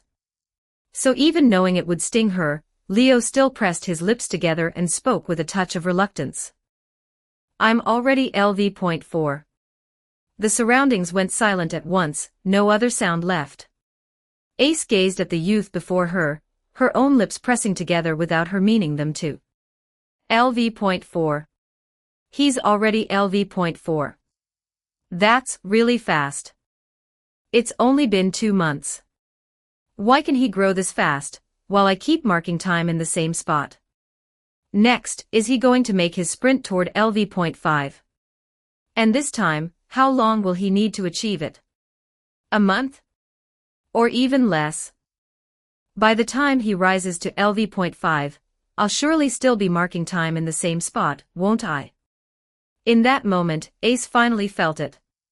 This man before her, once so pitifully weak, the one she herself had brought out of the dungeon, had already caught up to her. At his rate of growth, he'd soon reach the same domain as her, wouldn't he? And before long, it was even possible she'd be surpassed by him. A sense of urgency quietly took root, and the pressure abruptly multiplied many times over, leaving Ace with a faint feeling that she couldn't breathe. It wasn't that she couldn't stand to see Leo grow stronger, she just couldn't stand that she herself couldn't grow stronger. Why? Why doesn't a rate of growth like that belong to me? For the first time in her life, Ace felt the emotion called jealousy sprout inside her. You okay, Ace? Leo looked at the girl with some worry, seeming to sense the violent swell of emotion in her heart at this moment. "I'm fine." Ace fell silent again for a while, then said, "Congratulations." With that, Ace turned and left. Leo watched Ace's retreating back, and for a moment didn't know whether he should chase after her. In the end, he gave up the thought of chasing. Let her have some time alone. Right now, whatever he said probably wouldn't be quite right. The next day, early morning. Today Twilight Manor would be bustling as ever, and even all of Orario would grow very lively. On the first day back from the expedition, Loki Familia also had to start dealing with the various spoils they'd brought back. Magic stones, drop items, or the rare mineral metals and the like gathered from the dungeon, all of these had to be taken out and sold, exchanged for money, to make up a little for the enormous costs spent before the expedition. Of course, this batch of spoils certainly wouldn't make up for the pre-expedition costs. There was no helping it. The expedition force had run into worm monsters, after all, which had caused massive losses of supplies. To lose that many supplies before they'd even begun raiding the unreached regions was an extremely draining thing for Loki Familia. The various supplies purchased before the expedition had been thrown away, and the large quantity of spoils gained during the expedition were gone too. All the expedition force brought back was the spoils gained on the way home, which fell far, far short compared to the haul from an ordinary expedition. On top of that, most of the expedition force's equipment had been dissolved by the worm monsters, including the first-class adventurers' main weapons being scrapped, so the haul from this expedition fell nowhere near the point of making up for the losses.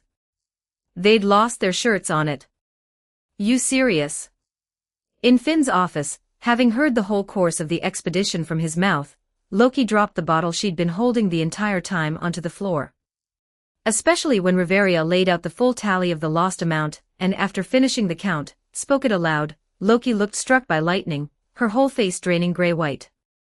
The people of Orario also caught some sense of the situation as Loki Familia's members ran all over the place, beginning to deal with the spoils brought back from the dungeon. So, Loki Familia's expedition this time was a failure. They actually ran into a new species of monster that can dissolve weapons. Isn't that just rotten luck? Poor them. Forget floor 59, this time they didn't even reach floor 52, and they came home defeated. All you can say is, mercifully there were no casualties. Yeah, as long as the fighting power's still there, worst case they just go on another expedition next time. That's true enough, but still. Every corner of the city was filled with this kind of talk. Loki Familia's expedition failing this time, though it left quite a few people startled, didn't stir up much criticism.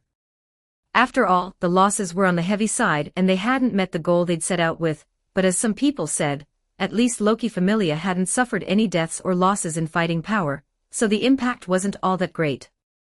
If this expedition had not only failed but also produced casualties, then it would have damaged Loki Familia's reputation. So while people talked, they didn't react too strongly. Loki Familia didn't take it to heart either. Spoils that needed dealing with got dealt with, weapons that needed repairing and repurchasing got repaired and repurchased. Tiona, eyes brimming with tears, placed a new order, preparing to spend a fortune forging another great double-bladed urga, and had already braced herself mentally to take on an enormous debt for it. Ace finally managed to sort out her feelings too, pressing last night's dejection down into the bottom of her heart for the time being, and took desperate off to be repaired. But supposedly, because it was worn down too severely, the sword wouldn't be reparable anytime soon, so she could only make do for now with a sword lent to her by the Familia member who handled her weapon repairs, and swap it back once desperate was fixed. Finn, Gareth, Tioni, and the others all entrusted smiths they were familiar with to forge them new weapons, which kept the whole day extremely busy. Granted, the things to do after returning from an expedition piled up like a mountain to begin with, and every return from an expedition got busy like this, but this time was certainly busier than before, so not only the expedition force but nearly all of Loki Familia's members were mobilized, each assigned a certain amount of work. Even Leo didn't escape at this time, getting assigned some of the expedition's cleanup work alongside Raoul, and the other core personnel of the Second Army, running all over the city the whole day, so busy he had no time to do his own things. It was just that the news he'd risen to LV.4 did, in the end, smoothly spread around. "You're already LV.4. Raoul, the first to learn of it, reacted enormously. Forget him, even the others traveling with the two of them, dealing together with the post-expedition cleanup, were taken aback. "Isn't that way too fast?" Even the always composed and level-headed Anna Kitty clicked her tongue in spite of herself. "You're already LV.4 just like that." Alicia's expression shifted likewise, and the look in her eyes as she watched Leo turned a little off. "No need to be so surprised, is there?" Seeing everyone staring at him blankly, Leo felt a bit awkward and said, "I've just finally caught up to your pace, that's all. You're all probably not far from LV.5 yourselves, right?" Leo really did think this way. Raoul, Anna Kitty, and Alicia, these three were the ones acknowledged within the familia as closest to LV.5, the topmost existences among the LV.4s, and it wouldn't be strange whenever they leveled up to LV.5, compared to those three. He'd only just risen to LV.4, there was nothing to make a fuss over. Leo, thinking this way, earned only eye rolls from everyone. "Do you want to listen to what you're saying?" Anna Kitty said, none too pleased. "How long did it take us to get this far? And how long did it take you?" Nothing else needed saying. Take Raoul and Anna Kitty, they'd been in Loki Familia for 7 or 8 years now, and only with great difficulty had they made it this far, the blood and sweat spent along the way beyond counting. And Leo? At the very most he'd only formally joined the Familia 2 months ago. In just 2 months this person had caught up to them, who'd worked 7 or 8 years for it, and even so he still said there was no need to be so surprised. Then when exactly were they supposed to be surprised? "When I was LV.4, you were LV.1, and now I'm still LV.4 while you're already LV.4 too. You're making me feel like I can barely keep my face as your Familia senior." Raoul said this with a pained look. Casting his mind back, when Leo was still a trainee, he himself had already been LV.4, and had carried himself as a Familia senior the whole time, looking after Leo for a full year. When Leo received the Fauna and made his debut, Raoul had even gone out of his way to bring a gift to encourage him and see him off. And now, after only 2 months, that rookie who'd set out on the road to the dungeon under his own send-off had already caught up to him, and become a LV.4 just like him. How was he supposed to take that? That still wasn't the most terrifying part. "At your rate of growth, I'm afraid it won't be long before you officially surpass us, will it?" Alicia murmured with a sigh. "Just as you'd expect of someone Lady Riveria went so far as to personally train into shape. You'll probably be able to rise to LV.5 faster than us, and catch up to the first-class adventurers." The moment she said this, forget Raoul, even Anna Kitty, and the other LV.4s present fell into silence. A tremendous pressure rose up in all of their hearts. That feeling of being the old guard shoved aside by a rising newcomer, about to be left in the dust, was honestly not very pleasant to bear. On the one hand, they were happy that their Familia had produced such a junior of immense potential and promising future. But on the other hand, they felt their face as Familia seniors really was hard to keep. The moment they thought about how they'd worked so many years only to be caught up by this rookie before them in 3 swift strokes, and how the other would soon be able to surpass them and catch up to those in the Familia's top tier, neither Raoul nor anyone else could help feeling rather conflicted. And to top it off, the person in question was still putting on a this-is-nothing face. "I'd actually like to catch up as soon as I can, so I won't always need others to look after me, protect me, and worry over me," Leo said calmly. "So I still need to work a bit harder." "You're gonna work even harder." Raoul couldn't help letting out a wail. "You already grow this fast, and you're still gonna work that hard. You're trying to drive us into the grave." He felt his mental pressure was about to max out. That feeling, afraid your kid brother will struggle in poverty yet also afraid he'll outshine you, really left him miserable to the extreme. To that, Leo only wanted to say, "If the grind doesn't kill me, then you lot can just wait to be ground to death by me." There was no helping it. What comes next is the real season of troubles. Recalling the worm monsters encountered on floor 51, and the female form monster met on floor 50, Leo's eyes turned deep and dark. When the real disaster arrives, there won't be any chance left to complain that you weren't strong enough. Leaving behind these words that made no sense to anyone, Leo went on walking ahead. He wanted to finish the work handed to him as fast as possible, so as to free up time to go seek instruction from Finn. I've got to raise my close combat ability quickly, otherwise, relying on magic ability alone, it'll be hard to face the trials coming next on my own. The familiar plot had officially begun, and the long peaceful Aura Rio would once again greet a time of turmoil. Darkness was stirring, knives sharpened and ready, eyeing Loki Familia from the shadows, preparing to make its move against this Familia and against this city. And there was Ace, too. That girl would also meet a new challenge next, would meet villains who fixed their eyes on her and meant her harm.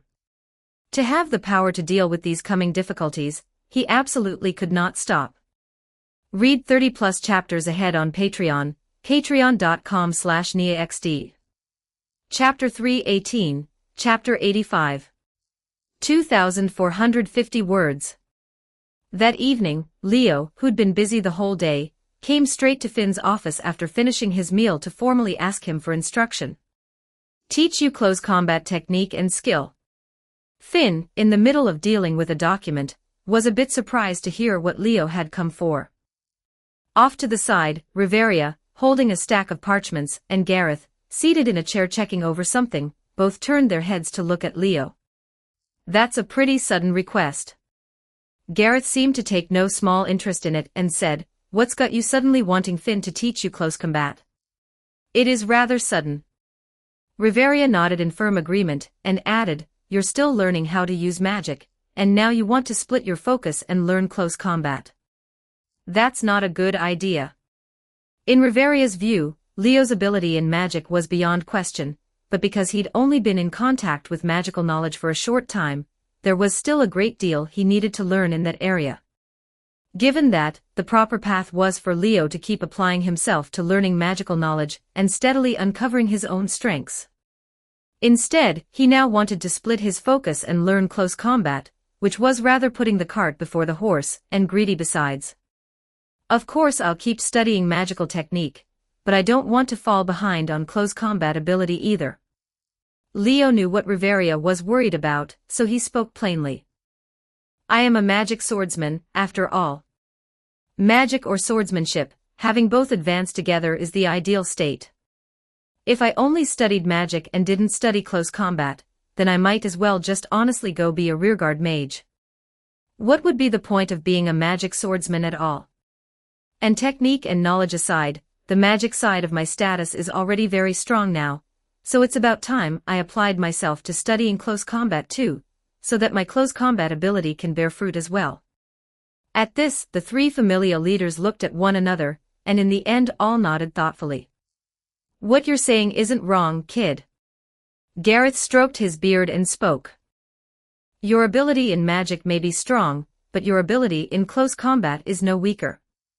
According to what Loki said, at every level before LV point 4 you raised your close combat related basic abilities to SS, didn't you? Since you can raise all your close combat related abilities far enough to break their limits, laying a powerful foundation at every level, then not cashing in and uncovering that potential would be the real waste. Since Leo's for basic abilities, strength, endurance, dexterity, and agility, could be trained to SS at every level, then not developing his close combat ability would simply be squandering such a powerful foundation." So after thinking it over a little, Gareth came around to approving of Leo's approach. But his ability in magic is even more outstanding, and right now he's just at the stage of getting to useful magical knowledge, so continuing to reinforce his strengths isn't necessarily a bad choice either. Though Riveria also felt Gareth wasn't wrong, she had a different opinion. There's no rush anyway, so wouldn't it be fine to come back and learn fighting after he's thoroughly finished studying magical knowledge? At the very least, if it were Riveria, she would definitely do it that way. Making an already strong area stronger, and only studying something else once no more effective improvement could be wrung from that area, was the wisest approach.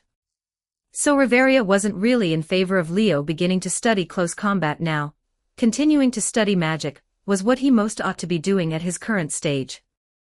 In a certain sense, Riveria's thinking was correct too. It was just that Leo still wanted to begin developing his close combat now. Whether it was against Goliath or during this expedition, I could only use magic to stand against enemies whose levels were far higher than mine. For that, I could only do everything in my power to open up distance from my opponent, keep their attacks from landing on me, dart up and down, run back and forth. But as it turned out, open distance gets closed again too, and an enemy's attacks won't always fail to land. There's always a moment when they can hit me. And when that happens, with no way to use magic, how am I supposed to deal with them? Overusing magic also puts a very heavy strain and dependency on my mind. Lately I've practically been drinking magic potions like water, but magic potions always run out eventually, and at that point, unable to use magic, am I just supposed to wait to die? Leo recalled the time he fought Goliath, and recalled to the situation dealing with the female form monster.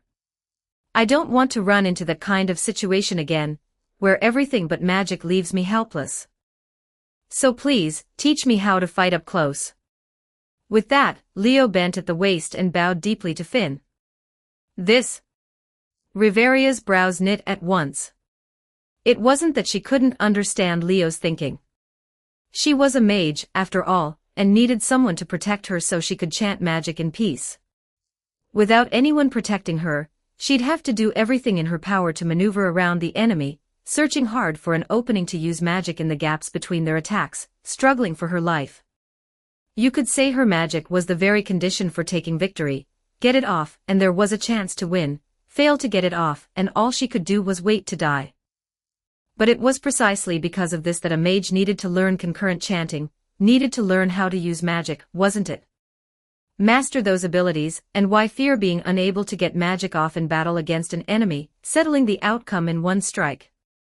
Leo could absolutely work to develop in that direction. Why split his focus to study a separate ability? It was no wonder Riveria thought this way.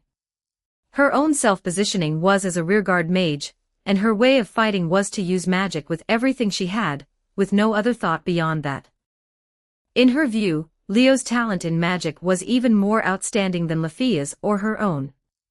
Apart from the number of his spells being on the low side, he wasn't inferior to her in any other respect.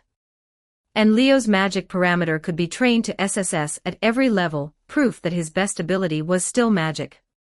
On top of that, several development abilities were reinforcing his magic ability, and even his skill served to boost his magic. With conditions this good, not studying magic properly would be a reckless waste of a gift. Just as Riveria was about to say this, Finn raised a hand and stopped her. The Paolum captain gazed into Leo's eyes and clearly saw the persistence and urgency within them. Seeing that look, Finn knew that Leo had in fact already made up his mind to learn fighting. In that case, I'm not free at just any time. You could even say I'm extremely busy. Finn said. The expedition just ended, there's still a lot of cleanup work that needs doing, and after the cleanup I have to prepare for the next expedition. Or if we run into those new species of monster again, we'll just have to turn back home once more. I'm personally very concerned about those new species of monster appearing too. Once the expedition cleanup is done, I plan to study and investigate it properly to see how we should act. Given that, the time I can squeeze out each day is only so little. Are you all right with that? Leo readily grasped what Finn meant. Yes, that's fine. Leo's eyes lit up, and he said at once, as long as you give me some guidance when you've got the time, Captain, that's enough. I need time of my own too, to review, to study, to do other things. Having Finn teach him all day really wouldn't be realistic. But as long as he could learn something from this master of technique, it could never count as a loss. At worst, when Finn wasn't free, he could go ask others for instruction. He didn't think anyone else could teach better than Finn, but it would still beat fumbling around blindly on his own. Is this really all right? Seeing that Finn had effectively agreed to the matter of teaching, Riveria still couldn't help saying this. There's nothing wrong with it, is there? Finn smiled. Focusing on reinforcing your strengths is certainly a good choice, but applying yourself to making up for your weaknesses isn't a bad thing either, is it? Besides, just as Gareth said, Leo's laid such a good foundation in his close combat status. Wouldn't it be a shame not to develop it properly? His rate of growth is already very fast anyway, so there's no need to keep sprinting down a single road. Developing on multiple fronts isn't a bad thing. Maybe, at his rate of growth, he won't fall behind in either close combat or magic. The truth was, Finn wanted to teach Leo a few things too. There was no helping it. Leo grew far too fast, which meant that while he was rapidly getting stronger, he inevitably also missed out on much valuable, hard-to-come-by experience and scenery along the way. By now, Loki and Finn both had already come to regard Leo as the Familia's greatest promising prospect and trump card, their biggest ace. Since Leo had the inclination to come to him for instruction, he had no reason to refuse. Fine. Riveria was won over in the end, but she had one condition. I won't stop you from learning close combat, but from time to time I'll still spot-check your progress in magic. So while you're learning fighting, you can't fall behind on the homework I set you, understand? Like Finn, Riveria wanted to teach Leo as much as she could. It was simply that Leo's talent in magic was remarkable, and she couldn't bear to see that talent go to waste. Lately, Riveria had also been turning over the idea of preparing a special gift for Leo, planning to help make up for his disadvantage of having too few spells. Once this busy stretch was over, that item should be ready, and she'd be able to give it to him then. All right, I won't fall behind on studying magic. Not knowing Riveria's plan, Leo nodded and readily accepted the arrangement. It was the same as ever, he was a magic swordsman. Close combat he would develop, and magic he would develop too. Of the two, he didn't intend to set either one down. The time came to the next day. Today, Loki Familia's members went out early just like the day before, off to handle the various bits of expedition cleanup. So the home base, Twilight Manor, grew somewhat deserted, with only a small portion of rank-and-file members staying home to stand guard and patrol, and the like, while the rest had basically all gone out. Leo didn't head out so early today. The work he'd been assigned wasn't all that much, he could go deal with it 3 or 4 hours later and still be fine. Clearly this was the result of the Familia leader's deliberate consideration, a small privilege granted to Leo of sorts. After all, not even Ace and the other Familia executives had been given such a privilege, they'd all been chased out to work first thing in the morning, while Leo, a newly minted LV.4, instead got this privilege, which showed just how much Finn and the others valued him. For the sake of his growth, his training, Finn and the others weren't all that willing to waste his time on the Familia's odd jobs. If they hadn't feared Leo being too eager for quick success, and not knowing how to balance work and rest, they might even have excused him from the expedition cleanup work entirely. So early in the morning, Leo took the Dragon Fang sword to the courtyard, and there did some sword-swinging practice first, warming up at the same time. Half an hour later, Finn's figure appeared in the courtyard too. Time's limited, so let's get straight to the main subject. Finn held a wooden sword in his hand, and said this right off the bat. Leo naturally had no objection, his expression turning serious in an instant. But just as he raised his sword, ready to meet Finn's sparring, Finn spoke up. That said, I'm actually not going to teach you swordsmanship or spearmanship or anything like that. For you as you are now, those probably wouldn't mean much. Finn looked at Leo's somewhat familiar sword-holding stance and smiled faintly. You've already studied swordsmanship under Ace for a year. For technique, that's enough, you don't need to learn anything new at all. Ace's swordsmanship comes from a very great figure, and after years of her own honing, it's now a very mature and powerful art. Since you've already learned this swordsmanship, just keep using it. What I'm going to teach you isn't a new art, but how to use it to fight, the methods for creating as many favorable conditions and advantages for yourself as possible. With that, Finn raised the wooden sword in his hand. Watch closely. The words had barely left him when Finn's hand flickered, and the wooden sword in it suddenly thrust at Leo. A sharp wind sounded as the wooden sword turned into an afterimage and stabbed straight for Leo's throat, making his pupils shrink as he instinctively raised his sword to block. But Leo's sword had only just come up when Finn's wooden sword had already reached the front of his throat, its tip pressed against it. Leo froze there, not moving in the slightest. That thrust, was it fast? Finn withdrew the sword and asked the question with a smile. Fast. Leo answered without a second thought. But Finn then said something that left Leo astonished. Actually, it wasn't fast.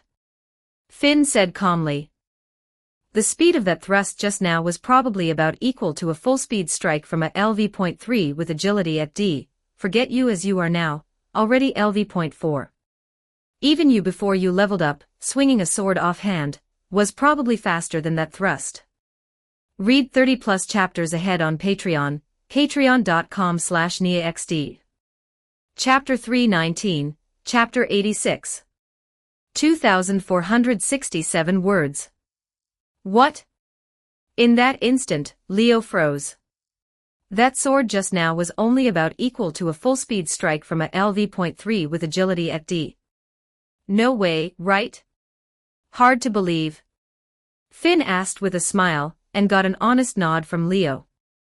If that sword really had been only that fast, there was no way he should have failed to even raise a block in time, and ended up with its tip pressed to his throat. An attack that didn't even leave him time to lift his sword to block, how could its speed really be only that level? Leo didn't much want to believe it. But it seemed to be a fact. The reason you thought that sword was fast just now is nothing more than an illusion.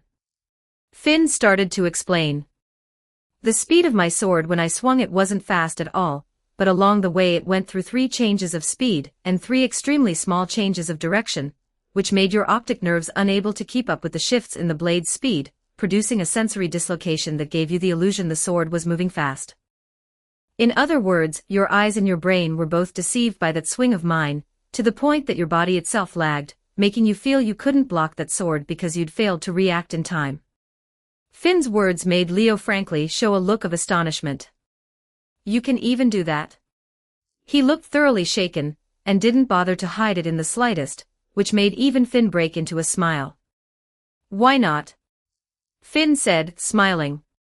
The same strike, the same swordsmanship, depending on how well the user applies it, can end up producing wildly different effects. A simple single thrust, depending on the spot on the target it's aimed at, and on how the opponent reacts, can end up producing wildly different results. Even without using the tricks of changing speed and small shifts of direction, if I thrust a sword at you, a thrust that goes straight in head-on versus a thrust that catches your blind spot and your opening, which of the two is more of a threat? I shouldn't have to spell that out, right? Techniques like these, tactics, the back-and-forth contest with an opponent, the clash of combat wits and so on, are all qualities a strong fighter should possess, which is exactly the kind of thing you're after now, the technique of fighting. As he said this, Finn raised the wooden sword in his hand once more. Now, I'll use one more strike. Watch closely again. Finn began to swing a sword in front of Leo, one carrying all manner of techniques and tricks. He didn't spar with Leo the way Ace had, and he didn't teach him actual swordsmanship either, but broke down for him all kinds of small combat techniques, demonstrated all kinds of small combat tricks, treated fighting as a discipline to be taught, and kept cramming every sort of knowledge into Leo's head.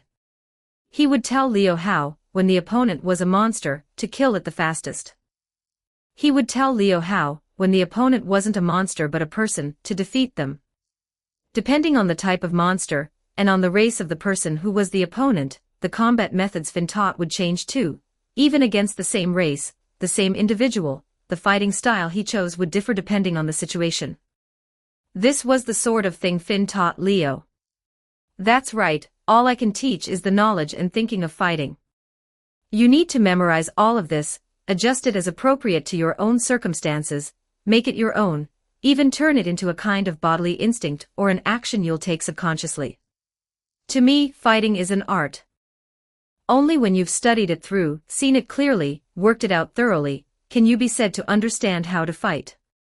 Finn's way of teaching was completely different from Ace's. There was no sparring, no correcting the posture of an attack or the stance of a defense. Instead it required thinking, working out the problem of fighting. If Ace's teaching style was the rote memorization of the humanities, then Finn's was the brainstorming of the sciences. He would give you a formula, but exactly how to apply that formula, what to plug into it, Leo had to think out for himself, work out for himself, solve for himself. So-called combat technique is this kind of thing. Technique and tactics can't do without either one, countermeasures and the contest of wits advancing side by side. That's how you do it best. There's one set of methods for when the opponent is a monster, and another set for when the opponent is a person. You should already be used to fighting monsters, but you haven't fought another person yet, right? That's what you're lacking. When he got to this point, Finn even showed a wistful look. In the past, back when Ace and the others hadn't yet joined this familia, there were two great mountains in this city that no one could cross. There were two familias, basically full of monsters who didn't give a damn about latecomers catching up, every one of them terrifyingly strong. Back then, any adventurer staying in Rio had no choice but to hone their person-to-person combat technique to the most polished level, or else, forget about catching up to those monsters, even just wanting to stay in the same place as them. You might be ground down so badly by their whims and torments that you'd wish you were dead. That was an era that could only be called hell for any adventurer in Rio who wanted to make a name for themselves, who had a dream they wanted to realize. If you wanted to rise, you had to chase those monsters. If you wanted to realize your dream, you had to cross those two mountains. If you didn't strive to hone yourself, train yourself, make yourself grow strong fast, then in the end there was only one outcome, being weeded out by the truly strong. Finn, Riveria, Gareth, and the others had lived through that era, through a trial that could fairly be called cruel. Later, those monsters all fell, every one of them, because they wanted to subjugate another monster, and the two great mountains that had stood in our way all that time were finally cleared away. But their exit also caused a pack of bastards who'd never dared make trouble openly to start raising their heads, dragging this city out of the hell-like era of trials and formally into a dark period of competing for survival. That time was another kind of cruel experience. Many familia seniors, our own familia included, were lost back then. A shadow surfaced in Finn's eyes, and only then did he return to normal and speak calmly. You're very lucky, showing up only after our struggle with those monsters and villains had ended, not having to go through those cruel trials. But for that very reason, compared to those who lived through them, the skills of you up-and-comers are all far too green. I'll hand over to you in full these skills that were only born after being honed. It just comes down to how much you can learn. Leaving those words, Finn went on teaching, and didn't leave until 3 hours later, letting Leo stand there alone, mulling over what he'd been taught. During this time, people from the familia would now and then come back from outside, pass through the courtyard, and catch the sight of Finn teaching Leo how to fight. Hold on. Leo's started learning from the captain now. Even the captain stepped in to teach Leo himself.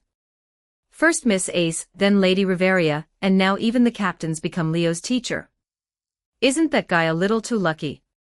Quite a few of them started muttering, eyes full of envy and surprise as they looked at Leo. They envied beyond measure that Leo could receive instruction from 3 of the familia's big figures one after another. They were surprised that these big figures were willing to step in and guide him personally.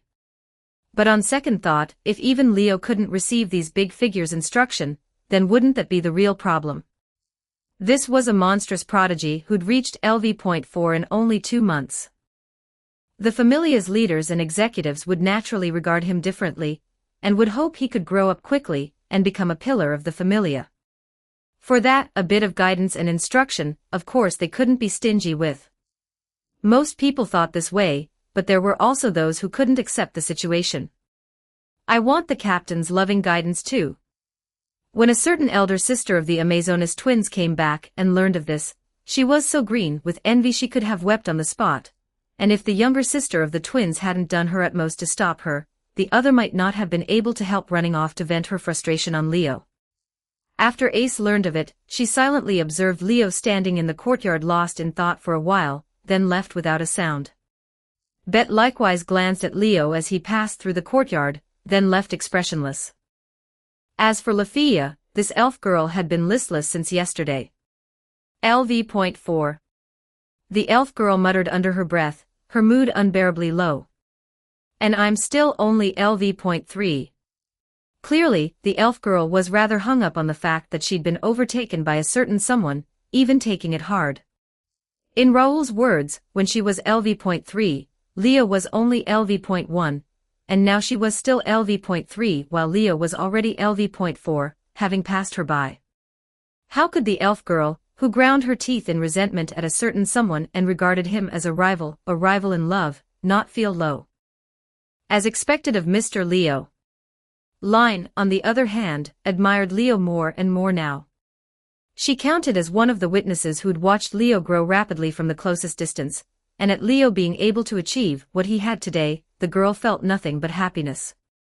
And so, under the silent watching and gazes of countless people, Leo began a stretch of days learning from Finn. Every morning, Finn would deliberately squeeze out 2 or 3 hours to teach Leo, having Leo follow him in learning all sorts of combat techniques and ways of thinking. Sometimes it was nothing but lecturing, sometimes it was demonstration done in person. Finn passed on his experience and combat techniques to Leo without holding anything back, helping him hone his close combat ability. Leo didn't show any astonishing learning ability that would have shocked Finn, but every time after Finn finished teaching, when he taught Leo again the next day, he could always feel Leo's growth. Leo kept absorbing Finn's teaching, soaking up all kinds of combat knowledge like a sponge. Meanwhile, the outside world also learned of the fact that Leo had formally reached LV.4 after returning from the expedition. No way. He's already LV.4. Isn't that way too fast? Don't they say the higher the level, the harder it is to level up?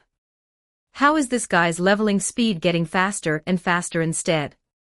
Reaching LV.2 took less than a month, reaching LV.3 took a bit over half a month, and now barely half a month has passed, and he's reached LV.4 again. In all of 2 months, start to finish, he's gone all the way from LV.1 to LV.4. What kind of monster is this guy? Everyone was numb, their heads buzzing, feeling as though the whole world had started to become unfamiliar.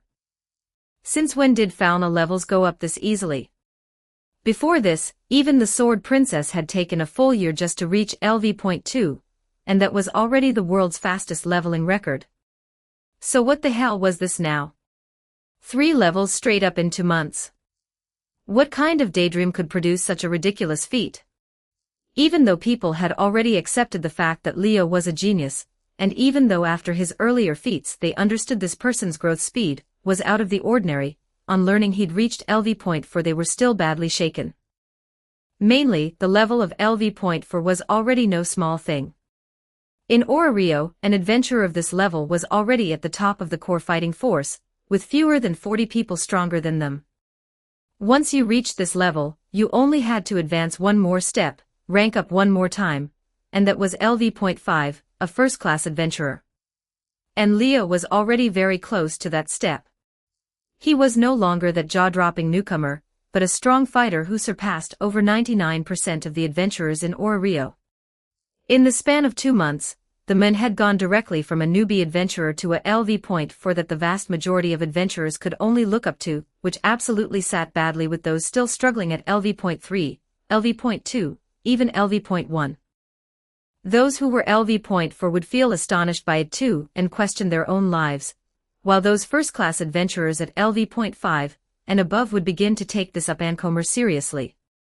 In everyone's mind, the same thought arose as if by agreement.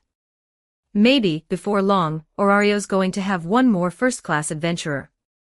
This person had overtaken numerous seniors one after another at a speed ordinary people couldn't comprehend, so wasn't he going to catch up to those first-class adventurers next at that same speed, and even surpass them?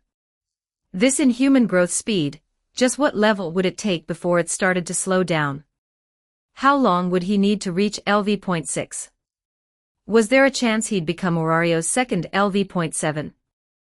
Even more than that, the LV.8 and LV.9 that had vanished from the whole world, would someone climb up to them once again? After the familiars of the god and goddess withdrew from the stage of history, Is the lower world finally about to give birth to another monster for countless people to look up to?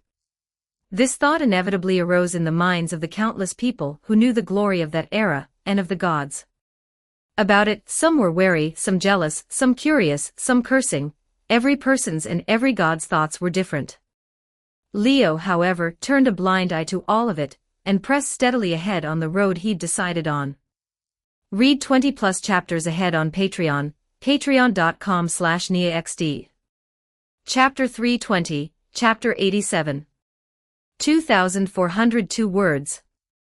Leo Eligos LV point for strength, 10F364 endurance, 10F322 dexterity, 10S900 agility, 10E417 magic, 10G205 mage, G magic attack, H spirit healing, I. In the quiet god chamber, Loki looked over this status she had just updated by her own hand, then raised her head toward Leo, who was getting dressed in front of her. So what exactly have you been learning from Finn these days? A total proficiency gain of over 2,000 across all abilities. On anyone else this might have been an earth-shaking event, but on Leo, Loki already felt it was nothing to make a fuss about. Even though Leo's ridiculous growth speed still hadn't slowed after reaching LV.4, Loki didn't think anything of it. The guy was just like this, and she didn't need to gasp in shock every single time. But the way this status had grown this time, the trend was a little too bizarre, wasn't it? In the past, the thing Leo was best at and grew fastest in was without question magic, but this time magic was the one that had grown the least. That much she could let pass. After all, Leo hadn't gone into the dungeon this time, nor had he used much magic, so it wasn't hard to understand magic growing a bit slowly. But what was the deal with dexterity? The other basic abilities had all climbed 3 or 4 stages, so why had the dexterity figure jumped up by this much? It had gone all the way from the lowest stage of I, in one breath, up to the highest stage of. What kind of ridiculous, bizarre growth was this? Straight up to S. Leo, holding the parchment translated into the common language, looked at the dexterity figure and couldn't help freezing slightly himself. But then he decided this was normal. I really did learn a lot from the captain that I couldn't have imagined before, so growth on this level is probably only natural.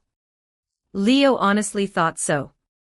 Finn's teaching hadn't only made him understand what fighting was, it had changed the very definition of combat in his mind.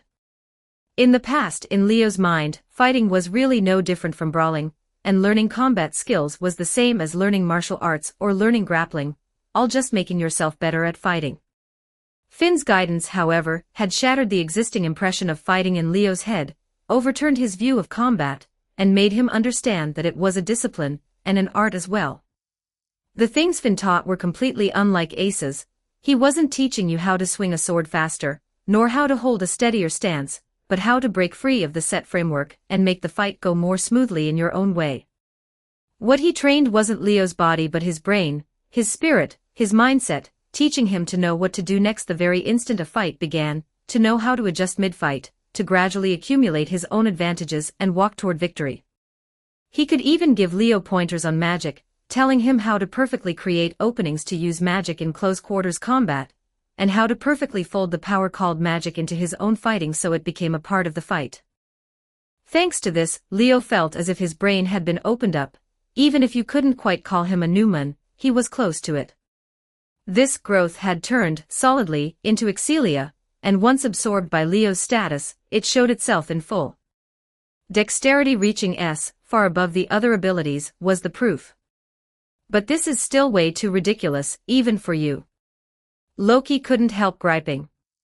This is the first time I've seen a status grow on a curve like this, where dexterity alone leaves everything in the dust and the other 4 can't even come close, more ridiculous than those mages who train nothing but magic. Pure rearguard mages, since they didn't need to worry about close combat, basically trained only the magic ability and left everything else like strength, endurance, dexterity, and agility entirely untouched, which easily produced the phenomenon of a huge gap between the magic figure and the other 4 abilities. Take Lafia. Her magic figure was now B, while her strength figure was at the lowest stage of I, even her endurance figure was only H, and her dexterity and agility figures were only G as well.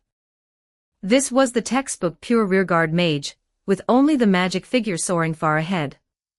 Riveria had this growth trend too. Her magic figure had reached S, yet her strength and endurance were only G, a wide gap between them. But they had only built up such large ability gaps through long years of training, updating their status time after time after time. Not like Leo, where a single status update had driven one ability soaring out ahead all the way to the highest stage while the other four were still struggling in the lower half. And the ability soaring out ahead wasn't even his best one, magic, but rather dexterity, which normally kept a low profile, and couldn't even match his agility.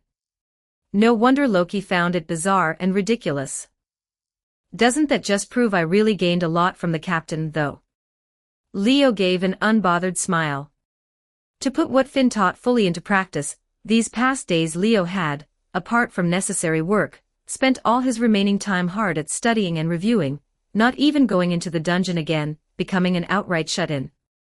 Because of this, Leo had gotten so absorbed in it that he'd missed the Monsterphilia 2 days ago, forgetting this once-a-year festival clean out of his mind, and only when he later heard there'd been a disturbance at the festival, that a monster had run out into the streets and caused trouble, did he belatedly remember the thing. He vaguely recalled that in the original work, during this festival, Ace and the others had run into some trouble. But whether or not it was due to the butterfly effect Leo had brought, while there had indeed been a monster disturbance at the Monsterphilia 2 days ago, the disturbance hadn't been the least bit serious by the look of it, just a group of monsters brought in to perform breaking out of their cages and running off, with nothing else happening at all. On learning of this situation, Leo was a little surprised, but also let out a breath of relief. Lucky the trouble from the original work hadn't happened, otherwise Leo, who'd forgotten the whole thing clean out of his mind, would have felt a bit guilty. He'd gotten this absorbed, didn't that prove just how much he'd gained from Finn? All you could say was that it was all entirely understandable. Well, good that you got something out of it. What I'd be scared of is you getting nothing at all. Loki finally accepted the matter, sighing as she put away her golden needle. If you keep growing at this rate, maybe this time it won't just be magic, even dexterity could break through to SSS. A breakthrough like that was no small thing. After all, before this Leo had only had the single ability of magic able to reach SSS, while his other abilities had broken past their limits too, they'd only reached SS, one stage behind magic. True, that was already very strong, since other people could only reach S at most, but since Leo had the possibility of reaching SSS, naturally the more abilities that could get there the better. Maybe it won't just be dexterity. Leo said this with a meaningful air.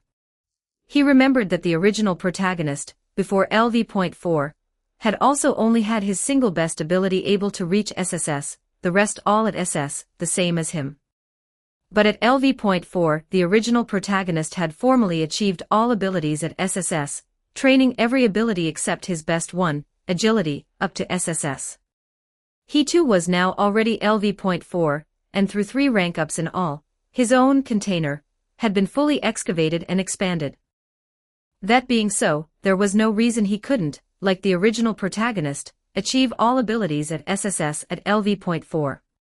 Especially now, when he was preparing to develop his close combat abilities in a big way, the 4 abilities closely tied to close combat, strength, endurance, dexterity, and agility, were sure to be thoroughly trained and vigorously excavated. It had been precisely these 4 abilities that he hadn't managed to bring to SSS before. If this time he could thoroughly train and vigorously excavate these 4 abilities, then the achievement of all abilities at SSS might not be a pipe dream. Damn, it really might happen. What Leo could think of, Loki could naturally think of too. She might not know about the original protagonist, but just from looking at Leo's current growth trend, she had a feeling none of this was completely out of the question. SSS. It sounded like another utterly ridiculous thing, but since the subject was Leo, Loki wasn't about to conclude it was completely impossible. If her own kid really did pull off an achievement like that, she figured she'd laugh herself awake in her dreams. Then give it your all, aim to hit me with another miracle, and give me a fright. Loki patted Leo on the shoulder, a sly grin on her face. Leo rolled his eyes at her, and couldn't be bothered to pay her any more mind. The two chatted a few lines on the spot, and then Leo got up to take his leave, walked out of the god chamber, and started down the spiral staircase of the central tower. He planned to go read at the library while he still had time. These past days Finn's guidance had been ongoing, but Leo hadn't let his magic studies slip either. This was something he'd promised Riveria, and also something Leo himself felt he had to do. Close combat and magic advancing side by side, he really had managed that. Except, when Leo got to the library, he unexpectedly ran into Riveria there. "You're here." The high elf sat alone at the desk and gave a faint smile toward Leo as he came in. "How come you're here?" Leo froze for a moment, then came forward once he'd recovered and asked in surprise. "There's something I needed to do." Riveria pointed to the seat across from her. "Sit down first." At that, Leo was a little puzzled, but he still sat down in front of Riveria. Once he'd sat, Leo noticed that on the desk between him and Riveria there lay a peculiar book. It was a heavy, pure white volume, its cover carved with intricate patterns. "This is..." Leo had the feeling this book gave off a very mysterious air, similar to a mage's magic power. "This is a grimoire." Riveria didn't keep him guessing and stated the book's true nature outright. "A grimoire?" Leo's eyes lit up, his gaze locking onto that pure white book, and not moving at all. He of course knew what a grimoire was. It was a precious item that could awaken magic latent within someone's body that hadn't yet been excavated, forcibly making a person learn magic, and only those who had learned both the mage and mystery development abilities could possibly make one. Mystery was an extremely rare and precious development ability. In all of Rio fewer than 5 people held it, let alone also having learned the mage development ability, so the people in all the world who could make such an item could be called few and far between, with barely anyone able to manage it.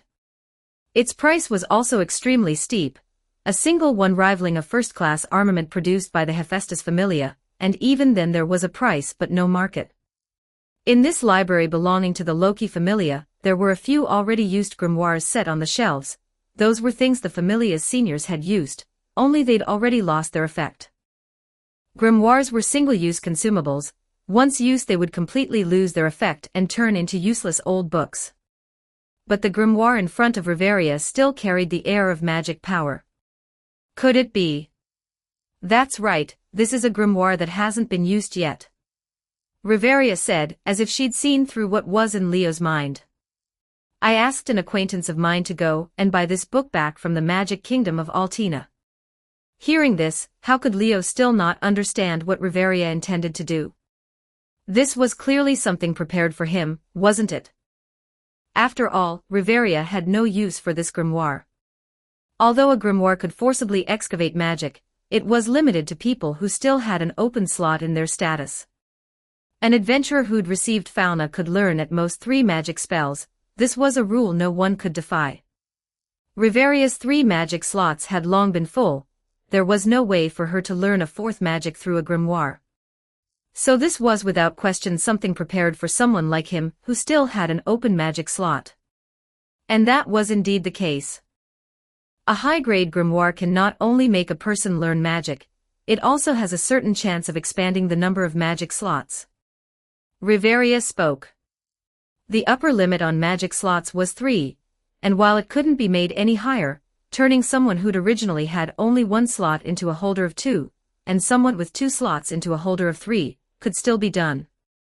It could increase the number of magic uses each person was innately fixed with, and that was the most precious thing about a grimoire, to the point that its price was sometimes even higher than first-class equipment.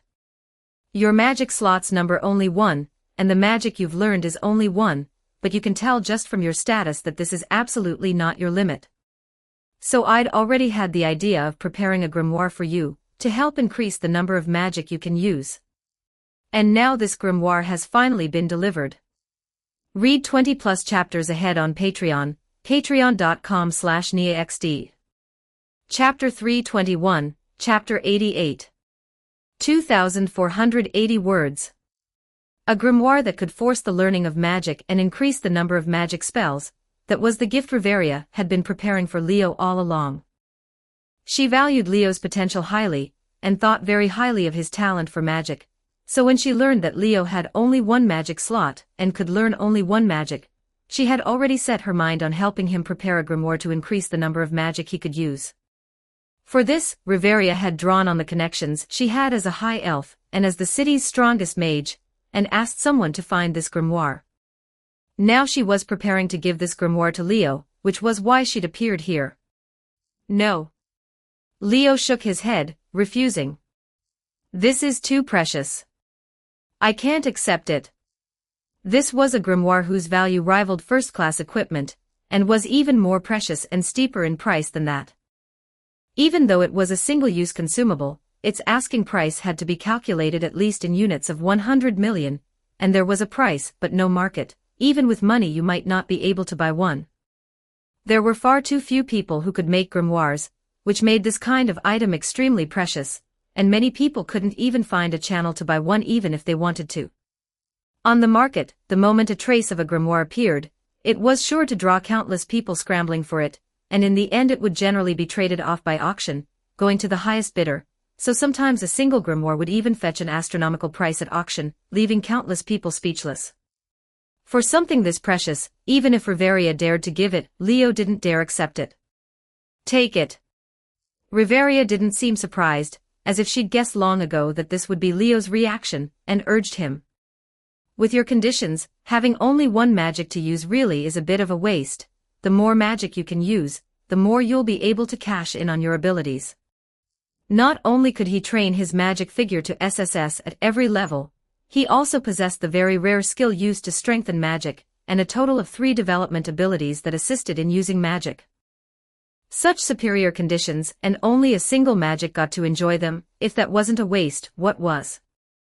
The more magic he had, the more Leo's conditions could be brought into play, making his strength all the more powerful. Riveria really couldn't bear to see such fine magic talent wasted, which was why she'd gone to such lengths. But this really is too precious. It wasn't that Leo wasn't tempted, only that a grimoire wasn't some ordinary trinket after all, and he couldn't accept it with an easy conscience. This was different from accepting the giant's battle garb Loki had given him. That battle garb had at least used the drop item he'd brought back after subjugating Goliath as material, and it was given to him by Loki, his patron deity and his guardian, so even if he accepted it, he could repay it through his future performance and his contributions to the Familia. But this grimoire was different. It was a personal gift from Riveria, drawing most likely on her own personal assets and connections, and Leo really couldn't just accept it outright. Mainly it was still too precious. If it were like Raoul, and the other Familia seniors casually giving him some cast-off weapon, or a low-value potion or the like, he could have accepted that. But a grimoire accepting something like this came with a lot of pressure. Riveria, however, had made up her mind. You count, for the moment, as my student, and a teacher giving a student a gift isn't going too far, is it? Riveria stood up and spoke in a tone that brooked no argument. It's settled. If you don't want to use it, then sell it. Leaving these words, Riveria left the library, giving Leo not the slightest chance to refuse again. This. Leo couldn't even react in time, and could only stare blankly at Riveria's departing figure, falling into silence. The library went extremely quiet. Leo gazed at the grimoire in front of him, and only after a long while let out a breath. This time, I owe a big favor. With a wry chuckle, Leo finally reached out after all and opened the pure white book before him. On the book, line after line of text began to print itself into Leo's eyes, read by him. The text wasn't profound, you could even call it plain and easy to understand, written in this world's common language, and the content was roughly an introduction to what magic was, along with some shallow knowledge related to magic. Only, between these common language characters were also scattered line after line of strange, tiny characters. These tiny characters were rather baffling. They were neither the common language, nor the hieroglyphs the gods used, nor even the writing of any race in this world, and at a glance they looked like a string of complex, odd symbols. But when he saw these characters, Leo felt an inexplicable concern, his attention drawn to focus on them. And as Leo's attention focused on these letters, his spirit suddenly grew somewhat hazy. That feeling was like being pulled into a strange spirit world, where even the content of the book in front of him seemed to be changing, gradually composing itself into a face. That face, woven and outlined in all black strokes, was clearly Leo's own face. The three-dimensional visage, empty above the brow, abruptly opened its eyes just like that and met Leo's gaze. Ask if you would seek, be answered if you would seek, watch closely if you would seek. The bright mirror that suffers no falsehood and ugliness is already here. The face didn't open its mouth to speak, but Leo could hear its voice all the same. The eyes formed from strung-together characters looked at him, as if they could see through to his essence, and spat out words. To me, what is magic? This was an interrogation, and a self-questioning too. In his hazy state of mind, Leo answered almost without thinking. Magic is the manifestation of supernatural power, the miracle that the living who walk the lower world are able to wield. This was a very standard answer, and also the understanding Leo had formed from studying magic knowledge these past days. To me, what is magic? The face didn't tell Leo whether he'd answered correctly, but went on to ask a question that seemed the same as the last yet wasn't. It plainly seemed the same yet wasn't, and this time Leo's answer was completely different. Magic is knowledge, a way of recognizing the world, perceiving the world, analyzing the world. This was also a very standard answer, only it wasn't learned from a book, but the most direct realization Leo had formed after thoroughly studying all kinds of magic knowledge. To me, what sort of thing is magic? The face still didn't say whether this answer was right or wrong, but asked the next question expressionlessly. The scene of himself using magic immediately surfaced in Leo's mind. Gorgeous starlight dancing through the air. Brilliant meteors streaking across the sky. No matter what kind of predicament, dead end, or death trap he was in, that starlight would always accompany him, helping him break through obstacles, open a path, and defeat every powerful enemy that his current level couldn't handle. And so, Leo answered without any hesitation. It's stars. As if hung high in the night sky, as if drifting through the boundless universe, seemingly tiny yet in truth great. To me, what do you seek from magic? The face asked the fourth question. To this question, Leo still answered without any hesitation. I want it to make me stronger. I want it to make me safer. And I want it to carry me through every predicament, to fly up out of the underground, straight to the clouds. This was the greatest hope Leo held for magic. Hearing this answer, the face's expression finally showed some change. How practical. True, this answer was very practical. If it were Riveria, she would surely have answered with more depth. If it were Lafia, she would surely have answered with more of a dreamlike quality. Some people learn magic to add to their store of knowledge, to add to their learning, to add to their foundation, rather than using it as a weapon. Riveria was like that. Some people learn magic to realize a dream, to realize an ambition, to let themselves mature as fast as possible so they no longer need to rely on others. Lafia was like that. The two of them, whichever one answered this question, would come off as far greater than Leo. But it couldn't be helped, Leo was just this kind of person. He learned magic precisely to become strong, to let himself find his footing as fast as possible in this strange yet familiar world, rather than trembling like a little beast the way he had when he first came here, unable even to guarantee his own safety. To become strong. To become safe. To become someone who no longer needed to fear any danger, able to break through every obstacle. Leo's need for magic was just this practical, just this direct. He couldn't deceive himself. And this face on the book was, without question, his very self. So his answer was destined to be the truest, the most practical. At this, the face's expression seemed both disdainful and scornful. But still. So this is me you. In the end, it broke into a smile. In that instant on the pure white grimoire, all the text dissolved. The magic power lodged in the book scattered like smoke, enveloping Leo's spirit. Leo felt his already hazy spirit suddenly loosen, making him lose consciousness outright.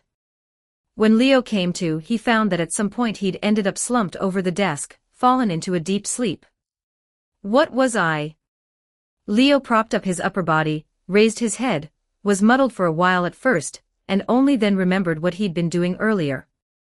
Right, I was reading the grimoire. Leo quickly looked toward the pure white book on the desk. This book lay spread open on the desk just as it had before he'd lost consciousness, but when Leo looked at it again, he could no longer sense that mysterious magic power. Clearly, this grimoire had already lost its effect. It had been used by Leo, and now no longer had the effect of making a person learn magic, but was just a strange book written with baffling content. Did I succeed? Or did I fail? Leo closed the grimoire, starting to mutter a little. Yes, using a grimoire didn't guarantee learning magic. Sometimes, even after using it, it was possible nothing at all would happen, and such a precious magic book would be wasted for nothing. As for whether one could successfully learn new magic after using it, that came down not to probability but to factors on many fronts. For instance, someone who had a magic slot, but hadn't learned any magic had the highest chance of success using a grimoire when learning their first magic, nearly 100%, but the difficulty of learning a second magic doubled, and the difficulty of learning a third was only higher still. This wasn't only the case when using a grimoire. Under ordinary circumstances a person's third magic also tended to be very hard to manifest. For this reason, people who could possess magic in all three magic slots were especially few in Rio. Even within the Loki familia, and the Freya familia, there were only a handful of mages who could learn all three magic. Furthermore, magic that appeared through the medium of fauna was in essence a realization of the self, and was affected by factors on every front such as the person's interests, experiences, and individual particularity, which was to say it was affected by excelia.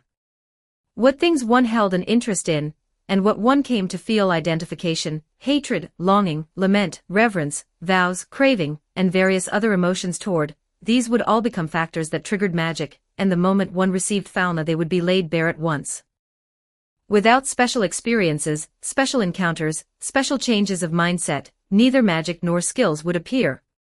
This situation especially tended to arise in adventurers who subjugated powerful monsters together with a team, accumulating high-grade excelia this way to complete great deeds, and thereby level up.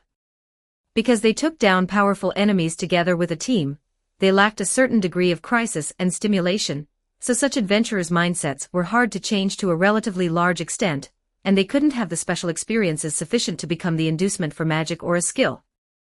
The most typical example was Raoul, who had all along fought on the battlefield together with the familia's seniors and the team, because he'd been protected to no small degree, and found it hard to undergo a relatively large change of mind. He still had no magic or skill at all to this day, a pure blank slate soldier who could only fight by relying on his level and ability figures.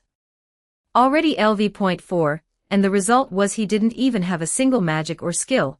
Even looking across all the story characters who appeared in the original work, Raoul was probably the only one with this kind of treatment, though it was a pity it wasn't any kind of good treatment.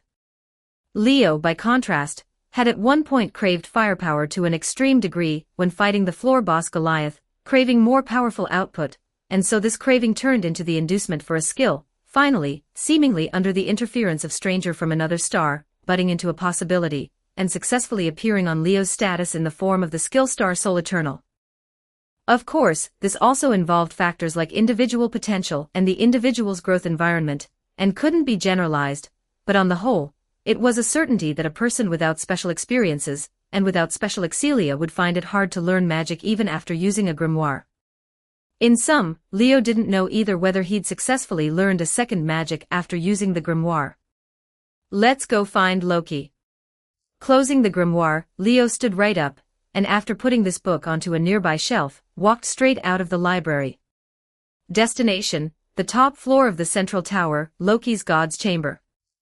Read 20+ chapters ahead on Patreon, patreon.com/NiaXD. Chapter 322, Chapter 89. 2,478 words. Inside the spiraling staircase that wound straight up, Leo climbed at a speed he'd never managed before, quickly reaching the topmost floor of the central tower. The moment he arrived outside Loki's God's Chamber, he shoved the door open and walked in. "Loki, help me with..." The sentence cut off halfway. Having barged through the door, Leo froze on the spot. Inside the God Chamber, Loki had also frozen at Leo's sudden intrusion, a golden needle still in her hand, the one she'd just used to prick her finger, squeeze out fresh blood, and press onto the back of a girl seated in front of her. And there in front of Loki, the elf girl who'd been waiting for her goddess to update her status had turned to stone. She stared blankly at the Leo who'd come barging in, her pointed ears slowly reddening at a visible pace, her small mouth slowly opening wider, her delicate little face flushing a deep, deep crimson. There was no helping it. To have the status on her back updated, the elf girl had already taken off her top.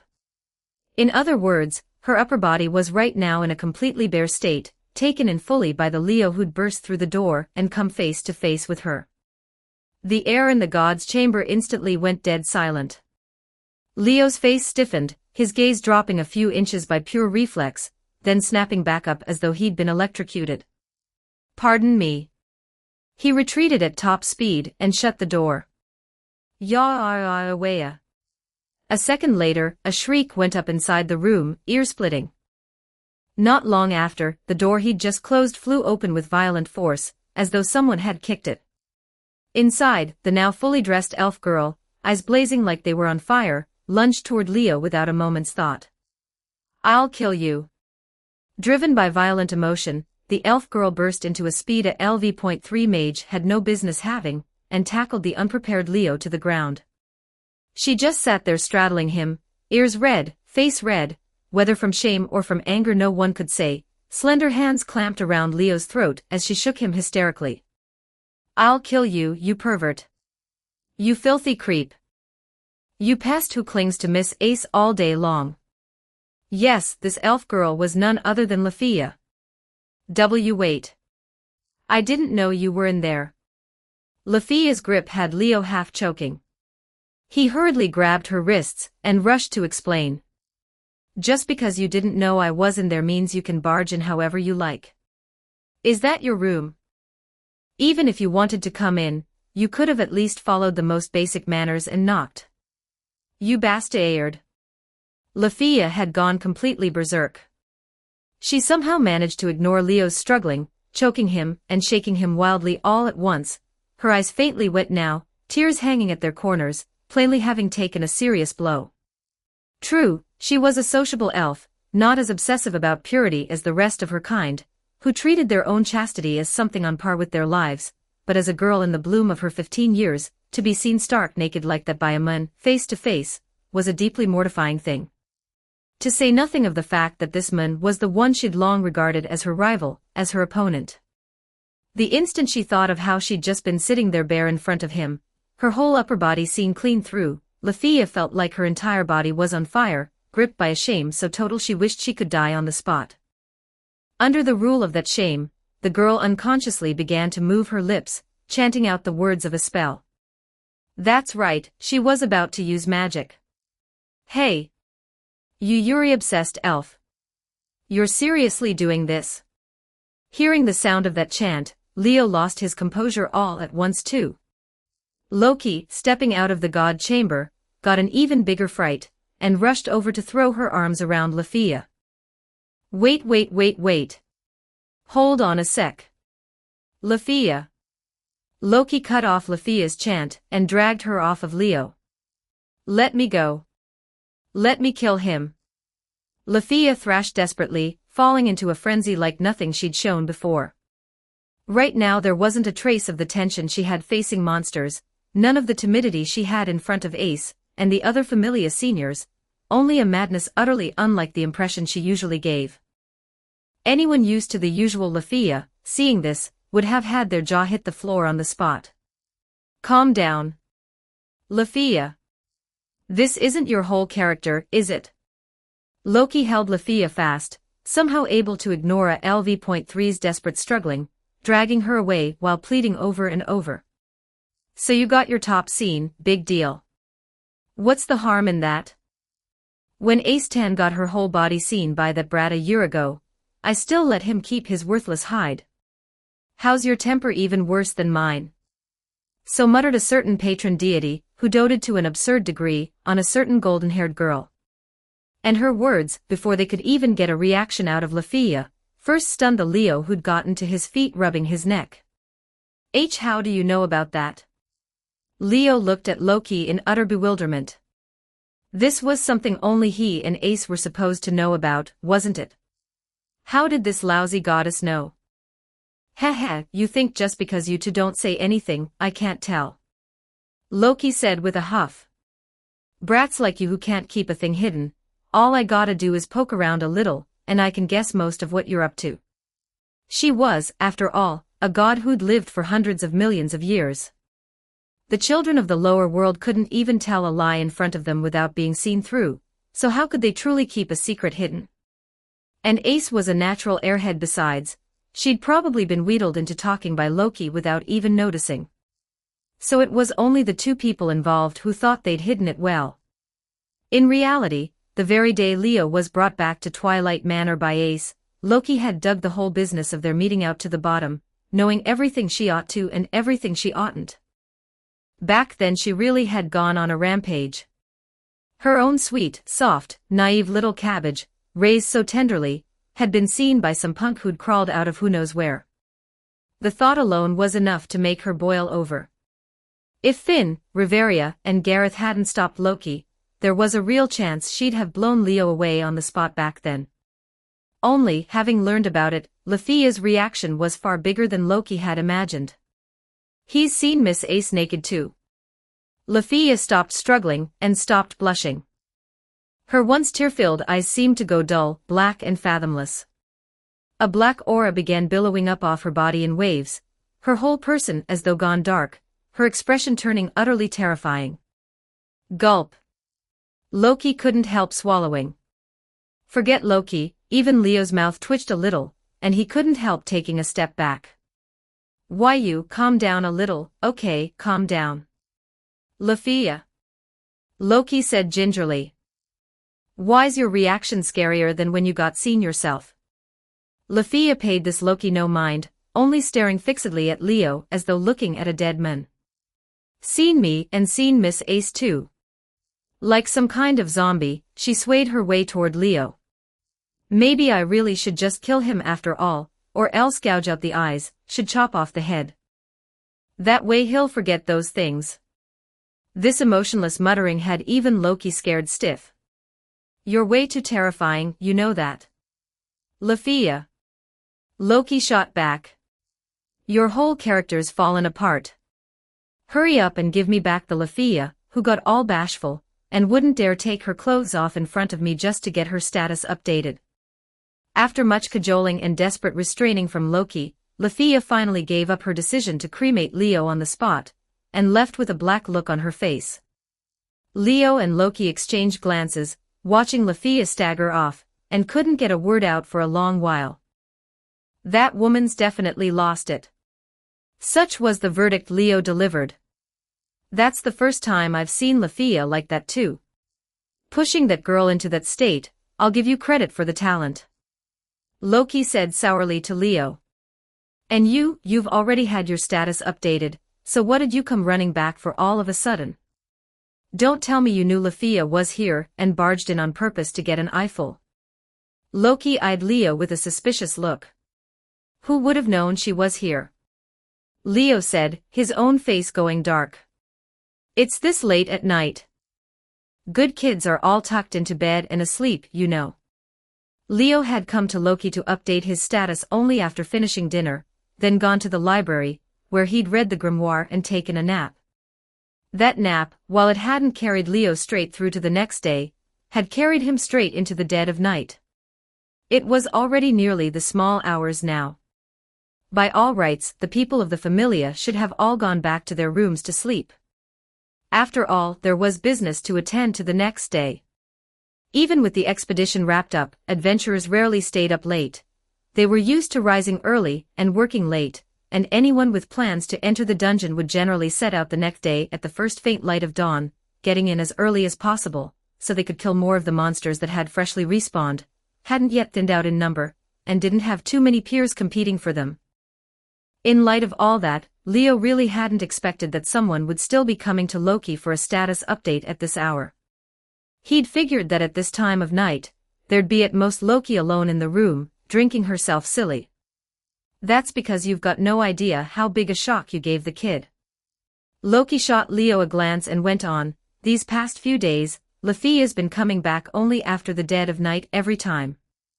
At that, Leo started slightly. What's she been off doing? He asked the question in puzzlement. What else would she be doing? Going to the dungeon, obviously.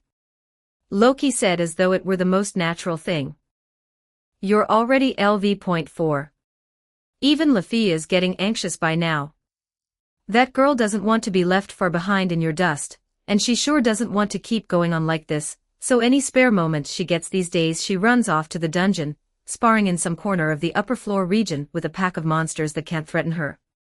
If nothing's off, that girl's probably training her concurrent chanting.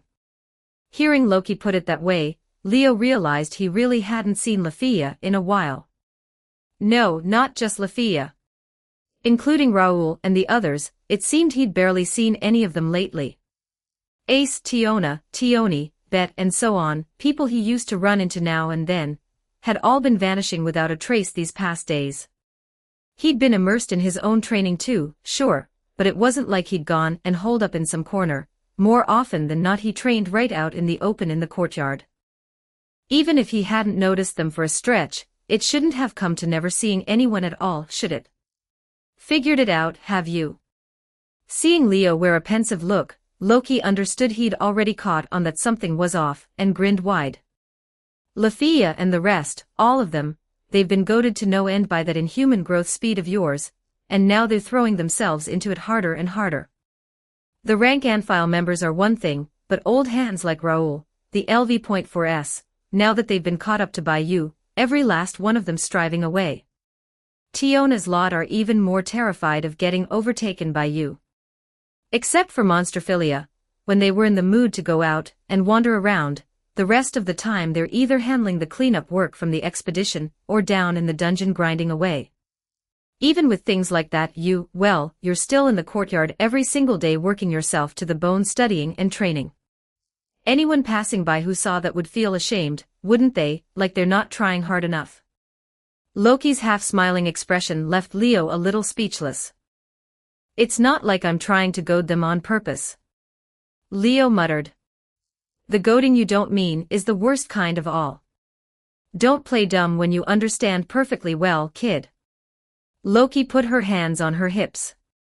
Out with it, what did you come running to me for all of a sudden? A status update. Leo stopped thinking about other people and said it straight out. Riveria gave me a grimoire. I want to know whether I've learned a second magic. A grimoire. Loki was startled at first, then sighed with feeling. That really is splashing out. Looks like our Mama-san cares an awful lot about her new student after all. As she spoke, Loki's interest was piqued too. Come on, let me get a good look at whether you've learned a new magic, you. Loki dragged Leo into the god chamber, picked up the golden needle, pricked her finger, and squeezed out bright red blood. Leo sat in front of Loki, took off his top, bared his back, and let Loki do her work. Loki's work was soon done. Leo Eligos. LV.4. Strength, F364 Endurance, F322 Dexterity, S900 Agility, E417 Magic, G205 Mage, G Magic Attack, H Spirit Healing, I. Magic. Meteor Dance Star Attribute. Extra mind consumption can increase power. Extra mind consumption can add attacks. Chant, Light of Heaven, Sword of Stars. Comet Chase, Flight Magic. Star Attribute. Continuous acceleration while active. Continuous protection while active. Chant, Race onward like a comet. Skill. Unreadable. Star Soul Eternal Magic Effect Amplified.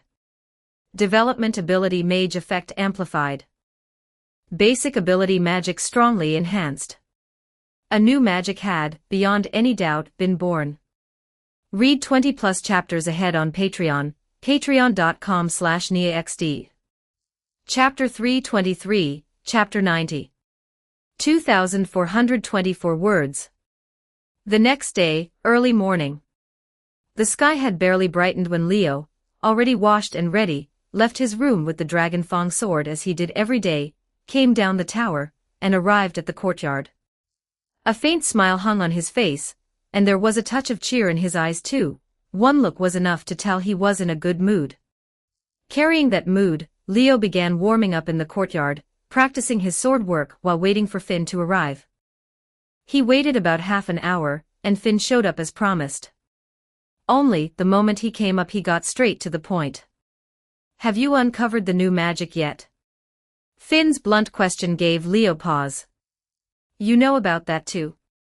Leo was a little surprised. "Not just me, Gareth knows too." Finn smiled. "Riveria mentioned giving you the grimoire to us before the expedition. When she went to the library last night to wait for you with the grimoire, we were the ones who saw her off, in fact. These three familia leaders spent nearly all day in the same office, so how could they not know what one another were up to?" And just as Loki wouldn't keep Leo's status hidden, feeling that the leaders needed to be informed of a familia member's abilities in order to allocate them properly, Riveria's using a grimoire to uncover a new magic for Leo was no small matter either, and certainly needed to be told to the other two. For anyone else, gaining one more usable magic might not call for much fuss, but Leo was clearly an exception. Now that he'd risen to LV.4, his already formidable magical abilities had naturally grown stronger. If someone like him gained a new magic, there was every chance that this one magic alone could completely overturn the standing of his current strength and his role within the team. That being so, there was no way Finn wouldn't take an interest in it. "Mind telling me what sort of magic it is?" Finn was plainly very curious himself, his eyes full of interest as he looked at Leo. Leo of course wouldn't mind. It wasn't anything shameful, and even if he kept it secret for now, with so many chances to fight side by side from here on, over such a long stretch of time, he'd reveal it sooner or later. On top of that, he was feeling a bit of an itch himself, so Leo just came out with it. "Why don't I use it and show you?" Leo's words made Finn raise an eyebrow. "Doesn't look like it's some high-power attack magic, then." That kind of magic certainly couldn't be casually used at home, and even within the city it wouldn't be very convenient to use. Seeing Leo so eager to give it a go, Finn had even guessed that this magic might not be attack magic at all, but some kind of support-type magic. The clever Paolum captain had, from Leo's attitude, and just a few words, guessed most of the nature of his newly gained magic. Only, Finn surely couldn't have imagined just what sort of magic this so-called support-type magic actually was. So when Leo used it, even someone as steady and composed as he widened his eyes in surprise. "Race onward like a comet." As though he'd been waiting a long time for this moment, Leo finished the chant for his new magic in an instant. "Comet chase." The instant the chant fell, the strange sight appeared. The first to appear was a soft, unblinding starlight, gorgeous and brilliant. As the starlight flared, countless particles like fragments of stars floated up, wrapping around Leo's whole body, making his entire person give off starlight until he looked dazzling, like a human-shaped star. Then Leo's feet slowly left the ground and rose into the air. Yes. He'd flown up. This. Finn widened his eyes in astonishment. Forget Finn, even the members who happened to be passing through the surrounding towers, crossing one section after another of the sky corridors from which the courtyard could be seen, all stopped in their tracks, watching Leo fly higher and higher, their mouths slowly falling open. What is that? He's flying.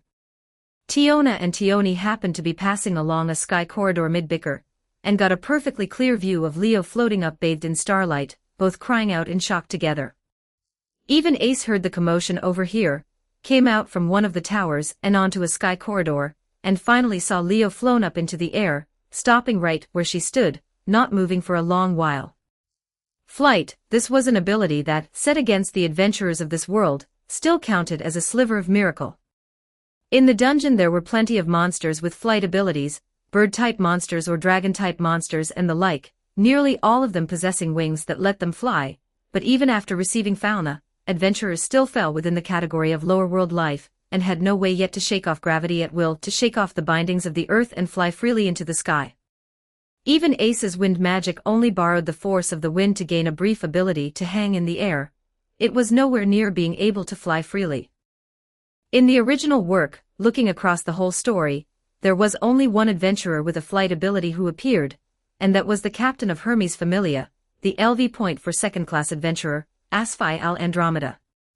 She was a master magic item crafter who possessed the mystery development ability, which fewer than 5 people in the entire city had learned, and who had earned the alias Perseus for her skill at making magic items.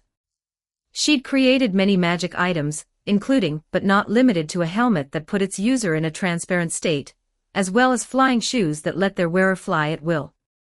That's right, even this person with the mystery development ability had only gained her flight ability with the help of a magic item she herself had invented. These flying shoes were her trump card, never used lightly except when there was no other choice, so every time she used the flying shoes, those who witnessed the scene firsthand would be utterly stunned, which showed just how rare and precious a flight ability was among adventurers. And right here, right now, Leo had gained this ability through a single magic.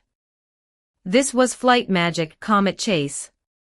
Having flown up into the air and left the bounds of Twilight Manor, Leo suddenly shot off, kicking up a great booming crack of air, and flew toward the distant horizon trailing a long tail of starlight.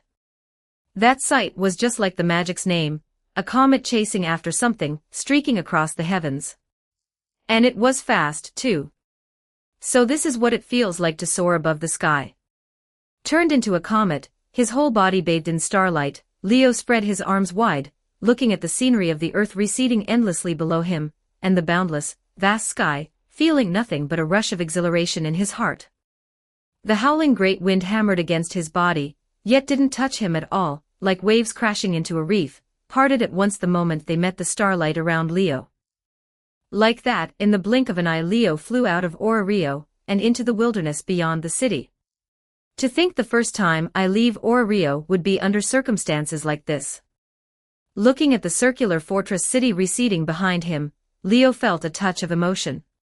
After all, if an adventurer in Ora Rio wanted to leave Ora Rio, without passing through the guild's layers of review, and getting its consent, there was absolutely no way out. Because Ora Rio worried that the city's fighting strength would drain away to the outside world, high-end fighting strength in particular, every one loss being an enormous loss, and on top of that this city had a duty to serve as a fortress, preventing the monsters in the dungeon from getting up to the surface, so they wouldn't allow high-level adventurers to leave the city easily and head out. Leo was already LV point for now, just one step away from a first-class adventurer, and a super monster of a talent who'd shaken the entire lower world, rising up through rank UPS several times in a row in the span of just 2 months. If someone like him wanted to leave Ora Rio, without an absolutely legitimate and necessary reason, the guild certainly wouldn't allow it. Everyone knew Leo's future would be anything but ordinary, so Loki Familia placed enormous importance on him, and the guild had long since put him at the very front of its watch list, keeping an eye all along on his growth and his movements. If Leo went outside Ora Rio, and then never came back, they wouldn't have anywhere to take their grievance.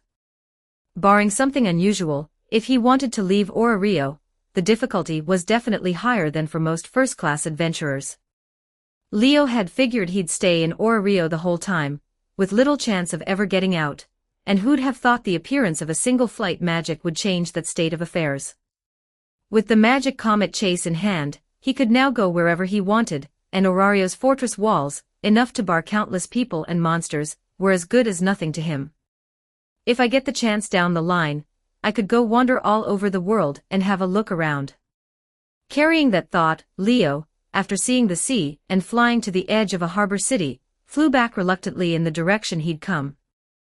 Air surged and roiled as Leo once again turned his whole body into a racing comet, streaking across the sky.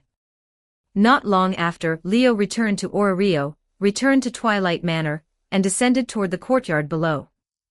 By this time, the courtyard had grown very lively.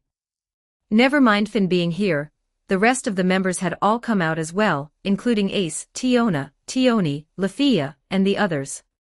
He's back, he's back. Tiona, looking like she'd been straining her eyes for ages, let out a ringing shout the moment she saw a comet flying in from the horizon, stirring up an uproar. How come you're all out here? Leo seemed to put away the flight magic while still some distance from the ground, the starlight dispersing from his body, and dropped down from midair. Landing steadily, he said in surprise. But the next second, a big crowd of members led by Tiona swarmed around him. You're finally back, Leo. What in the world was that just now? How can you fly? The captain said it was a magic you newly gained, is that true? Flight magic. It's my first time ever seeing this kind of magic. Where'd you fly off to just now? Don't tell me you left Rio. It's just too enviable. The crowd chattered out a whole pile of words, everyone tripping over each other to get a line in, noisier than a vegetable market. Among them Tiona, Raoul, Line, and the others were the most worked up, and even Anna Kitty and Alicia were mixed in there, looking like they couldn't keep calm. Ace stood quietly on the outer edge, watching Leo, with Lafia beside her, a complicated look on her face. All right. All of you pipe down for a bit. Gareth spoke up. The dwarf great warrior had come to the courtyard at some point too, standing right beside Finn and Tioni. And as a matter of course, Riveria was present as well. To think your second magic would turn out to be flight magic, this really is a surprise. There was still a touch of marvel in Riveria's eyes as she looked at Leo. She'd figured Leo's second magic would be like his first, both attack magic. Because Leo had a development ability like magic attack, and his magical firepower was unusually formidable, Riveria had thought he should be like Lafia, both especially skilled at attack magic. But on closer thought, Leo and Lafia were still different. Leo's skill star soul eternal enhanced magic effects, the effect of the mage development ability, and the value of the basic ability magic, and wasn't limited to attack magic alone. By contrast, Lafia's fairy cannon skill, though it too enhanced magic effects, only when used with attack magic would this enhancement directly double, proving that she was destined to shine brighter with attack magic than with any other. Aside from the magic attack development ability, which only raised the attack power of magic, Leo's other magic stat as well as his skill that enhanced magic were all very general purpose. For someone like him to learn a magic other than attack magic was, it seemed, not hard to understand either. Of course. This magic may be flight magic, but its effect is by no means just flight. Leo dealt with his excited companions around him, smiled at Finn and Riveria, and added a few words. It has no time limit on use. From the moment it's activated it continuously consumes mind, and it'll keep taking effect right up until the mind runs out or the user himself cancels the magic's activation. While the magic is in effect, it gradually accelerates as time passes. In theory, as long as there's enough mind, its speed has no upper limit. At the same time, it also has a protective effect. The starlight wrapping the whole body protects the user, keeping outside forces from interfering with the flight. As he spoke, a thought stirred in Leo's mind, and starlight abruptly bloomed across his whole body. Comet chase, like meteor dance, was star tribute magic, and its characteristic was an extremely high degree of freedom, extremely easy to control, to the point that even casting it directly without a chant could be done. Only the initial flight speed as well as the protective ability of a comet chase cast in this state would be a fair bit worse. But that still couldn't hide its powerful effect. Flight, acceleration, protection, this one magic has all three effects at once. It fit almost perfectly with what Leo had subconsciously needed when he used the grimoire. Read 20+ chapters ahead on Patreon, patreon.com/NiaXD. Chapter 324, Chapter 91. 2,590 words. I hope it can make me stronger. I hope it can make me safer. And I hope, too, that it can carry me through every hardship, fly me up out of the underground, straight to the clouds. When he'd used the grimoire, Leo had voiced these very hopes. These were the truest thoughts drawn out under the grimoire's effect, answers made in the subconscious that couldn't be faked. In the end, also under the grimoire's guidance, these hopes of Leo's turned into a budding possibility, giving birth to the flight magic comet chase. This magic, able to keep accelerating, would without question make Leo stronger. This magic, able to keep providing protection, would without question make Leo safer. To break through every hardship, fly up out of the underground, straight to the clouds, this most essential wish also made this magic into a one-of-a-kind flight magic. Flight, acceleration, protection, this magic, possessing all three effects at once, would do far more in real combat than it looked like on the surface. Finn and the others were dimly catching onto this, and so they exchanged a glance. The acceleration side of it we did just get to see, and it really is strong. Recalling the sight of Leo turning into a comet streaking across the vast sky and vanishing before his eyes in an instant, Finn had to admit that Leo's speed in that state really was fast enough that even he probably couldn't keep up. He wasn't, after all, an agility-specialized adventurer, but a technique type with outstanding dexterity.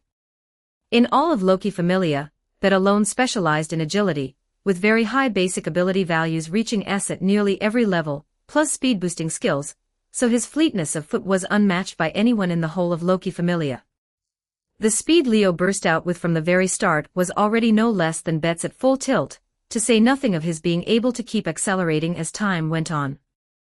As long as the mind could keep sustaining the magic's activation, then sooner or later Leo would possess a speed no one could match, one that even that fastest LV.6 in the city from Freya Familia couldn't catch. This acceleration effect was nothing short of astonishing, and paired with flight, it would absolutely make Leo a genuine racing star on the battlefield, one no one could stop. Only. And what about the protection side of it? Finn took an interest in this question. Very strong. To which Leo answered cleanly. How strong? Finn raised an eyebrow again, asking with great interest. Let me think. Leo mused for a moment, then gave this answer. If I'd had this magic back at LV.2, then a full power punch from Goliath probably wouldn't even break through the protection. The moment those words came out, the whole place went quiet. Everyone lost their voices in unison and fell into silence. What Leo meant was easy enough to understand, that this magic could let him, at LV.2, ignore the attacks of a LV.4 floor boss, and completely block Goliath's strength. This was an astonishing effect of complete protection that held even across a gap of 2 levels. This actually wasn't hard to understand either. Comet Chase was, in the end, magic, and since it was magic, the strength of its effect was determined by the level of the magic value. With Leo's magic value, which could reach SSS at every level, however weak his magic was, it couldn't be weak by much. On top of that, with Star Soul Eternal's triple amplification, which both strengthened magic effects, raised the function of mage, and highly enhanced the magic value, layer upon layer of amplification meant that Leo's Comet Chase was naturally only a notch weaker than the magical firepower that could receive the boost of the magic attack development ability. In other words, if you said the LV.3 Leo possessed magical firepower on par with a LV.5, then once the LV.3 him activated the magic Comet Chase, the result would surely be that both speed and protection could reach a level comparable to a LV.5's. Now that he was already LV.4, then once he activated Comet Chase, even if speed and protection didn't reach a LV.6 level, they definitely wouldn't fall far short of it. The result was that the moment he activated the magic, his initial flight speed could be mentioned in the same breath as LV.5 agility specialist bets, and accelerating continuously thereafter as time passed. His speed would sooner or later edge out bets, while on the defensive side the effect could reach the point where a LV.5 level attack wouldn't break through it at all. With protection like that, even facing the female form monster's pollen bomb again, he could come away unscathed, couldn't he? And Leo also had a set of first-class armor, the Giant's Battle Garb. Stacked together, Leo's defensive power now had reached a truly astonishing strength. Everyone, Finn included, all arrived at one and the same thought. The function of this flight magic is probably no worse than Ace's wind magic. This was a startling thing. As everyone knew, Ace's aerial was a very abnormal magic.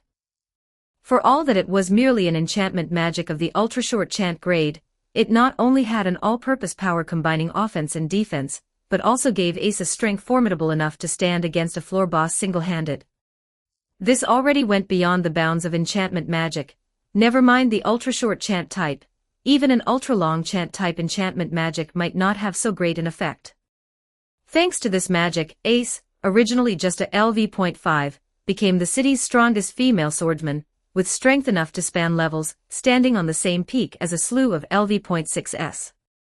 Now the effect Leo's comet chase showed was already no less than Ace's aerial, even stronger. At the very least, on the acceleration side, Leo's magic was definitely stronger than Ace's, and the same went for protection. The only place where comet chase was weaker than aerial was the one matter of attack. Unlike the offense and defense aerial, Leo's comet chase showed nothing at all on the attack power side, not like Ace, who could wrap wind around her body and weapon to strengthen her own attack power. This was, after all, a flight magic, not an enchantment magic, and couldn't manage an across-the-board reinforcement. But would Leo be short on attack power? Quite the opposite, attack power was the one thing he was least short of. With his magical firepower, which now surpassed even Lafia's, he didn't need any further strengthening at all to crush a LV.5, or even a LV.6 monster in one strike. With the magic comet chase in hand, Leo no longer needed to worry about having no one to protect him, and even less about being unable to open up distance from an enemy. He could fully transform into a flying gun emplacement on the battlefield, racing back and forth like a fighter plane, unleashing magic bombardment to his heart's content, with no fear at all of being closed in on, nor of being attacked. And the moment things turned bad, he could rely on the protection of the starlight to barge straight through anything, fly out of the battlefield, and escape danger. Able to fight and able to retreat, able to do melee and able to do ranged, you could say that with this magic in hand, Leo's strength, whether in melee or in magic, would take a qualitative leap. It was precisely for this reason that Leo had been in such a good mood this morning. If this newly gained second magic had been just an attack magic, then he absolutely wouldn't have been this pleased. For someone like him who wasn't short on firepower, one more attack magic was just one more means of attack, and the boost to his strength would have been genuinely limited. But Comet Chase was different, not only able to make him a flying mobile gun emplacement, but also able to play a role in melee. With it, he was sure to take a solid step forward on this path of the magic swordsman. This was something he himself could think of, and so, naturally, could everyone else. Ace, who'd been standing quietly in the crowd gazing at Leo, fell silent inside. He's gotten stronger again. A complicated look came into Ace's eyes. I keep getting this feeling that the me right now is already no match for Leo. Raoul, too, hid off to one side, muttering dejectedly. You stopped being his match a long time ago, didn't you? The catgirl Anna Kitty patted him on the shoulder. Back at LV.2 he could already take on a floor boss solo, and here you are at LV.4 with no way to take one on alone. Speaking of which, the core members of the Second Army exchanged helpless looks too. They knew that at LV.2 Leo could already take on a floor boss solo, doing what they themselves couldn't even at LV.4, but back then they could still console themselves that this was because Leo's magical firepower had already gone clean past the bounds of LV.4, and that with the help of some methods and strategies he'd managed it, which didn't mean his strength had surpassed theirs. But now they could no longer console themselves that way.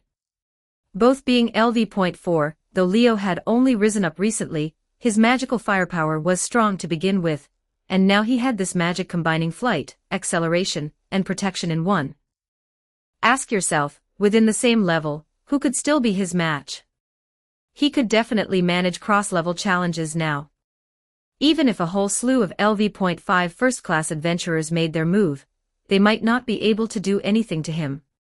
This person had already taken on the bearing of a true powerhouse, had taken on the strength to break into the ranks of the first class. At the thought, no small number of people grew complicated in their feelings. Bet, who'd been hiding off in a corner the whole time, clenched his fists without realizing it, and watching Leo standing at the center of the crowd, clicked his tongue openly. Unwilling as he was to admit it, deep down he still keenly recognized one thing. It was that this small fry he'd long found an eyesore had caught up. Leo's strength was probably not far off from his own now. Bet simply couldn't accept it. How could I lose to a small fry? A glint of vicious light flashed in his eyes, and without a moment's thought, he turned and left. The rest were dispersed one after another by Finn, and the others too, no longer crowding the courtyard, each going off to do their own thing, only some of them clearly weren't planning to stay home, walking straight out the front gate, looking by all appearances like they were getting ready to head to the dungeon to keep grinding. In fact, Leo wasn't planning to keep up his hard training at home either. Thinking of going to the dungeon for some real combat. Finn looked at the Leo who'd raised this idea. That's right. Leo nodded. The things the captain's been teaching me lately, I've long had a mind to put into practice, and now that I've gained a new magic on top of that, all the more reason to test it out myself, see how it works in real combat, and fold it into my existing combat system. To that end, Leo was also planning to slip down into somewhat deeper floors. There was no helping it. He was already LV point for now, and there wasn't much practical point in continuing to adventure in territory like the middle floors. With his current level and strength, he could roam all the way to the lower floor region even on his own, and if he wanted to find monsters with a bit more heft to them, ones that could actually pose a threat to him for combat training, then he'd have to go at least as far as the deep floor region. The minimum clearing level for the deep floor region was LV.4, and only roaming a place like that could he find opponents suited to Leo's real combat. So you're saying you're planning to stay in the dungeon for a long stretch this time? Finn said thoughtfully. If it were a same-day round trip, then the travel time alone wouldn't be enough for Leo to reach the deep floor region, never mind staying there to explore. To adventure in the deep floor region, he'd inevitably have to spend the night in the dungeon. Right. Leo nodded again, and told Finn his plan. I'm thinking of using floor 18 as a base first, moving around the middle or lower floors for a bit, then heading to the labyrinth garden on floor 28, using that as a base to explore downward, and most likely I'll end up lingering on floor 37. Floor 37 was the very start of the deep floor region, and also the floor best suited for the Leo of now to roam. There, so long as he didn't run into the floor boss Udius, Leo shouldn't run into any danger. True, he was only LV.4, barely meeting the conditions to explore floor 37, and adventuring on floor 37 single-handed would without question carry an enormous risk, but now that he had the magic comet chase, Leo could fully manage to advance and retreat freely on the battlefield. And that being so, Leo would definitely have to stay in the dungeon for a stretch, and there was certainly no way to come back the same day. His intention was to explore the dungeon for about a week, and unless he ran into some emergency that forced him to return, he wouldn't go back to headquarters in all that time. In any case, the cleanup matters from the expedition's return were already mostly done, so even with him not home, it was no big deal. Finn knew, too, that what Leo most lacked now was the chance for real combat practice. Only through real combat, through practice, could everything he'd learned over this period be perfected and turned fully into his own strength and foundation. The only problem was slipping down to a place that deep all by yourself. It really doesn't sit easy with me. Finn felt a concern on this point. At the very least he'd need to find two teammates, and teammates with enough strength at that. Someone like Line, just a LV.2 third-class adventurer, exploring alongside Leo in the middle floor region was one thing, but in the lower floors or even the deep floors, Line would no longer be suited to going along with Leo. In a place like that, Leo simply wouldn't have the spare capacity to protect Line, and Line herself wouldn't have the ability to protect herself, so for the two of them to adventure together as before would be a difficulty that couldn't be called small. An adventurer who could go explore the deep floor region with Leo would have to be, at worst, a LV.4 of the Second Army, or a LV.3 with a special skill like Lafia. Hearing this, Ace, who'd kept silent all along, finally raised her head. I'll come with you. Those words Ace said with extraordinary firmness. Read 20+ chapters ahead on Patreon, patreon.com/NiaXD. Chapter 325, Chapter 92. 2,426 words. I'll come with you.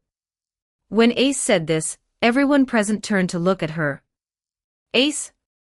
Riveria frowned and called out to her. But Ace only looked at Finn, and repeated herself. I'll go with Leo. This wasn't to protect Leo, or at least not entirely. Ace wanted to explore the dungeon too, to keep getting stronger. Her own strength was struggling to improve while Leo kept gaining at an astonishing pace, and that left Ace feeling both relieved and, for once, anxious. Over this stretch of time, Ace, like the others, had been spurred by Leo into throwing herself into hard work, yet her progress remained negligible. This made Ace realize that as long as she had to come and go in a single day, she simply couldn't reach the deeper floors, couldn't fight monsters strong enough, and couldn't gather any truly useful excelia. To make any progress, she'd have to dive into deeper floors. And it just so happened that Leo was also preparing to leave the Familia for a while, to stay in the dungeon for an extended period, using a safe floor as a base and diving as deep as he could, even already preparing to head into the deep floor region past floor 37. So naturally, Ace wanted to go along too. She could protect Leo and team up with him to explore the deep floors, fighting powerful monsters. By any measure, she ought to go with him. So Ace stepped forward without a second thought. Standing beside her, Lafia lifted her head, but instead of stopping Ace, she chimed in too. I want to go too. Of course Lafia didn't want to go because of Leo. Her goal was Ace. It was to go with Ace that she said it. And besides, she didn't want Leo pulling further ahead of her either. Now that there was a chance to explore the deep floor region, she had to seize it. I've been practicing concurrent chanting for a while now, and against weaker monsters I can already move and chant smoothly. So the next step is to train against stronger monsters. That was what Lafia was thinking. She had to admit that carrot fantasy method Leo had taught her earlier really worked. Now, when swarmed by weaker monsters, Lafia could move and chant her magic at the same time. Before, even when she wasn't nervous or flustered against weaker monsters, Lafia still couldn't calmly move and chant her magic at once. The composed heart Reveria spoke of, she'd already achieved part of it through Leo's carrot fantasy method. Next, of course, she had to keep pushing forward and take on higher difficulty training. That was why Lafia didn't think to stop Ace, but offered to come along instead. Seeing this, Tiona, who'd been bouncing around nearby, got anxious. Me. I'm coming too. Tiona hollered. I still haven't paid off my debt. Tiona's second-generation Urga, the huge double-bladed weapon, had been successfully completed and brought back home. But this first-class equipment, forged entirely from hard steel, still cost a staggering amount, the same as the first one, a full 120 million. Tiona had run up a huge debt for it, and lately she'd been agonizing over how to make money as fast as possible to pay it back. So diving into the deep floors to kill monsters and earn money was a good opportunity for her too. That made Gareth laugh. If the lot of you go together, then that'd set our minds at ease. Finn and Reveria relaxed too. Ace was LV.5, Tiona was LV.5, and Lafia on top of that. If these three teamed up with Leo to tackle the dungeon, that was far more reliable than the two same-level teammates for Leo that Finn had been thinking of at the start. What about Tioni? Want to come along? The little angel hadn't forgotten to bring her own sister along, but unfortunately her sister wasn't grateful for it. No way, a whole week without seeing the captain, I'd die. Tioni said this with such righteous conviction that even Finn fell silent. Right then, Finn spoke to Tioni without a second thought. You go along with them, Tioni. Finn said it smoothly. Only with you going along can I feel at ease. This was a lie. Finn just didn't want Tioni clinging to him, so he seized the chance to suggest it. To teach Leo, Finn had built up some work lately, and he happened to want to deal with it properly. He didn't want a passionate, free-spirited Amazoness clinging to him every day, wasting his time, and on top of that, wearing him out terribly. So he simply sent her off. Captain. Hearing Finn's words full of trust, Tioni was instantly moved. So easy to fool. It was Tiona, usually so innocent and carefree, who saw that Finn was pushing her sister out the door, and she cast a pitying look at her own sister. In any case, Tioni had been fooled, and it seemed she'd be joining this raiding party too. With Tioni added in, it was even more foolproof. Seeing the matter settled, Riveria could only say this. All of you, remember to work within your limits at all times, and absolutely no reckless behavior. Riveria gave them a warning. Just going to around floor 37 should be no problem with your strength, but whatever you do, don't keep diving deeper, understand? Gareth turned serious too and warned them. I'll allow you to dive down to the area as far as floor 40, but no further than that. Even with the lot of you teamed up, going there isn't entirely without risk. Finn's gaze swept over the group. It'd be best not to head to the floors past floor 37. After all, before long, the floor boss is going to respawn. At these words, Leo and the others were startled for a moment, then it came back to them. Oh, right. Tiona clapped her hands. Now that I count it, Eudias really is about due to respawn. Eudias's respawn interval was 3 months, and Loki Familia had struck it down with their own hands on the expedition before last, putting it into its respawn cooldown. And Loki Familia's expedition before last dated back to before Leo received the fauna, more than 2 months ago now.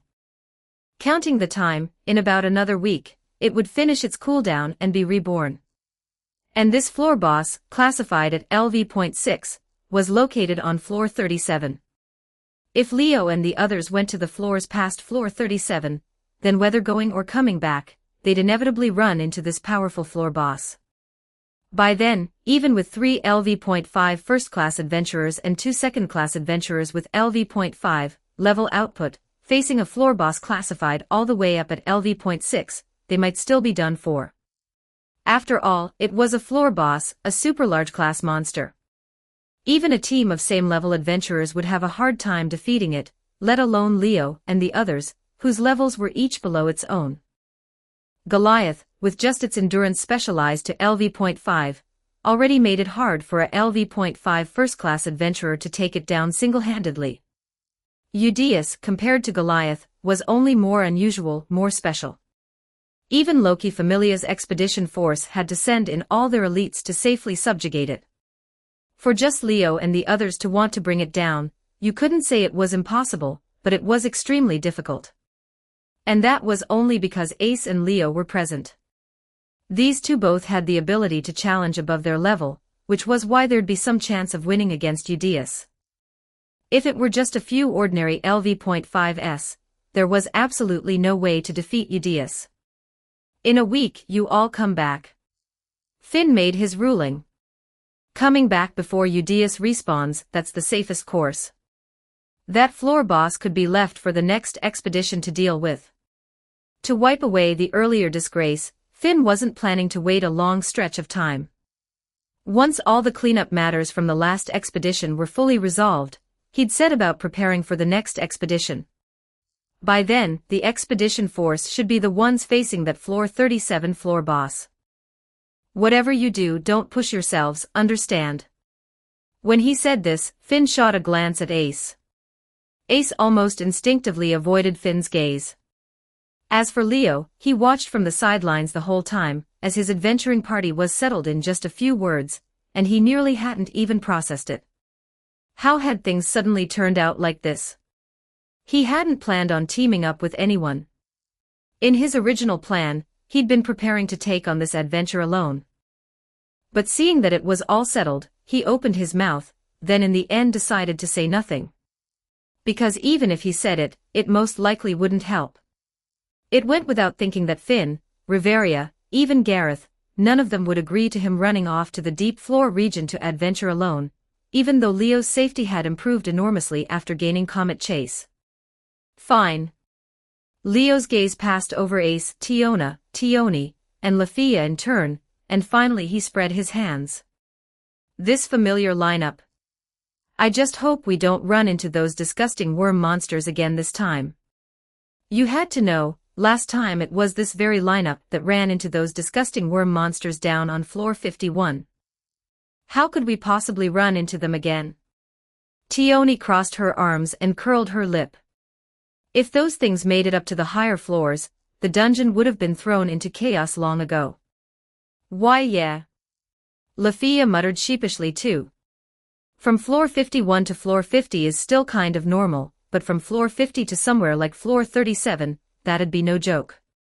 Unlike the area below floor 50, which only one or two familiars could reach at all, floor 37, though already part of the deep floor region, could be reached by a fair number of familiars in Rio, if not many.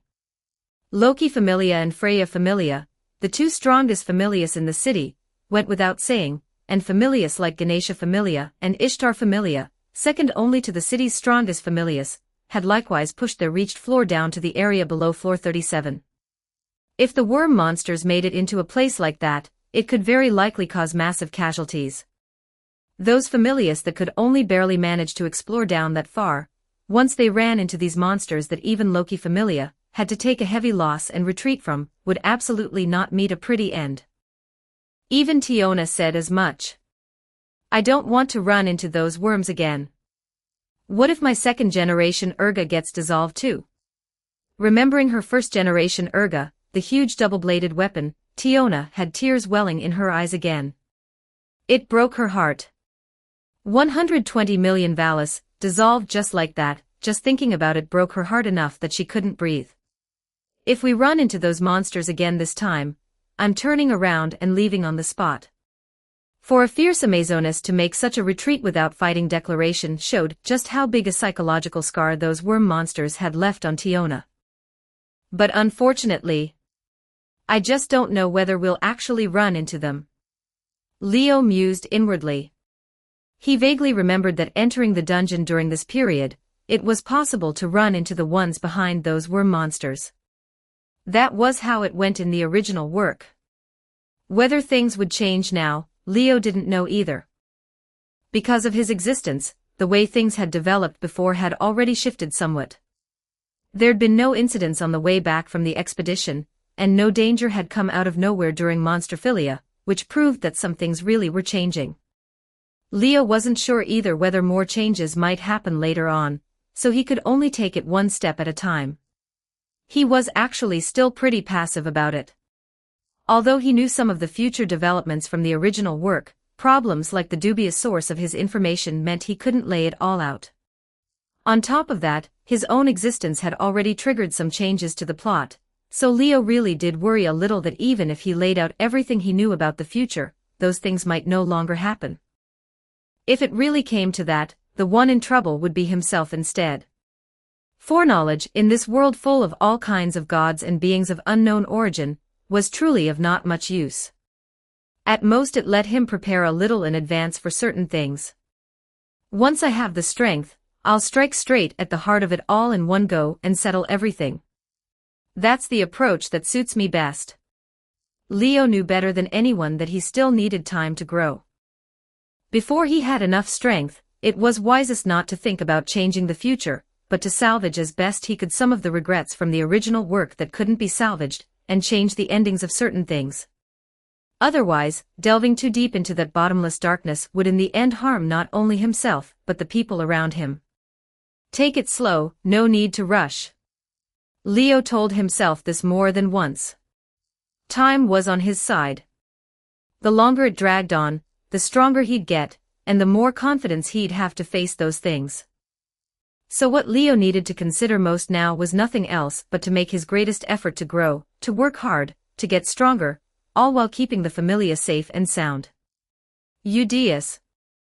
Recalling the floor boss everyone had just mentioned, Leo's eyes flickered faintly. No one knew what he was thinking. The group only discussed things on the spot for a while, then dispersed right there, each going to prepare for departure. Leo returned to his room, put on the giant's battle garb, took the dragon fang sword, and the emerald staff, packed all his potions into his waist pouch and strapped it to the small of his back, and then set off. Everyone gathered at the front gate, then went into the city to buy some adventuring necessities, and at last headed off together toward Babel. Read 20+ chapters ahead on Patreon, patreon.com/NiaXD. Chapter 326, Chapter 93. 2,541 words. An outing by the city's strongest familia, its elite core members at that, was a sight that, even if it didn't draw as much attention as a full Loki Familia expedition force, was still far more eye-catching than an ordinary adventurer party. Especially with Leo's party, where apart from their astonishing strength, everyone was so striking in looks too, particularly Ace, said to have beauty rivaling a goddess, and Lafia, from a race famous throughout for its beauty. The sight of those two walking together made it impossible not to draw the attention of passers-by.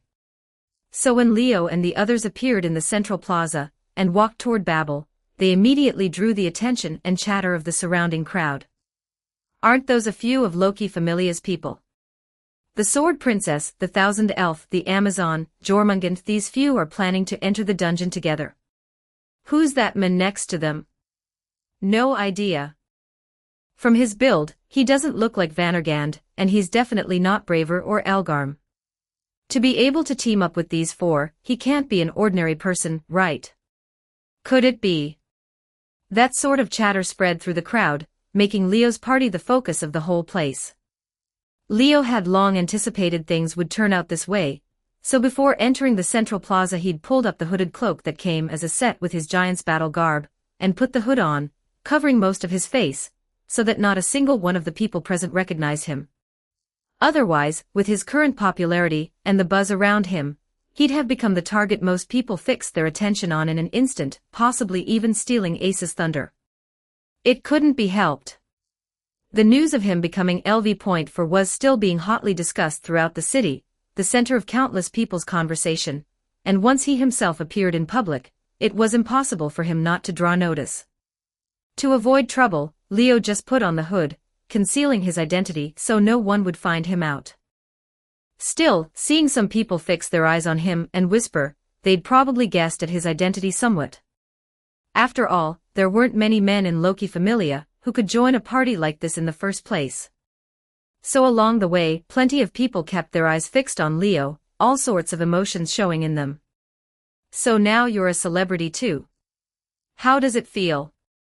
Tiona nudged Leo with her elbow, her voice teasing. Compared to Leo, Tiona, and the others had clearly long since gotten used to drawing this kind of attention, paying the eyes of passers-by no mind at all, just walking on ahead as if no one else were there. As if I'm more famous than you lot. Leo said it to Tiona without much grace. That's not necessarily true. Tioni said from the side in that snide, needling tone.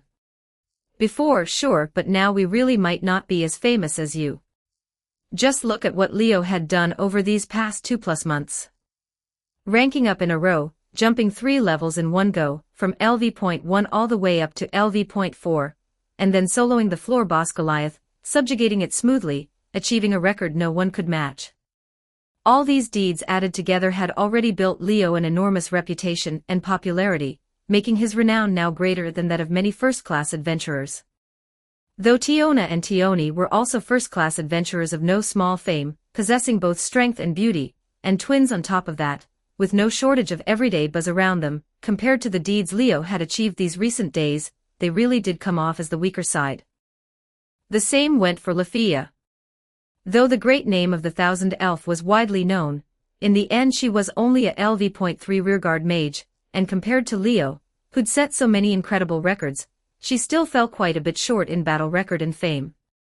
Of everyone, only Ace's popularity and fame weren't inferior to Leo's, but at this stage, with the news of him reaching LV.4 still spreading hotly, even her level of attention couldn't match his.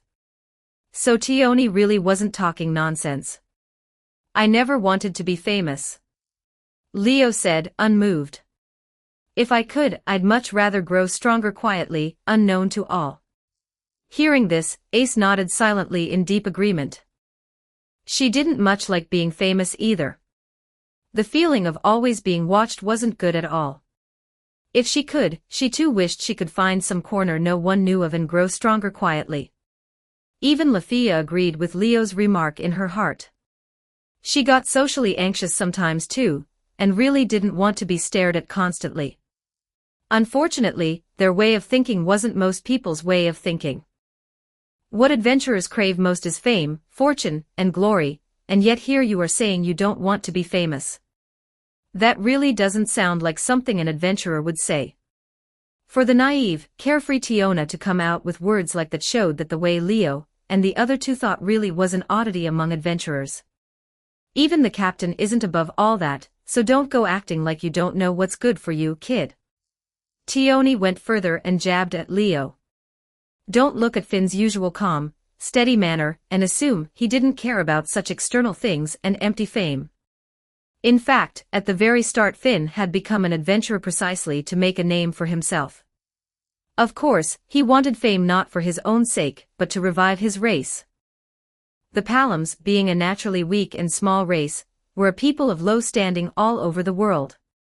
Even the relatively mediocre humans ranked above them, let alone races that produced strong warriors in abundance, like elves, dwarves, and Amazonesses.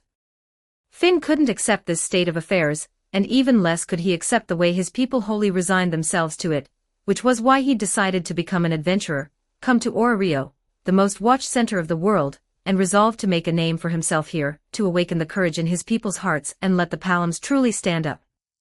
For that reason, Finn was actually the person in all of Loki Familia who cared most about fame and gain, but everyone knew he did it not for himself but for his race, so they still greatly respected him.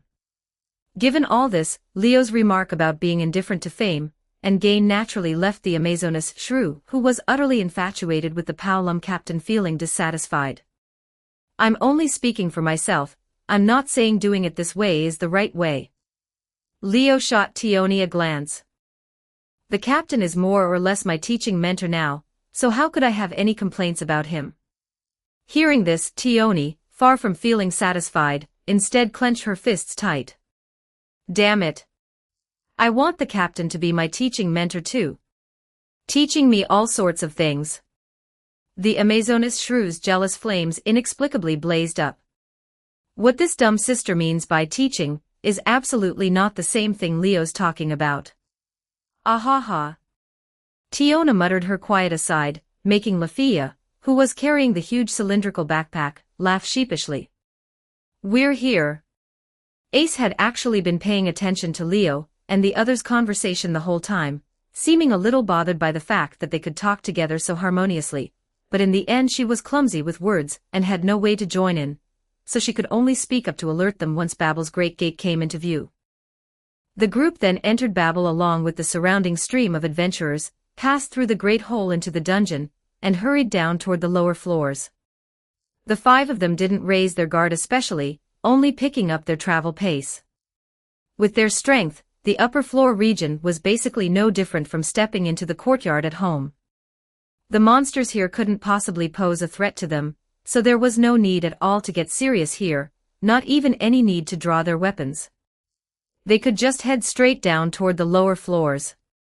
Their goal today was to reach floor 18, take a brief rest there, then move around a bit on the floors after that, and continue on the next day, hurrying all the way down to the labyrinth garden on floor 28. Only after setting up there as a safe house would they begin tackling the dungeon in earnest. Everyone's final goal was floor 37. There, whether for the sake of practical honing, for subjugating monsters, or for making money, it was the most efficient. Going any deeper was unnecessary. The risk at that point might well outweigh the reward, especially now, with the floor boss Eudius liable to revive at any time. The consequences of recklessly charging around could be something no one could bear. The group hadn't forgotten Finn's instructions, setting their final destination for this trip at floor 37, exploring at most 1 or 2 floors deeper, and having to return before the floor boss Eudius revived. Until then, Leo and the others' main itinerary was simply travel. There was no need to waste time on these earlier floors. With that idea in mind, the group barreled straight through. Unless they ran into an unavoidable monster attack along the way, they wouldn't strike at one. Otherwise they wouldn't lift a hand lightly. Their pace was fast too. The upper floor region, floors 1 through 12, they passed practically lying down, getting through in just 2 or 3 hours. Only upon entering the middle floor region starting from floor 13, did the sharply increased number of monsters slow their feet a little, but because vertical shafts started appearing from this floor on, the group's travel speed stayed quick all the same. Sometimes they dropped straight down through a vertical shaft to the next floor, sometimes they crossed 2 floors in one go to reach a deeper floor. With this way of traveling, even when monsters blocked the path along the way, they wouldn't be held up for too long. And so in the span of a single morning, the 5 of them reached floor 17. A chorus of guttural bellows rolled down the huge tunnel through which even large parties could pass smoothly, where Leo and the others ran, unsurprisingly, into the most representative and strongest monster of this floor, the Minotaurs. They appeared in droves, roaring and stamping the ground as they charged, their blood-red eyes full of ferocity and malice, enough to make even Lafia, the not-so-brave elf girl, shrink her neck despite herself. Leo, Ace and Tiona, by contrast, met them head-on without hesitation. Ace was vicious and short on words. The silver saber in her hand, repaired to perfect condition, turned in an instant into countless cold arcs of light in the dim passage, hewing into those minotaurs, dismembering these bull monsters far larger than herself one by one, cutting them into pieces with an indescribable cruelty and coldness. Ace's blade was like that, only as cold as her detached expression when fighting monsters. Her figure charging with her golden hair swaying was so very beautiful, yet her methods when cutting down monsters were cruel in a way unbecoming a woman, every stroke lethal, and usually by way of dismemberment at that. Though Tiona wasn't as cold and cruel as Ace, once the fierce blade in her hands began to dance, the bloody scene it created wasn't the least bit inferior to Ace's side. Every monster that got near her would be cleanly cleaved in two by the huge double blade. She herself was like a meat grinder moving across the battlefield, no living thing able to get within half an inch of her. In the past, Leo definitely couldn't have done what these two did, hacking down minotaurs like they were cabbages. But now, at LV.4, facing these minotaurs classified at LV.2, he could likewise display an overwhelming strength. Without even needing to use his proudest magic, the moment Leo charged into the monster horde he began the slaughter, the sword in his hand tracing faint, barely their arcs as it hewed into the minotaurs around him. Holding a curved blade in hand, serving as the middle guard, Tioni didn't charge out like Leo and the others, but stayed beside Lafia, watching Leo's fighting figure, and suddenly let out a soft sound of doubt. "Is something wrong, Miss Tioni?" Lafia, who'd been staring transfixed at Ace's back, turned her head and spoke up puzzled. "It's nothing." Tioni kept her eyes on Leo's figure, narrowing them. "I just feel like the kid's way of fighting is different from before." "Different?" Lafia looked toward Leo too, but couldn't make out anything, and wondered aloud, "Different how?" "Isn't it the same as before, looking a lot like the way Miss Ace fights?" Those words, Lafia really wasn't willing to say out loud, and could only stand there sulking. His swordsmanship is still that same set, you can tell at a glance it was personally taught by Ace herself. Tioni paid no mind to Lafia's mood and went on. "But in the details, compared to before, the change is huge. The old Leo was like Ace, valuing efficiency above all in battle. If he could finish an opponent in 1 second he'd never drag it to a second, crisp and clean, straightforward, with astonishing lethality. But now, there was a sense of rhythm added to Leo's blade, a measure of calculation, and sometimes he'd deliberately leave alive a monster he could have finished off outright, using it as a roadblock to bar the charge and attacks of the monsters following behind, making himself a bit safer. If you said his old fighting was an all-out, full firepower offense, then now he was someone who'd consider leaving himself a margin. Killing enemies this way might be a little less efficient, but the chance of something going wrong had also dropped considerably. If you had to make a comparison, it was like going from a sharp blade drawn from its sheath with its edge fully bared, to a famed sword that kept its edge restrained, still sheathed. Though the edge was restrained, the edge was also hidden, and once this famed sword was drawn, the lethality it would bring then would absolutely surpass before. As expected of someone who got the captain's personal. Thinking of this, Tioni couldn't help getting jealous again. "You only need to be looking at me and me alone, Captain." The Amazoness shrew's resentment-filled murmur made a certain Paolum captain, who was busy handling documents in his office, suddenly shudder all over. "Why do I suddenly feel a chill?" The Paolum captain didn't want to look into it too deeply, so he quickly threw it to the back of his mind. Better not to think too much about it. Read 20+ chapters ahead on Patreon, patreon.com/NiaXD. Chapter 327, Chapter 94. 2,550 words. Tioni's thoughts, of course, Leo couldn't have known just then. He only knew that right now, fighting felt great. The swordsmanship Ace had taught and the combat thinking and combat principles Finn had taught, these two arts were gradually coming into play as the real fighting went on, even slowly fusing together to form a way of fighting that belonged to him alone, which made Leo feel as though his whole body had come alive. The more he fought, the more pumped he got, the more he fought, the smoother it flowed. He no longer clung to single moves and forms, no longer ran through fixed routines, but fought however he wanted, used whichever move he wanted. At first it seemed a bit messy, but as he fought on, his body adapted to this way of fighting at an astonishing pace, settling his style firmly into place. By the later part of the fight, Leo even felt he didn't need to think at all. His body would respond naturally to the enemy's offensive, blocking, dodging, or just plain counterattacking, striking second but landing first to cut them down before their attacks could touch him, smooth beyond words. Every one of his movements seemed more and more natural. Every one of his moves seemed more and more nimble. One movement flowed into the next, until in time even the pauses between them vanished, each motion connecting the instant the one before it finished, drawing out his body's strength and stamina completely, leaving not the slightest gap. This is what real fighting is. Leo sank deeper and deeper into the motion of his body, and the rhythm of battle. By the time he stopped, all the minotaurs had been wiped out, leaving only magic stones and drop items scattered across the ground. And at some point a group of girls had gathered around him, all watching him with strange looks in their eyes, which made him feel rather uncomfortable. "What are you all looking at me like that for?" Leo couldn't help asking. The girls said nothing, only exchanged a glance. "You seem to have changed from before, Leo." Tiona couldn't stay silent forever, and was the first to speak. "Changed how?" Something stirred in Leo's mind, but he said nothing of it, only asking back. "You haven't noticed yourself?" Tiona said, oddly displeased. "Your moves are completely different from before." Right. Tiona nodded again and again. "It's not that your status got stronger, it's that something more fundamental became different." Tiona didn't know how to put it, so she just said the thought in her heart outright. Ace, who'd been watching him silently, summed it up in a single sentence.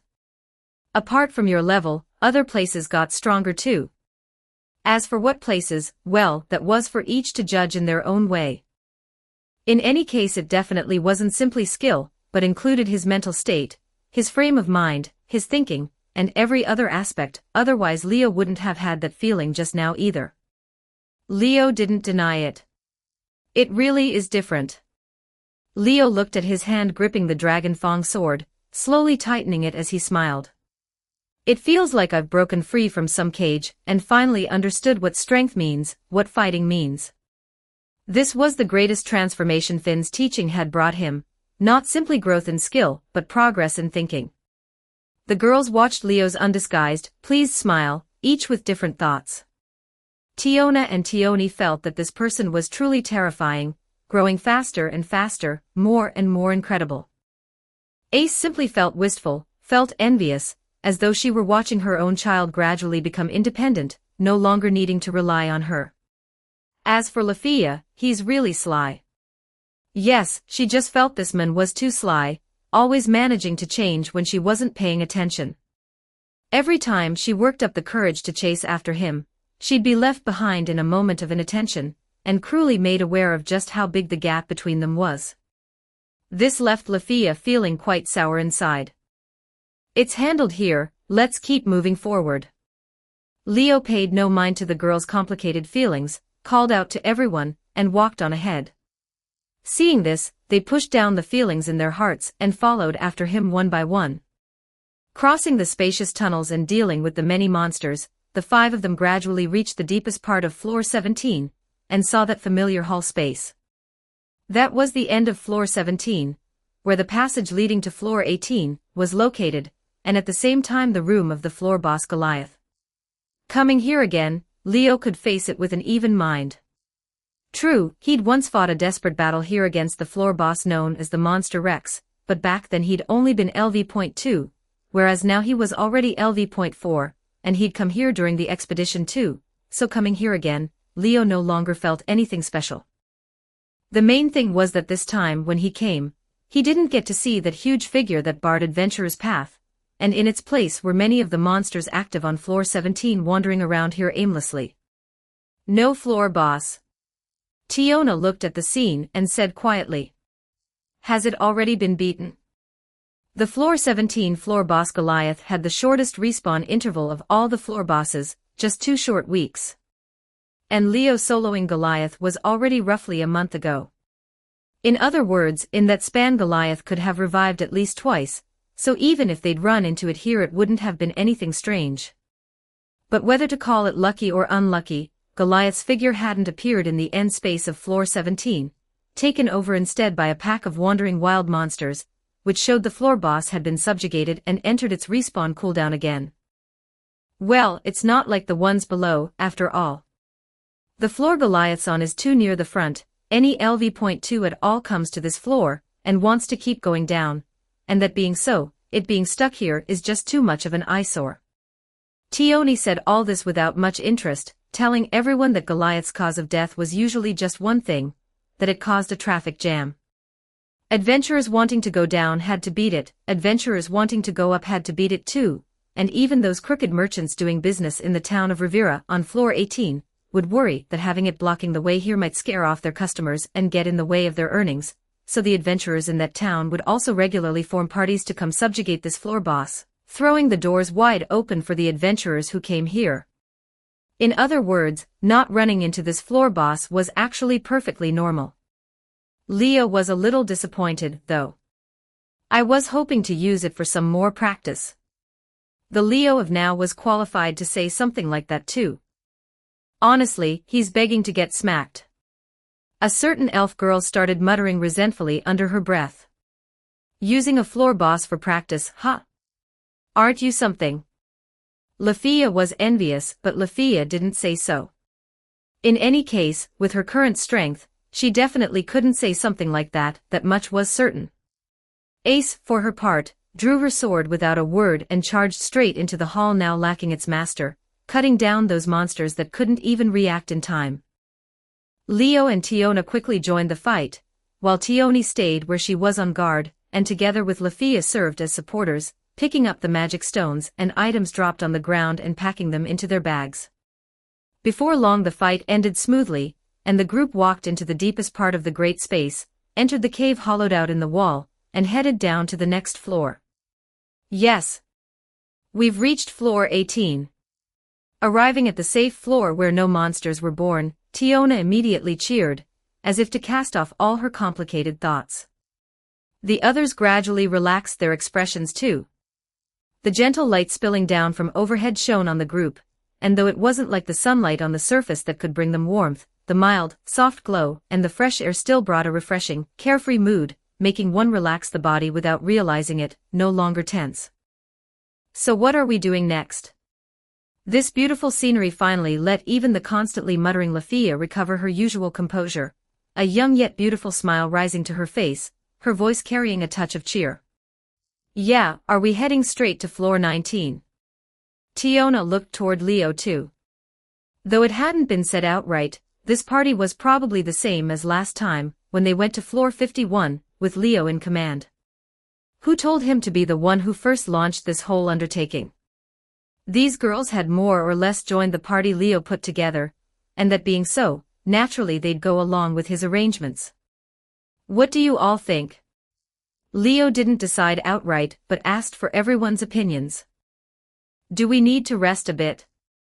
If it were just him alone, he'd of course lean more toward heading straight to floor 19. Hurrying all the way from the surface down to floor 18, while you couldn't say it cost them nothing, it wasn't enough to leave them too worn out to walk, and on top of that only half a day had passed so far, with the surface probably still around midday, and a long way yet from dark, so naturally Leo wanted to keep going down.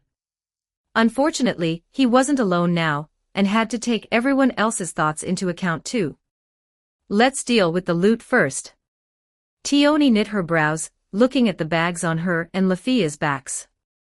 We've collected quite a lot of magic stones and drop items along the way, we've got to sell this loot off first, otherwise even if we go down to the lower floors our packs will fill up in no time. At these words Tiona's face fell in an instant. We've gotta go get fleeced at those rip-off shops again.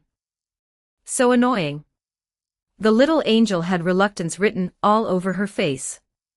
Stop hollering, I don't want to either, but we've got to go when we've got to go, otherwise how are we going to tackle the floors below? Tiona's face was full of displeasure too, which showed just how unwelcome those rip-off shops and crooked merchants in the town of Rivera were. Seeing Leo wear a curious look, Ace spoke up softly. You haven't been to that town yet, right? At this, Leo nodded. I've only come to the Under Resort 3 times, this is the 4th. The first was over a year ago when he'd just come to this world, and back then he'd only gone up alongside Ace, not over toward the town. The second was last time during the expedition's forced march, when he'd been too busy going to the forest with Ace to reminisce about the past, and after coming back he'd entered floor 19 along with the expedition force, with no chance at all to go over to the town. The third was on the return trip when the expedition ended, when they'd only rested here briefly before continuing on the way back. So this really was Leo's 4th time coming to floor 18, but as for Rivera, he hadn't had a single chance to go. Let's go take a look together. Ace knew Leo hadn't been there, and seeing him curious, she said this. Sure. Leo smiled and replied to Ace. Lafia of course had no objection either, still sticking close to Ace like an obedient little tag-along. Once the group had settled on their destination, they walked out of the forest to the south, and then headed west. There lay an azure lakeside, with a large island floating on the lake, and Leo's group crossed the makeshift bridge built from great logs laid across the lakeside and came onto the island, then headed for its summit. The town of Rivera was built near the island's summit, on the eastern part of the island facing the lake, atop a cliff at least 200 meters high, surrounded on all sides by walls made from crystal and rock terrain, and here and there you could faintly make out rock slabs set down all over, thick and tall, plainly meant to defend against monster attacks. The town as a whole had nothing impressive about it either, looking instead visibly run down and worn, nearly all the buildings put together from wood, the entrance likewise an arch made of wooden posts and banners, with the words Town of Rivera, 334, written on it, which made Leo's group stop in their tracks despite themselves. This number, 334. Lafia wore a somewhat subtle expression. That's the number of times the town of Rivera has been rebuilt from the very first construction up to now, of course. Tione replied with a curl of her lip. Although this was a safe floor where no monsters would be born, just as had been said before, it wasn't as though there were no monsters here. Some monsters would come up from the floors below, or come down from the floors above, and add to that the abnormal situations that might occur at any time, and this sole town built on this floor naturally couldn't avoid being attacked. The crooked merchants here were sharp too. The moment they sense a crisis they'd immediately abandon the town and flee, then come back once it was all over to rebuild the town and carry on doing business, not a care in the world. After all, it was only a simple town put together from wood, with no commoners living here, and even if it were destroyed it could easily be rebuilt with basically no loss, so naturally these shrewd merchants wouldn't mount a desperate defense here, which had led to this place being destroyed 333 times, the one currently rebuilt being the 334th generation of the town of Rivera. After passing through the arch, the many tents, little log huts, stall-type shops, and the like that the group saw were all piled up layer upon layer along the cliff slope, all low-cost storefronts convenient for rebuilding the town, scarcely a single house that could be called a building. Calling this place a town was really flattering it, and Leo would rather call it a primitive tribe out in the wilds, only the white crystals and blue crystals growing all around setting it off in gorgeous splendor, which together with the azure lake water nearby and the floor's beautiful scenery kept it from being an utter eyesore. Naturally, the arrival of Leo and the others drew the attention of quite a few people too. Isn't that Loki familiar? Plenty of people cast their gazes over. Read 20+ chapters ahead on Patreon, patreon.com/NiaXD. Chapter 328, Chapter 95. 2,429 words. Quite a few people in Rivera did notice Leo and the others arriving. But unlike up on the surface, the people here didn't gossip much about Leo's group. On this safe floor that only upper-class adventurers could reach, well-known adventurers coming to Rivera were nothing unusual. First-class adventurer squads and members of the city's strongest familias passed through from time to time too, so their reaction wasn't as big as it had been on the surface. These people had only one purpose for staying here, and that was to make money, to wring it ruthlessly out of the fellow adventurers who came their way. So what if it was Loki Familia? So what if they were first-class adventurers? When they went into the dungeon, didn't they still have to spend their money here? In the hearts of the crooked merchants here, no matter who came, they were all customers and fat sheep ripe for fleecing. And especially the likes of Leo and the others, core elites belonging to the city's strongest familia, were the fattest of the fat sheep, prime livestock as it were. So at the sight of Leo's group arriving, beyond a bit of surprise, all that was left was the anticipation of them coming over to do business. Precisely because of that, here Leo didn't put up his hood, and showed his real face. As a result, Ace and the others didn't draw much comment, while he, the lone man among all these women, the newcomer, drew the talk instead. That's the Leo Eligos from the rumors, right? I heard he's already LV.4. That fast? Just a month ago he was challenging Goliath with LV.2 status, and now the month isn't even fully over, and he's already LV.4. It's absurd. By the way, did you see that fight where he took on Goliath solo? I didn't see it myself, but plenty of people next door did. They happened to run into that fight just as they were getting ready to head back here, and after they came back they were so worked up they went around telling everyone they'd seen something incredible. So you're saying that fight was real, not just somebody talking it up? Of course. With that many people stepping up to confirm it, you think anyone's still got doubts? I don't want to doubt it, but isn't that just too ridiculous? Right? LV.2, and he soloed a LV. For floor boss like Goliath. If that many people hadn't seen it with their own eyes, nobody would ever believe a thing like that. And now the guy's already LV.4. If he went after Goliath again, it'd probably be a cakewalk, wouldn't it? TCH, I really envy these gifted bastards.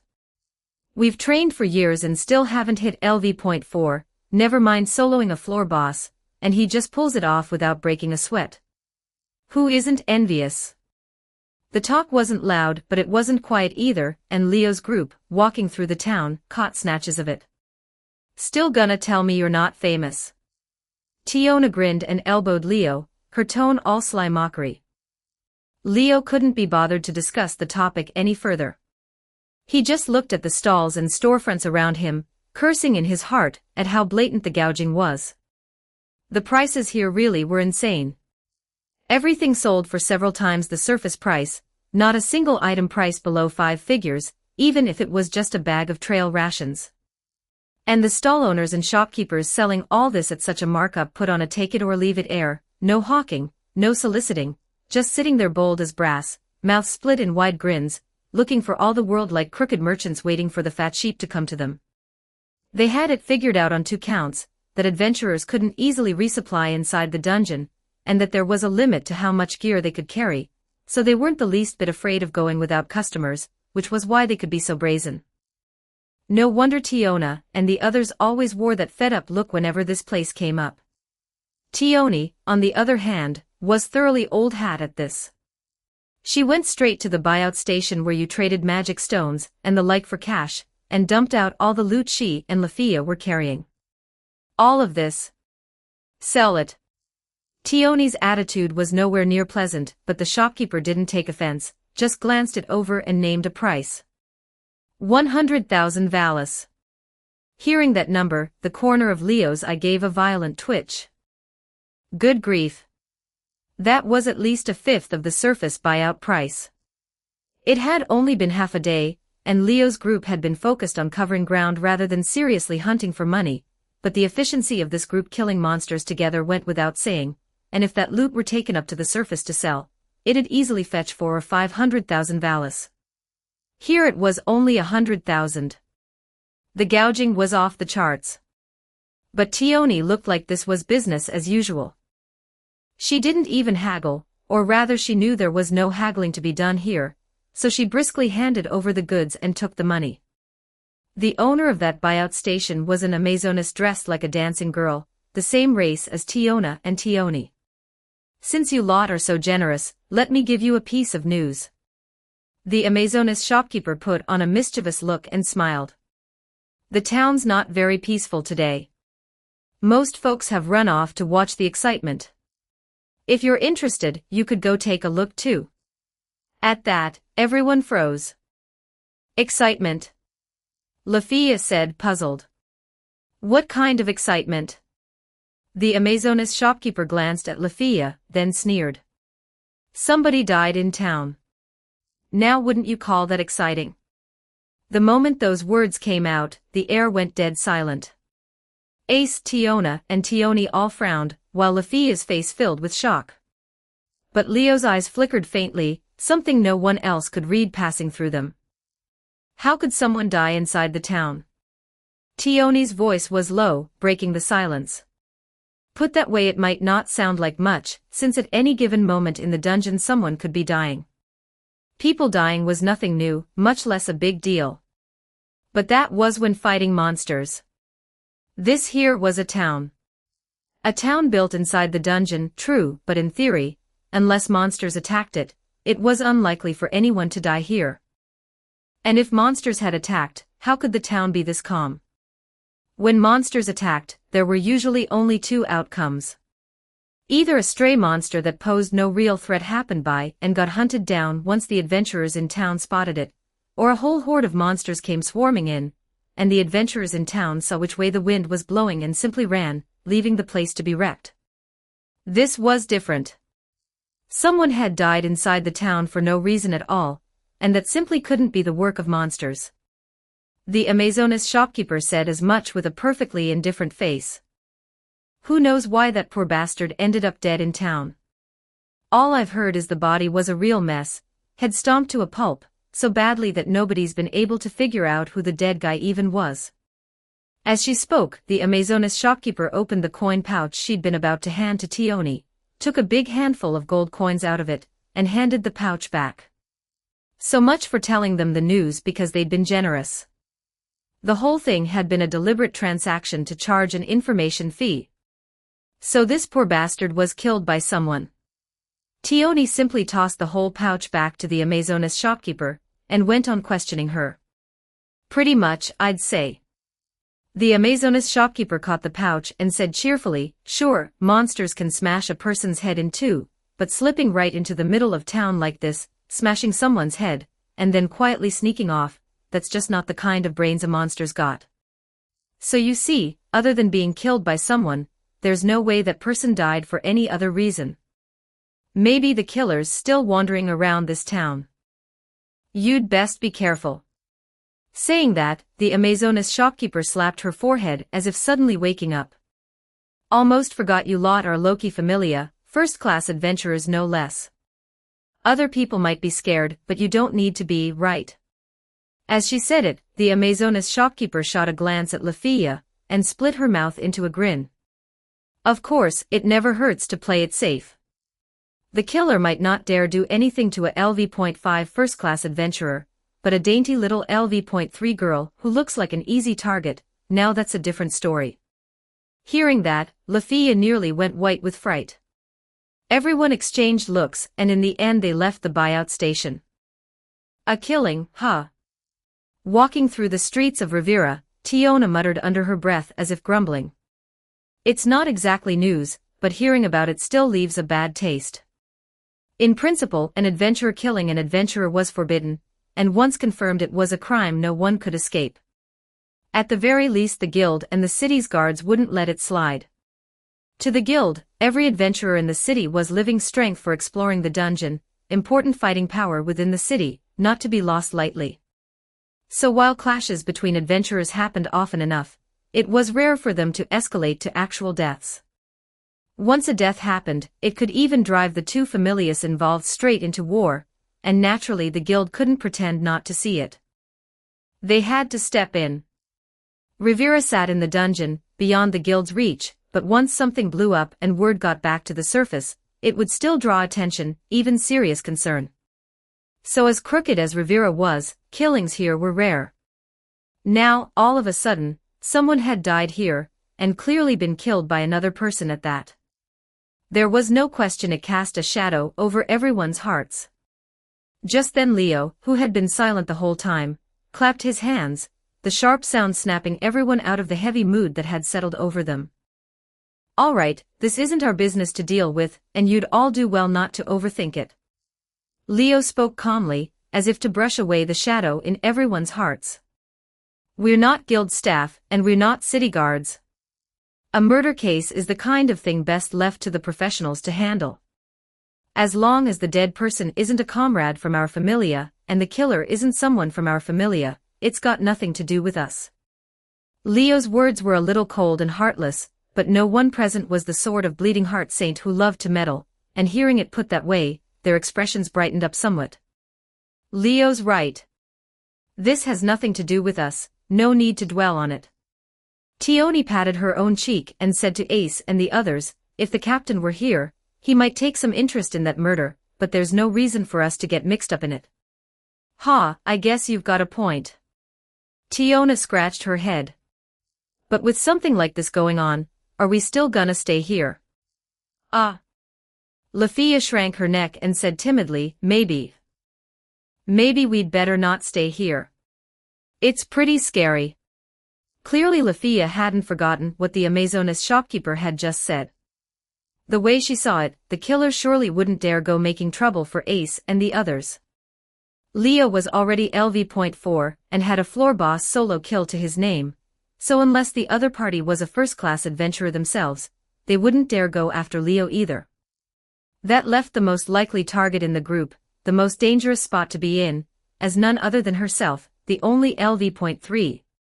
And she was a rearguard mage everyone knew about, who without her magic looked like an extremely easy little girl to pick on, so the odds of the killer being afraid of her were as close to zero as could be. The thought made Lafia not want to stay here a moment longer. Then let's. Leo was about to say something when he noticed Ace staring off in some direction. What is it, Ace?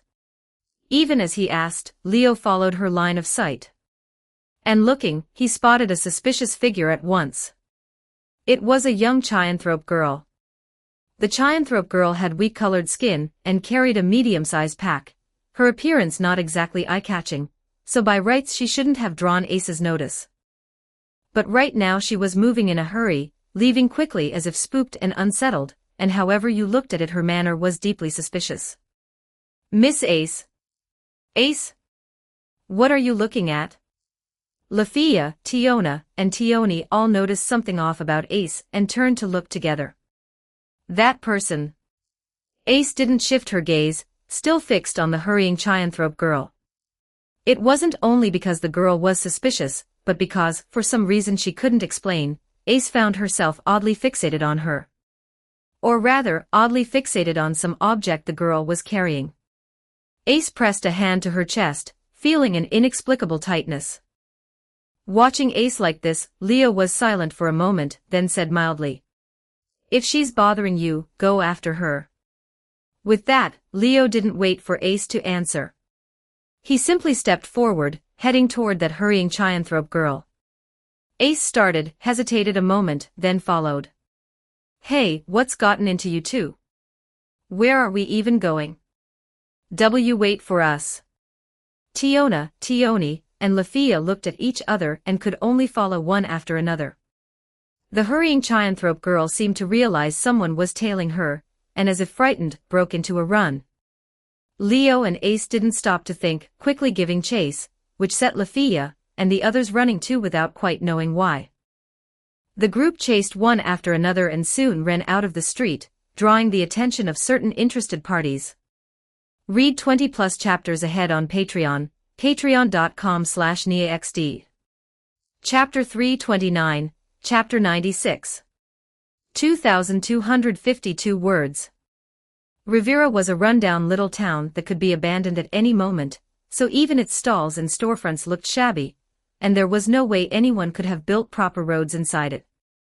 Rocky alleys tangled together everywhere, and only the blue crystals giving off their faint glow could be called beautiful, lighting up every corner of the place. The Chionthrope girl, a medium-sized pack slung over her shoulder, was sprinting through these tangled rocky alleys as if she'd fallen into a panic. She kept glancing back over her shoulder, gasping for breath, running forward in a fluster. Anyone with eyes could tell she was running for her life. Unfortunately, her speed compared to the ones chasing her wasn't fast at all. Two figures came scything toward her at astonishing speed, running fast enough to stir the air, whipping up the howling wind.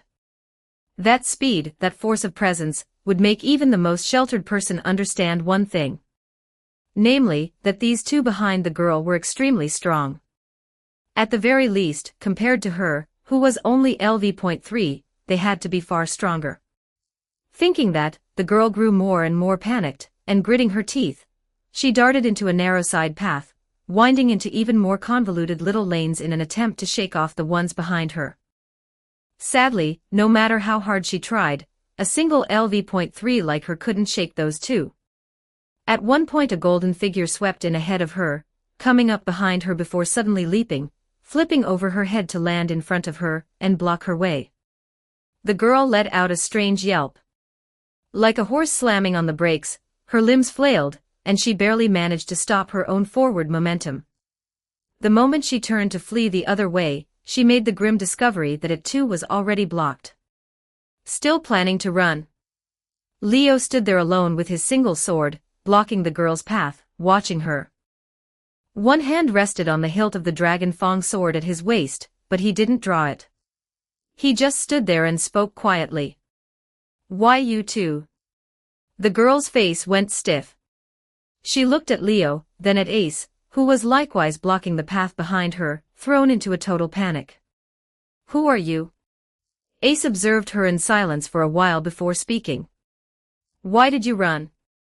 The question earned a tearful outburst from the girl. Then why were you two chasing me?" It was a good question, good enough to leave Ace stuck for words. It was Leo who answered it. "You were acting so suspicious, of course we'd chase you." Leo said it with a half-smile. "Someone just died in this town, after all. There was a murder. And here you are looking scared out of your wits and skulking around. Anyone would take you for the suspect, right?" That seemed to set her off. "You two are the suspects. You're the murderers." She went on with her indignant accusations for a bit, then finally noticed that the person blocking her path looked a little familiar. "No, wait. Aren't you the Sword Princess?" The girl recognized Ace's identity, her face full of shock. Ace nodded and stared at her without a word. Once she'd recognized Ace, the girl immediately recognized Leo too. "I've seen you on the guild's notice board. You're the monster rookie of Loki Familia, the one who ranked up 3 times in 2 months. Leo Eligos."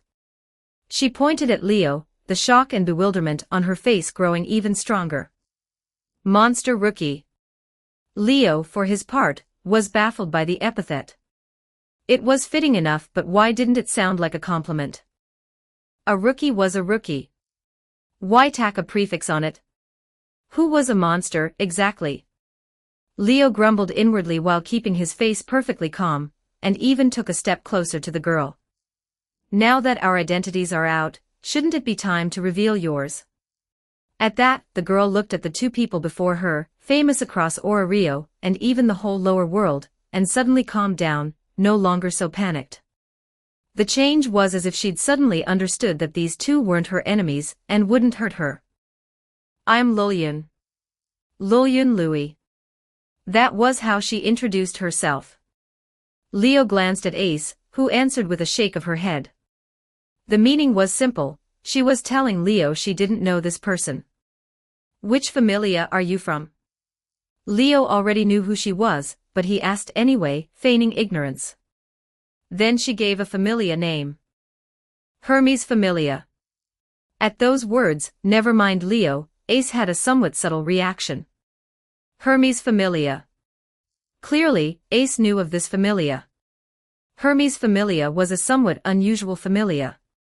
To the outside world they claimed to be an exploration-type familia, one whose main business was delving the dungeon, and that was how they were registered with the guild as well.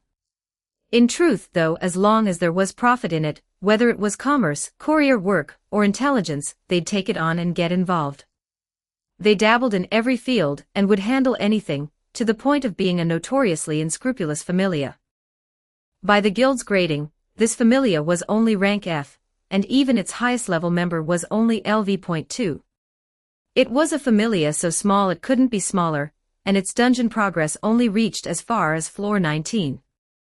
Yet for some reason, this one little familia held a privilege no other familia had, the right to come and go freely from Orario. And its patron deity, Hermes, was constantly wandering all over the place, personally working a job delivering goods. Very suspicious, very mysterious.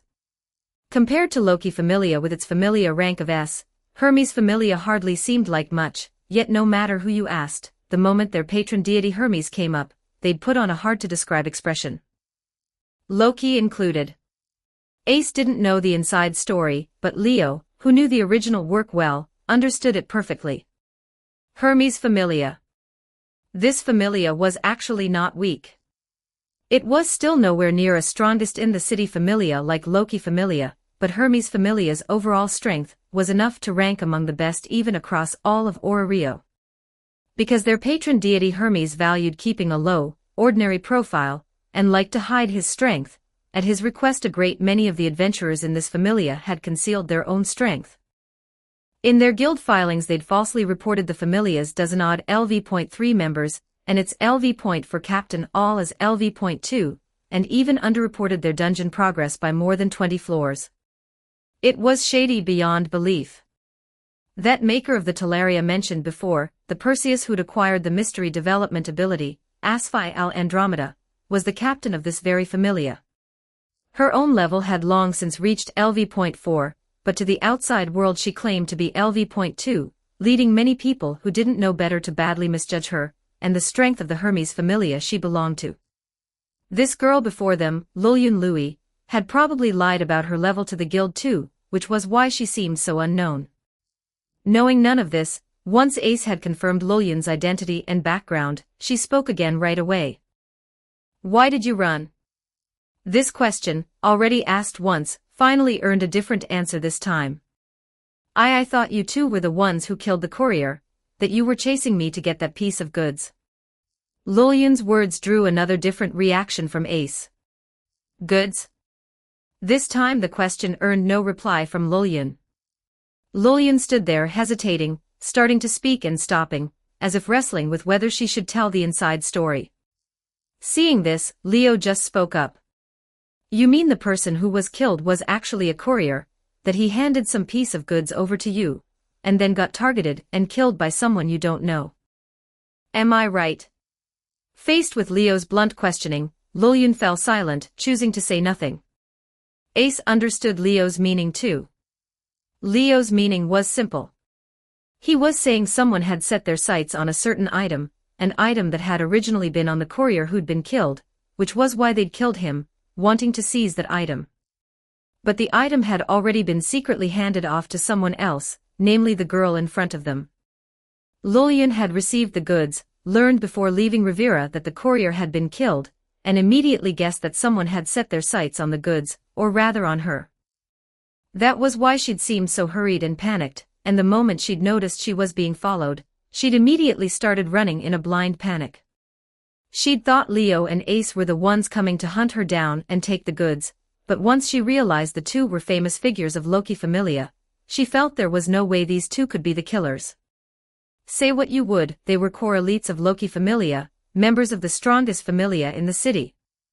They shouldn't be so blatant as to commit something so sordid as murdering a fellow adventurer and dragging their familia's name through the mud. So, thinking this, Lulyun stopped panicking and regained her composure. Ace's gaze turned to the medium-sized pack Lulyun carried. That pack the girl had been guarding so tightly the whole time, that had to be what held the goods that had brought this deadly trouble down on her, didn't it? What was it? Ace didn't know, and by rights she shouldn't have cared either. Given her nature, she normally wouldn't be so concerned about something that had nothing to do with her. But for some reason, looking at that pack, Ace felt an inexplicable irritation, even a wrenching in her chest. That feeling was almost like it was telling her that whatever was inside absolutely was not something unrelated to her. And while she stared at Lillian's pack, Leo had already picked the whole thing apart.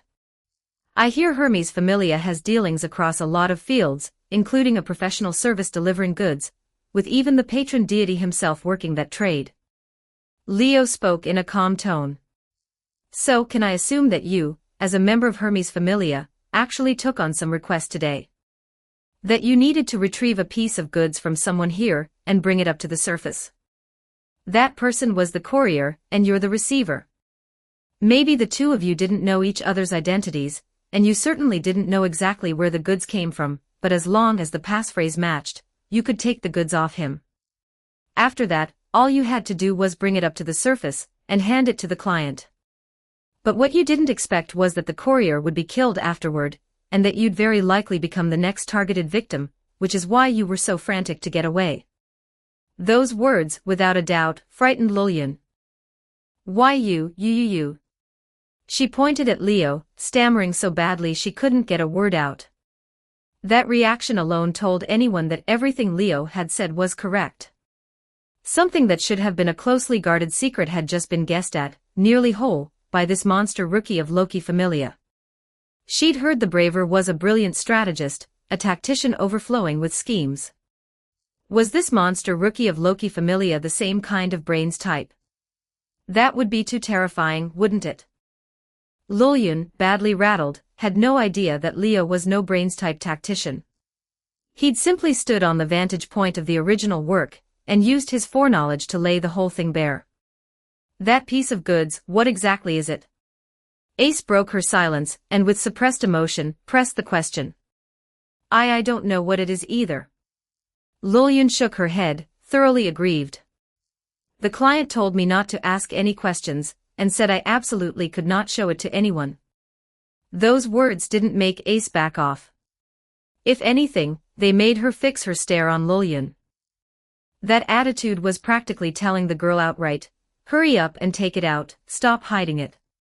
Lillian was a little reluctant, but considering the thing had already brought deadly trouble down on her, she could only unwillingly set the medium-sized pack holding the goods on the ground and open it. Then Lillian lifted out the divider panel at the bottom of the pack, and took out a bag cinched shut at the mouth. At that moment, Ace's heartbeat inexplicably began to quicken. She stared hard at the bag, or rather at the thing inside it, and even her breathing grew ragged without her noticing. Then her blood began to churn. Then her head began to spin. Her instincts were screaming, refusing, even feeling something like nausea, and she was suddenly seized by the urge to throw up. Don't open it. The cry rang out from the bottom of Ace's heart, as if she wanted to flee this place, to flee that thing. Unfortunately, feeling that resistance now was already too late. Under her gaze and Leo's, Lillian took the item out of the bag. Read 40+ chapters ahead on Patreon, patreon.com/NiaXD. Chapter 330, Chapter 97. 2,367 words. In an instant, everyone present turned their eyes to Lillian's hands. There, resting quietly, was a sphere large enough that it took both hands cupped together to hold it. The sphere was green all over, its shell like a layer of transparent membrane that let you see clearly what lay inside, where something like liquid seemed to float within. It was neither pretty nor ugly. And yet, inside that sphere that was neither pretty nor ugly, a bizarre fetus hung suspended. That's right. A fetus. It had a small, round body, with limbs that hadn't finished developing, and even long hair at the back of its head that marked it as female, curving down from the crown all the way to the top of the spine, an utterly grotesque sight. More grotesque still, the fetus's eyes were especially large, wildly out of proportion with that undeveloped little body, and its big eyeballs rolled up and down, gazing out at the people around it as though it were conscious, filled with a malice and hostility that no one else could fathom. What is that? Ace's voice had gone hoarse without her noticing. Her eyes met the fetus's eyes, and it was as if some nameless resonance had sprung up between them, her heartbeat, her blood flow, all of it quickening. She didn't know what the thing was. She only knew that her blood, her instincts, even her very existence itself were all rejecting it, so much so that a sharp ringing rose deep in her eardrums, and beneath her skin came a sensation like earthworms crawling everywhere, a wave of nausea welling up and surging violently into her throat. Her head spun harder, her breathing fell into serious disorder, and all the strength drained from her body. Her whole slender frame swayed, and she nearly collapsed to the ground. Sword Princess. Startled by Ace's sudden, violent reaction, Luoyun cried out in a fluster. What's wrong? Are you sick? Are you hurt? Clearly, Luoyun hadn't had that same inexplicable reaction and sensation as Ace. It seemed to be something only Ace could feel. Never mind Luoyun, even Leo, who was staring into the fetus's big eyes just as she was perfectly fine, feeling only that the thing was physically unsettling no matter how he looked at it. Of course, that wasn't what Leo was most focused on. Leo had already been watching Ace even before the fetus appeared, and Ace reacting so violently made his chest tighten. But when Ace swayed all over and nearly fell to the ground, he didn't rush to the girl's side to catch her first thing. Instead he spun around abruptly and drew the dragon fang sword that had stayed gripped at his waist. At almost the same instant, a figure like a phantom shot out silently from behind. The figure was blindingly fast, so fast it was like teleportation, closing to right in front of him the moment Leo turned. Leo! Ace finally caught a breath through the discomfort, saw that scene, and let out a cry of alarm. But before her cry could even sound, a long sword had already come down with the force of thunder from above, hacking heavily toward Leo. The clang of metal on metal rang out, harsh and abrupt. The sound was louder than a struck bell, sending sparks scattering fiercely into the air, lighting up the somewhat dim alley, and lighting up the two faces facing off across their weapons. In the instant the long sword came slashing down, Leo blocked it in time with the dragon fang sword, the two blades grinding hard against each other. A tremendous force transmitted through the enemy's sword, nearly knocking his own from his grip. TCH. Seeing a strike she'd been certain would land get blocked, the enemy clicked her tongue openly. An adventurer getting in the way. A high, ringing, ice-cold voice came from the enemy's mouth, only to be answered by a merciless spinning kick from Leo. The sudden kick caught the attacker off guard, and yet it didn't land on her body either, blocked by a raised arm. The two grinding weapons parted with the burst of that strike, and Leo and the attacker were both jolted back, opening up some distance between them. You okay, Leo? Ace could no longer spare a thought for the discomfort. She flashed to Leo's side and steadied him gently. I'm fine. Leo shook his head, but his eyes didn't dare leave the attacker for a second. The hand gripping his sword was still trembling faintly, gone terribly numb. That downward hack just now had burst with a force so great it made you wonder whether a human could even possess such strength. Who are you? Hiding behind Leo and Ace with the green orb in her hands, Luoyun spoke up in a panic. Only then did everyone get a clear look at the attacker. It was a male adventurer, heavy black armor wrapped from the ends of his limbs up to his chest, a scarf like torn rags around his neck, a helmet on his head, his skin a dusky dark, half his face bandaged, leaving only a single left eye exposed. Man. Both Ace and Luoyun were a little stunned. There was no helping it. That high, ringing, ice-cold voice the enemy had let out just now was unmistakably a woman's. Ace and Luoyun had assumed the attacker was a woman, only to see a man, and they couldn't help being taken aback. Only Leo looked at the enemy with no expression, speaking calmly.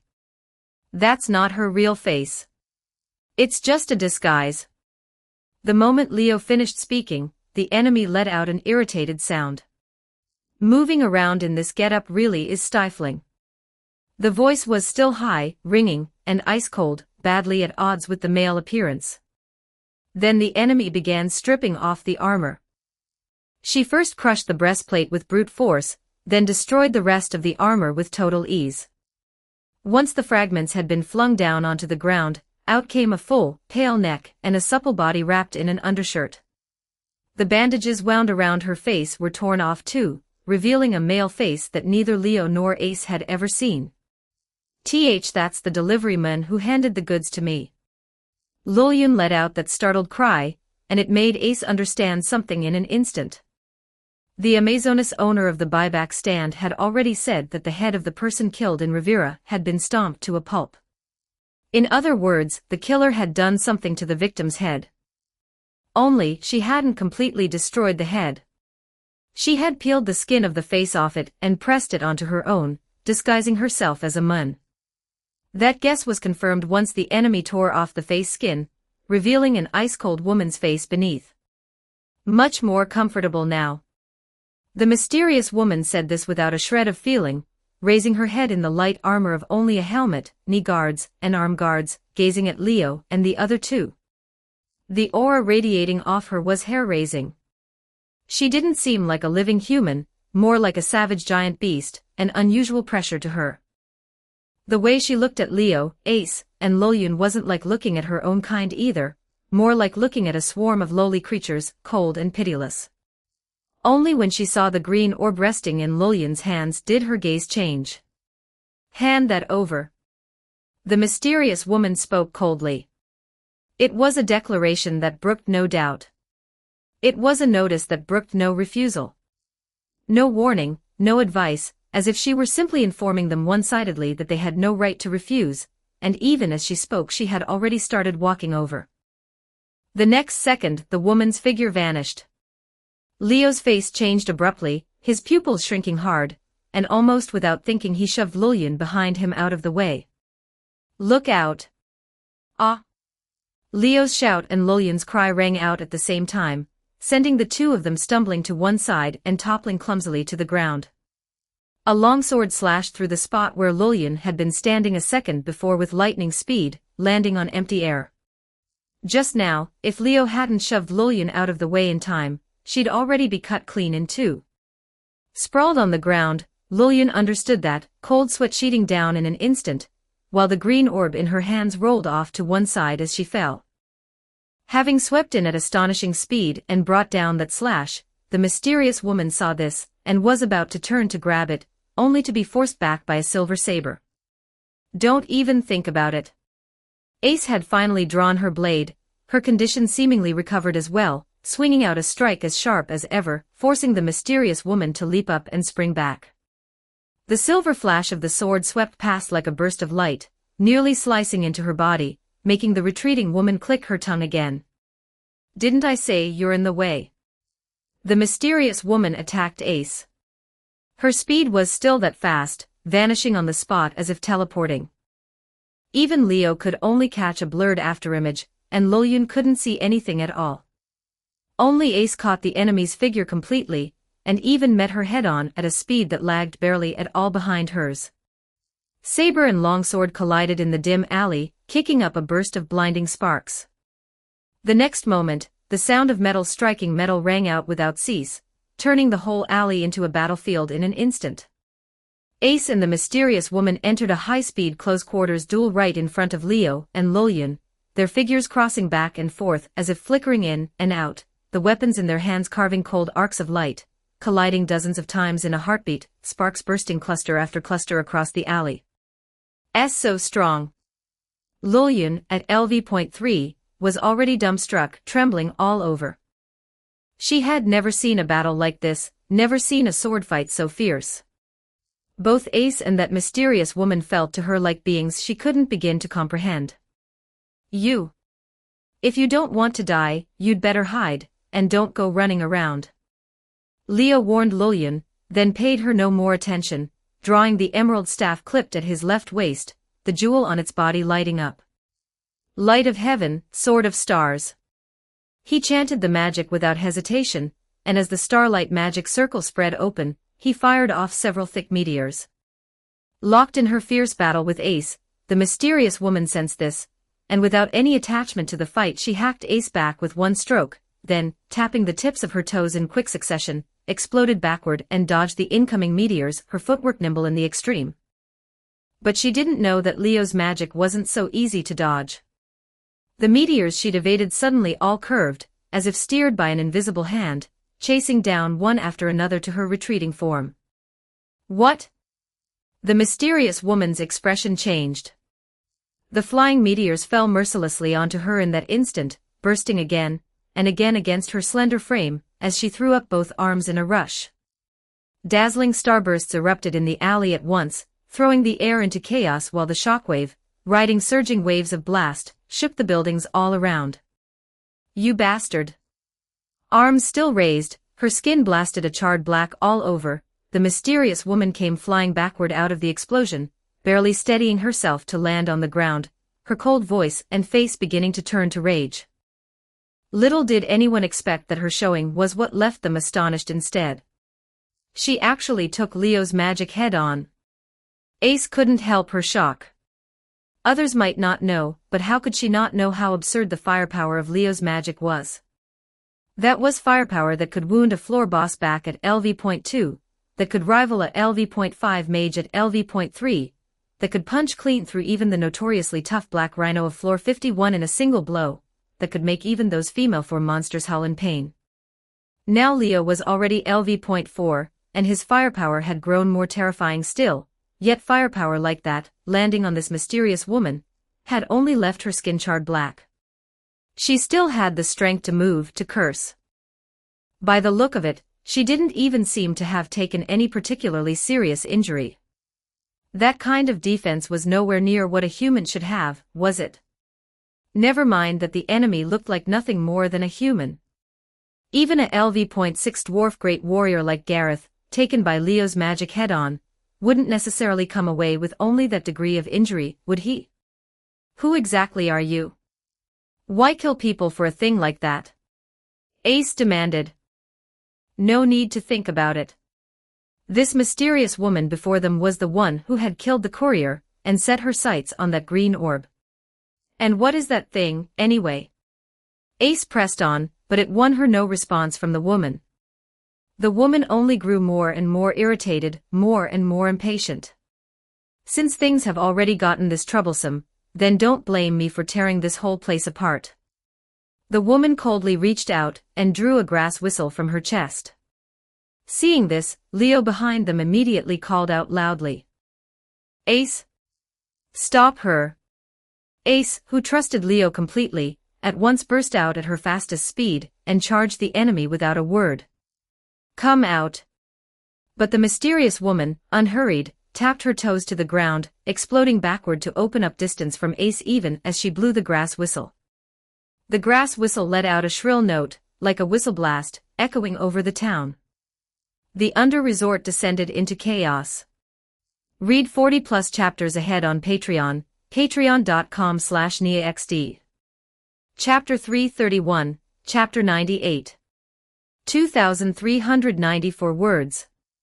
Beneath the sheer cliffs where Rivera stood, the lake rippled, a soft breeze sweeping across its surface, an exquisitely beautiful sight.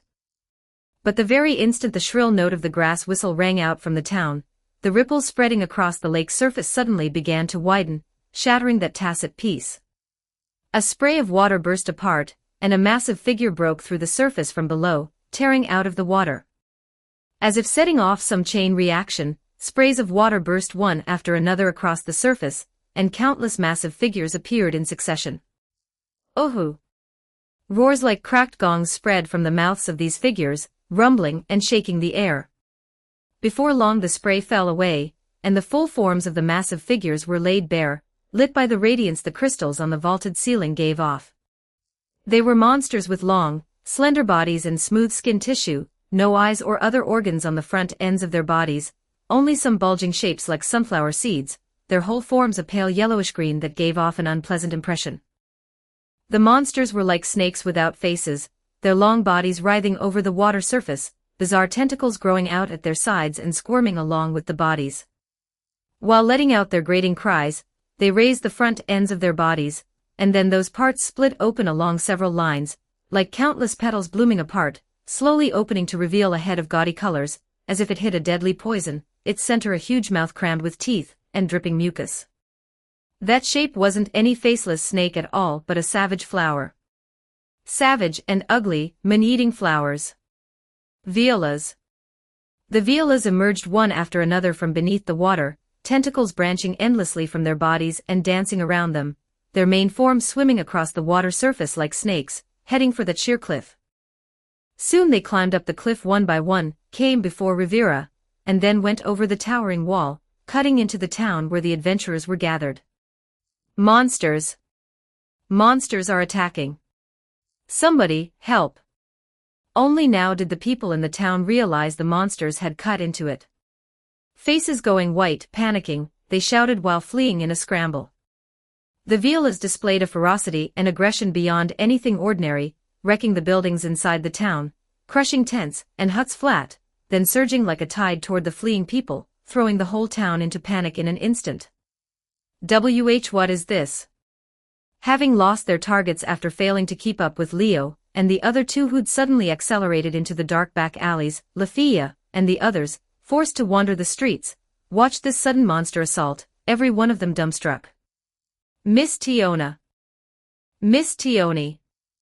Lafia finally managed to react and called out with some panic, but before she could even speak, Tiona and Tioni had already drawn the weapons they carried and dashed off at a sprint, charging the Violas closing in on them.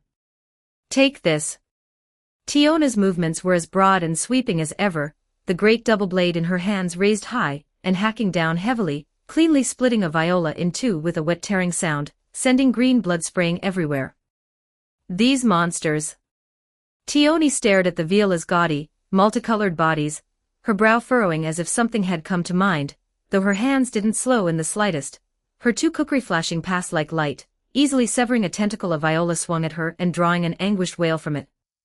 The sight of the two of them fighting so valiantly seemed to breathe a little courage into the routed swindlers of the town. Hey! You lot! Don't just go running off. We're getting in too. This town's our property, you know. How can we let Loki Familia strut around showing off on our turf? A pack of fierce-looking adventurers howled loudly, brandishing their weapons and baring their fangs as they charged the Violas. But the Violas, so easily dealt with in Tiona and Tioni's hands, showed a terrifying toughness against these adventurers. Some of the adventurers who charged in were whipped flying by the countless tentacles that reached out before they could even touch the monsters. Others were slammed aside by a viola crawling at them like a snake, their whole bodies flung up into the air.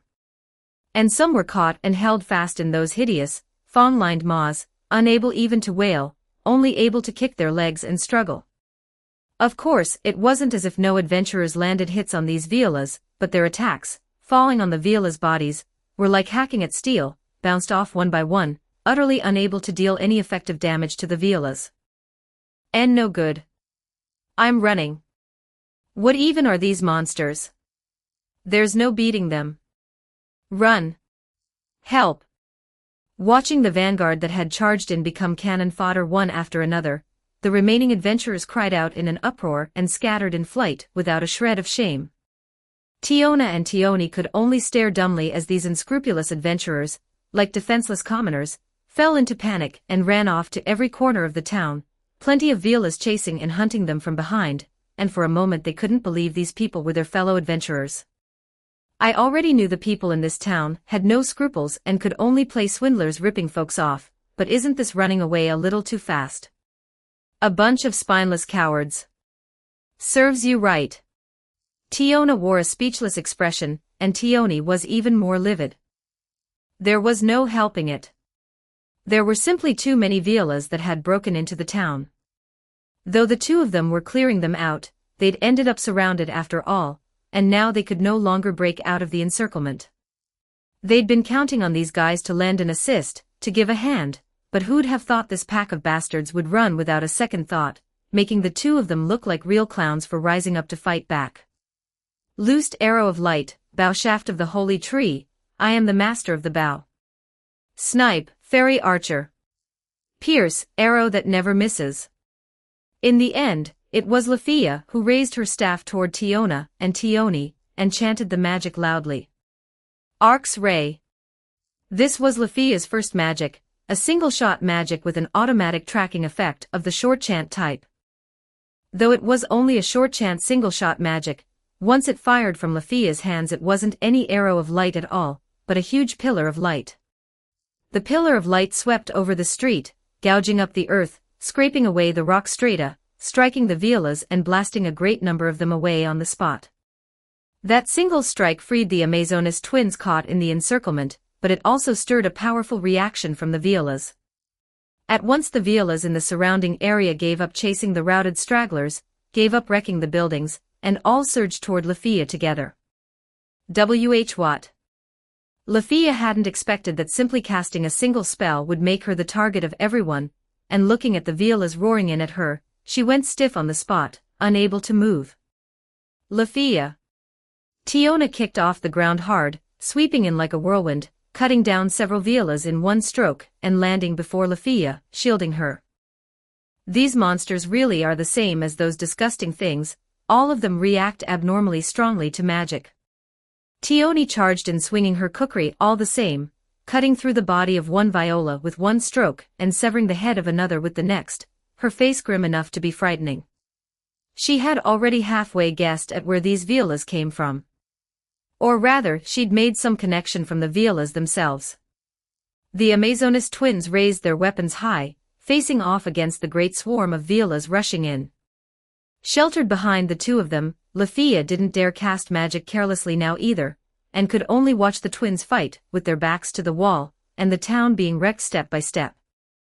The Violas, long and huge of body, ran rampant everywhere in the town, ramming about like snakes, their tentacles flinging tents and huts away with a single careless swing, their gaudy petals surfacing amid the chaos as they trampled everything they could, rock, crystal, crowds of people, all of it with full force, drawing out endless miserable wails that rang all around and lingered long. Over on the cliff side, another great swarm of Violas kept climbing up one after another, like a school of fish leaping over a waterfall, pouring into the town in succession and joining this feast of destruction, until half the town had turned into the yellowish green of the monsters' bodies, a sign that their numbers were still steadily growing. Danger was closing in, her companions were fighting hard, and the elf girl's azure eyes trembled faintly. Miss Ace. Mr. Leo. The girl could only call out helplessly for the two who'd vanished from sight. Little did she know that at this very moment, Leo and Ace had likewise fallen into crisis.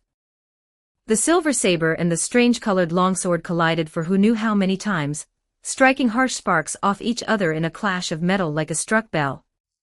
The fierce battle between Ace and the mysterious woman was still going on, growing more intense still. Both their figures had already moved so fast that even Leo couldn't make them out clearly at all, seeing only a flurry of flashing blades, seeing the destruction their fierce swordfight left behind, marks scored across the ground, the walls, and the buildings of the alley. The longsword raised and hacking, the saber slicing past at extreme speed, both danced madly to the point of making the wind shriek, striking, ringing, and colliding against each other, playing out a symphony rapid and swift that shook everyone watching to the core. Wind. Ace had already unleashed the wind magic she took such pride in, her whole body wreathed in an invisible airflow as she slashed savagely at the mysterious woman.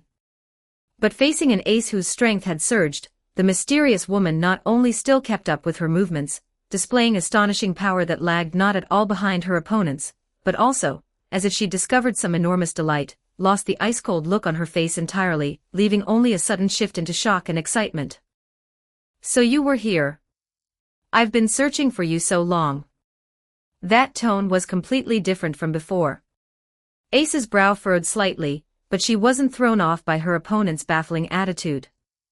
Her whole body wreathed in surging airflow, she raised her hand and cut, splitting a wooden hut clean in two with a single stroke. The mysterious woman leapt up before the blow could reach her and dodged it, so all the damage was taken by the wooden hut instead. Not just that hut, though. Right, everywhere Ace and the mysterious woman passed through while trading blows was unavoidably wrecked. Without a second thought, Ace chased straight after her, and once again opened up a fierce battle with the mysterious woman. The two of them were evenly matched in every respect, ability, technique, experience, combat instinct, all of it, absurdly strong, so much that Lillian, hiding to one side with her head in her arms, couldn't help crying out. Who on earth is that woman? How can she be so strong? That Ace was so strong, Lillian could completely understand.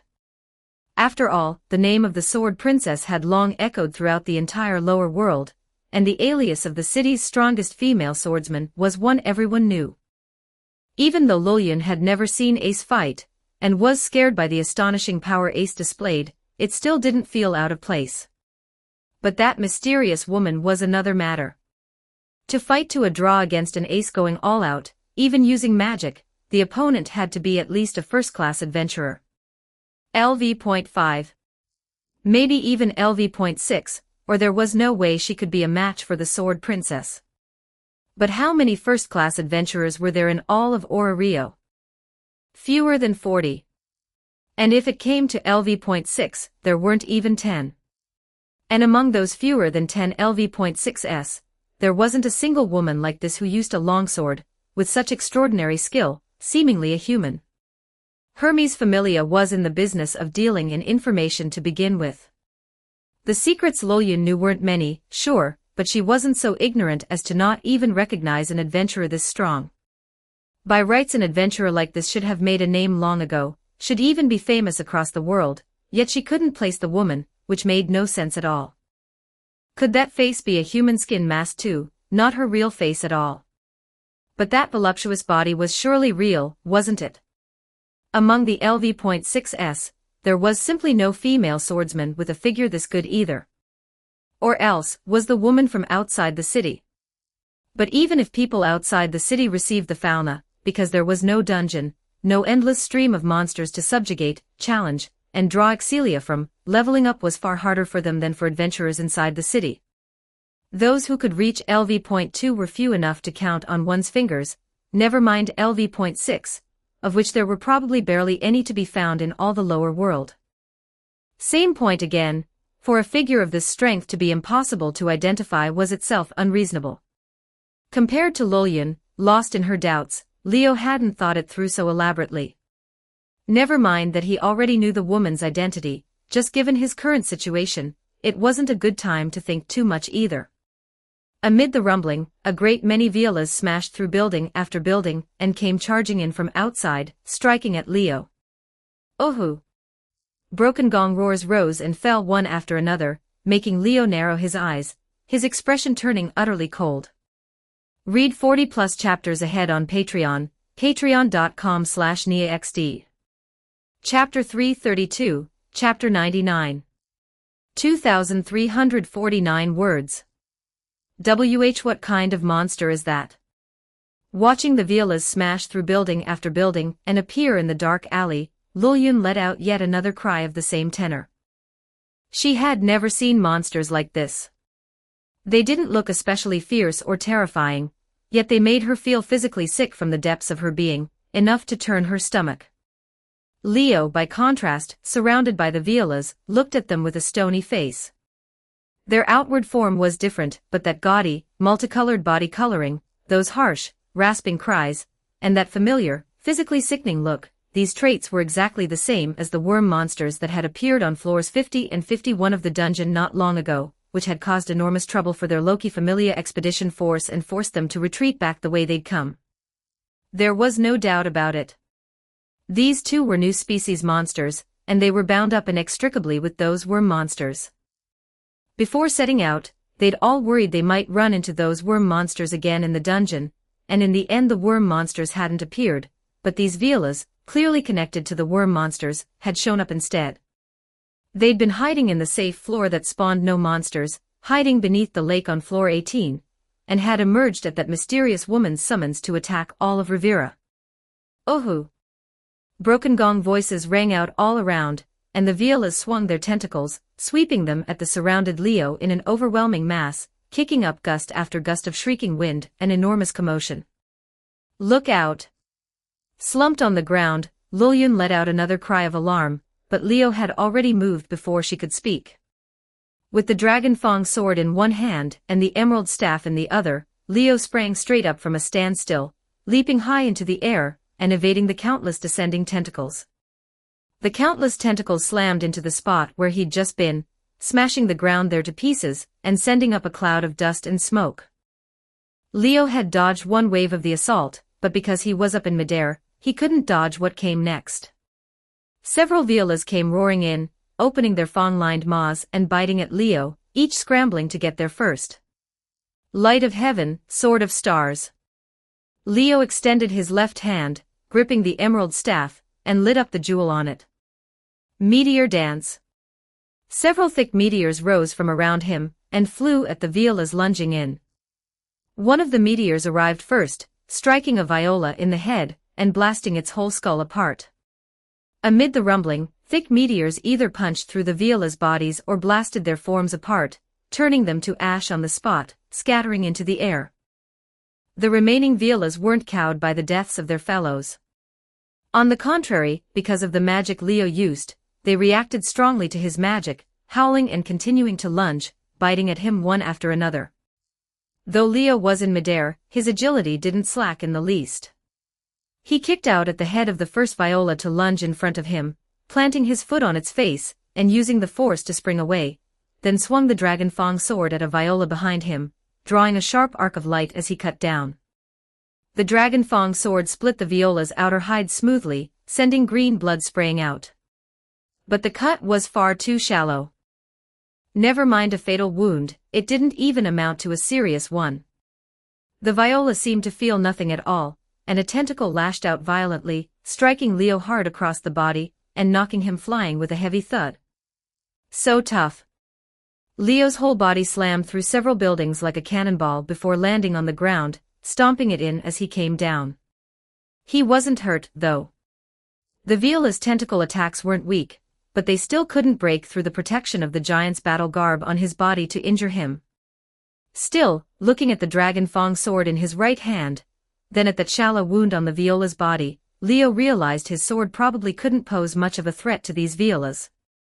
Tiona and Tioni could cut these violas down like so much straw, first because they were LV.5 first-class adventurers with enough strength, and second because both had first-class superior equipment in hand, easily breaking through a viola's hide, cutting into its flesh, and splitting it in two.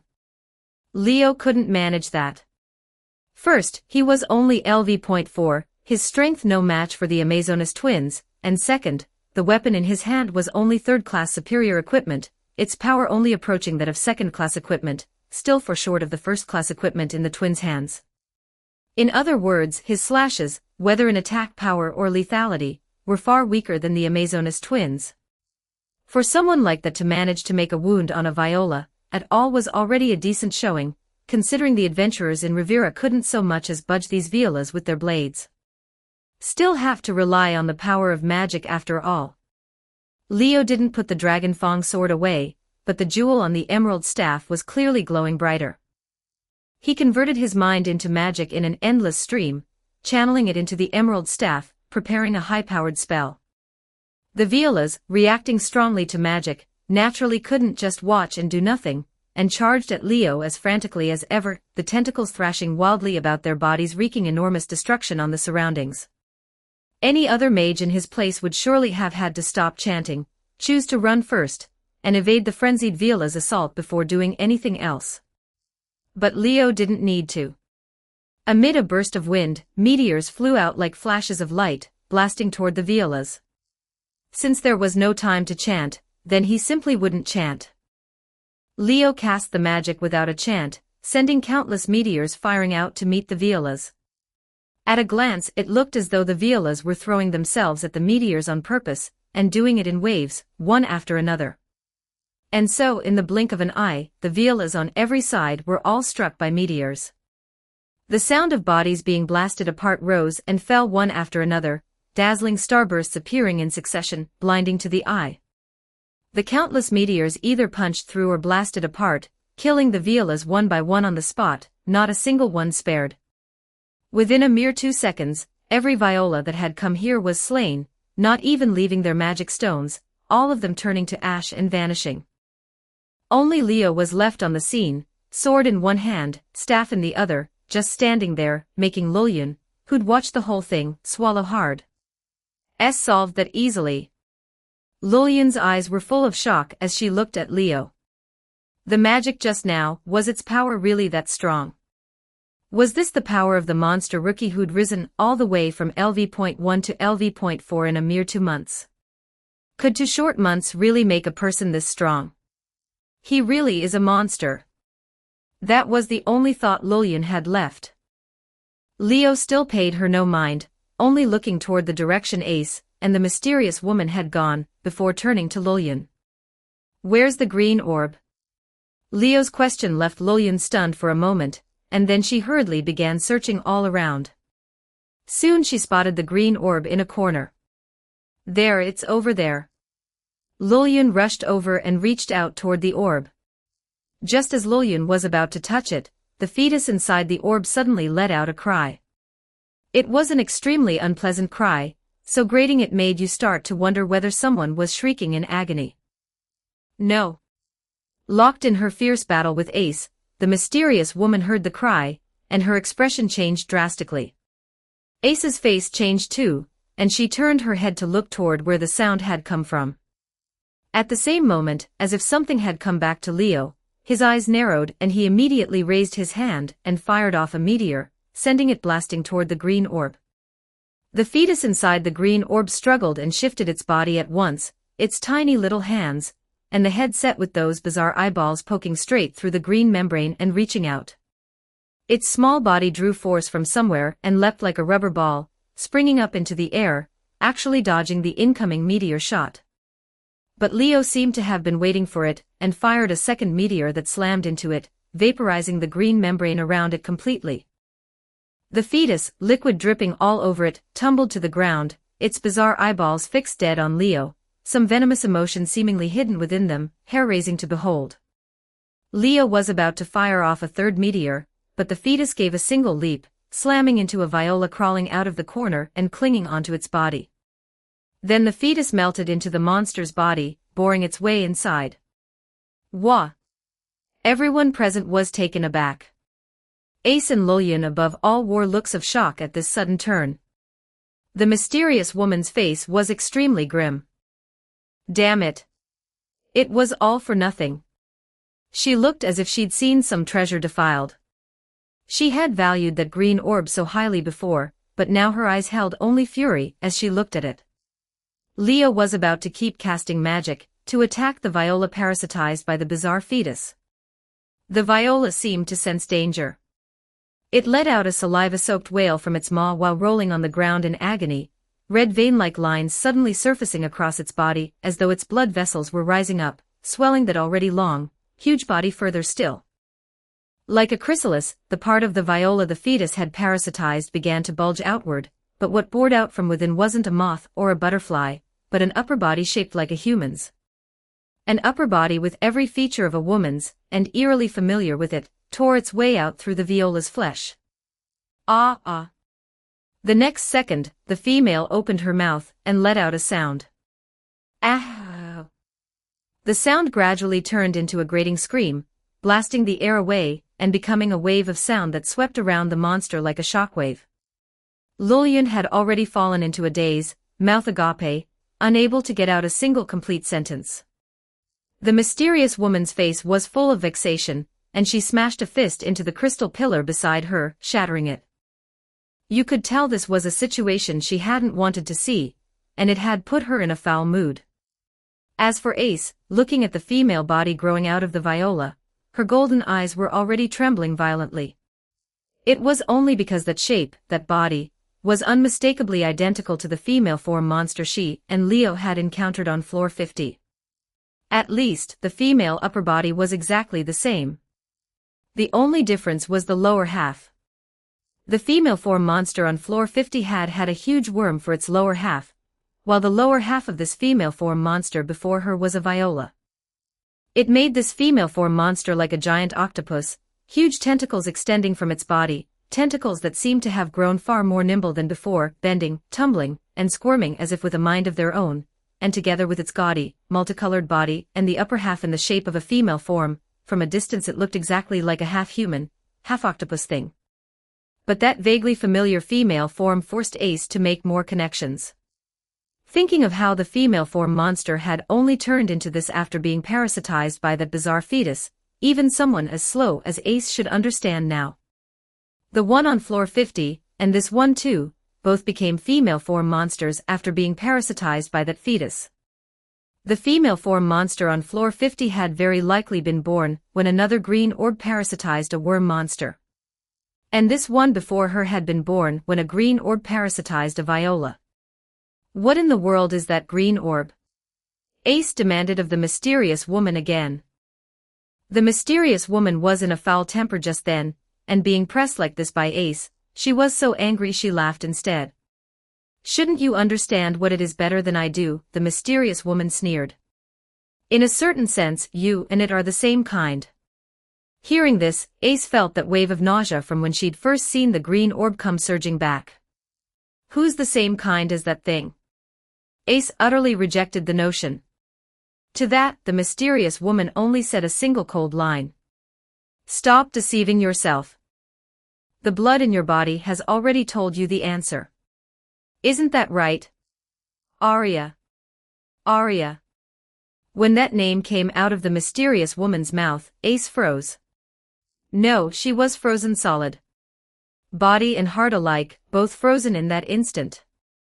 On her face, an emotion she'd so rarely shown in days past surfaced with unprecedented intensity. The doll princess mask cracked apart on her face, replaced by shock, by astonishment, by disbelief. "You. Why do you know that name?" Ace's emotions surged violently. "Ace? Look out." But before Ace could get a trembling word out, Leo's loud shout snapped her awake. Only then did Ace notice that the Viola female had already turned its head, fixing its sights on her. Ah! The grating scream was like a roar, shaking the air.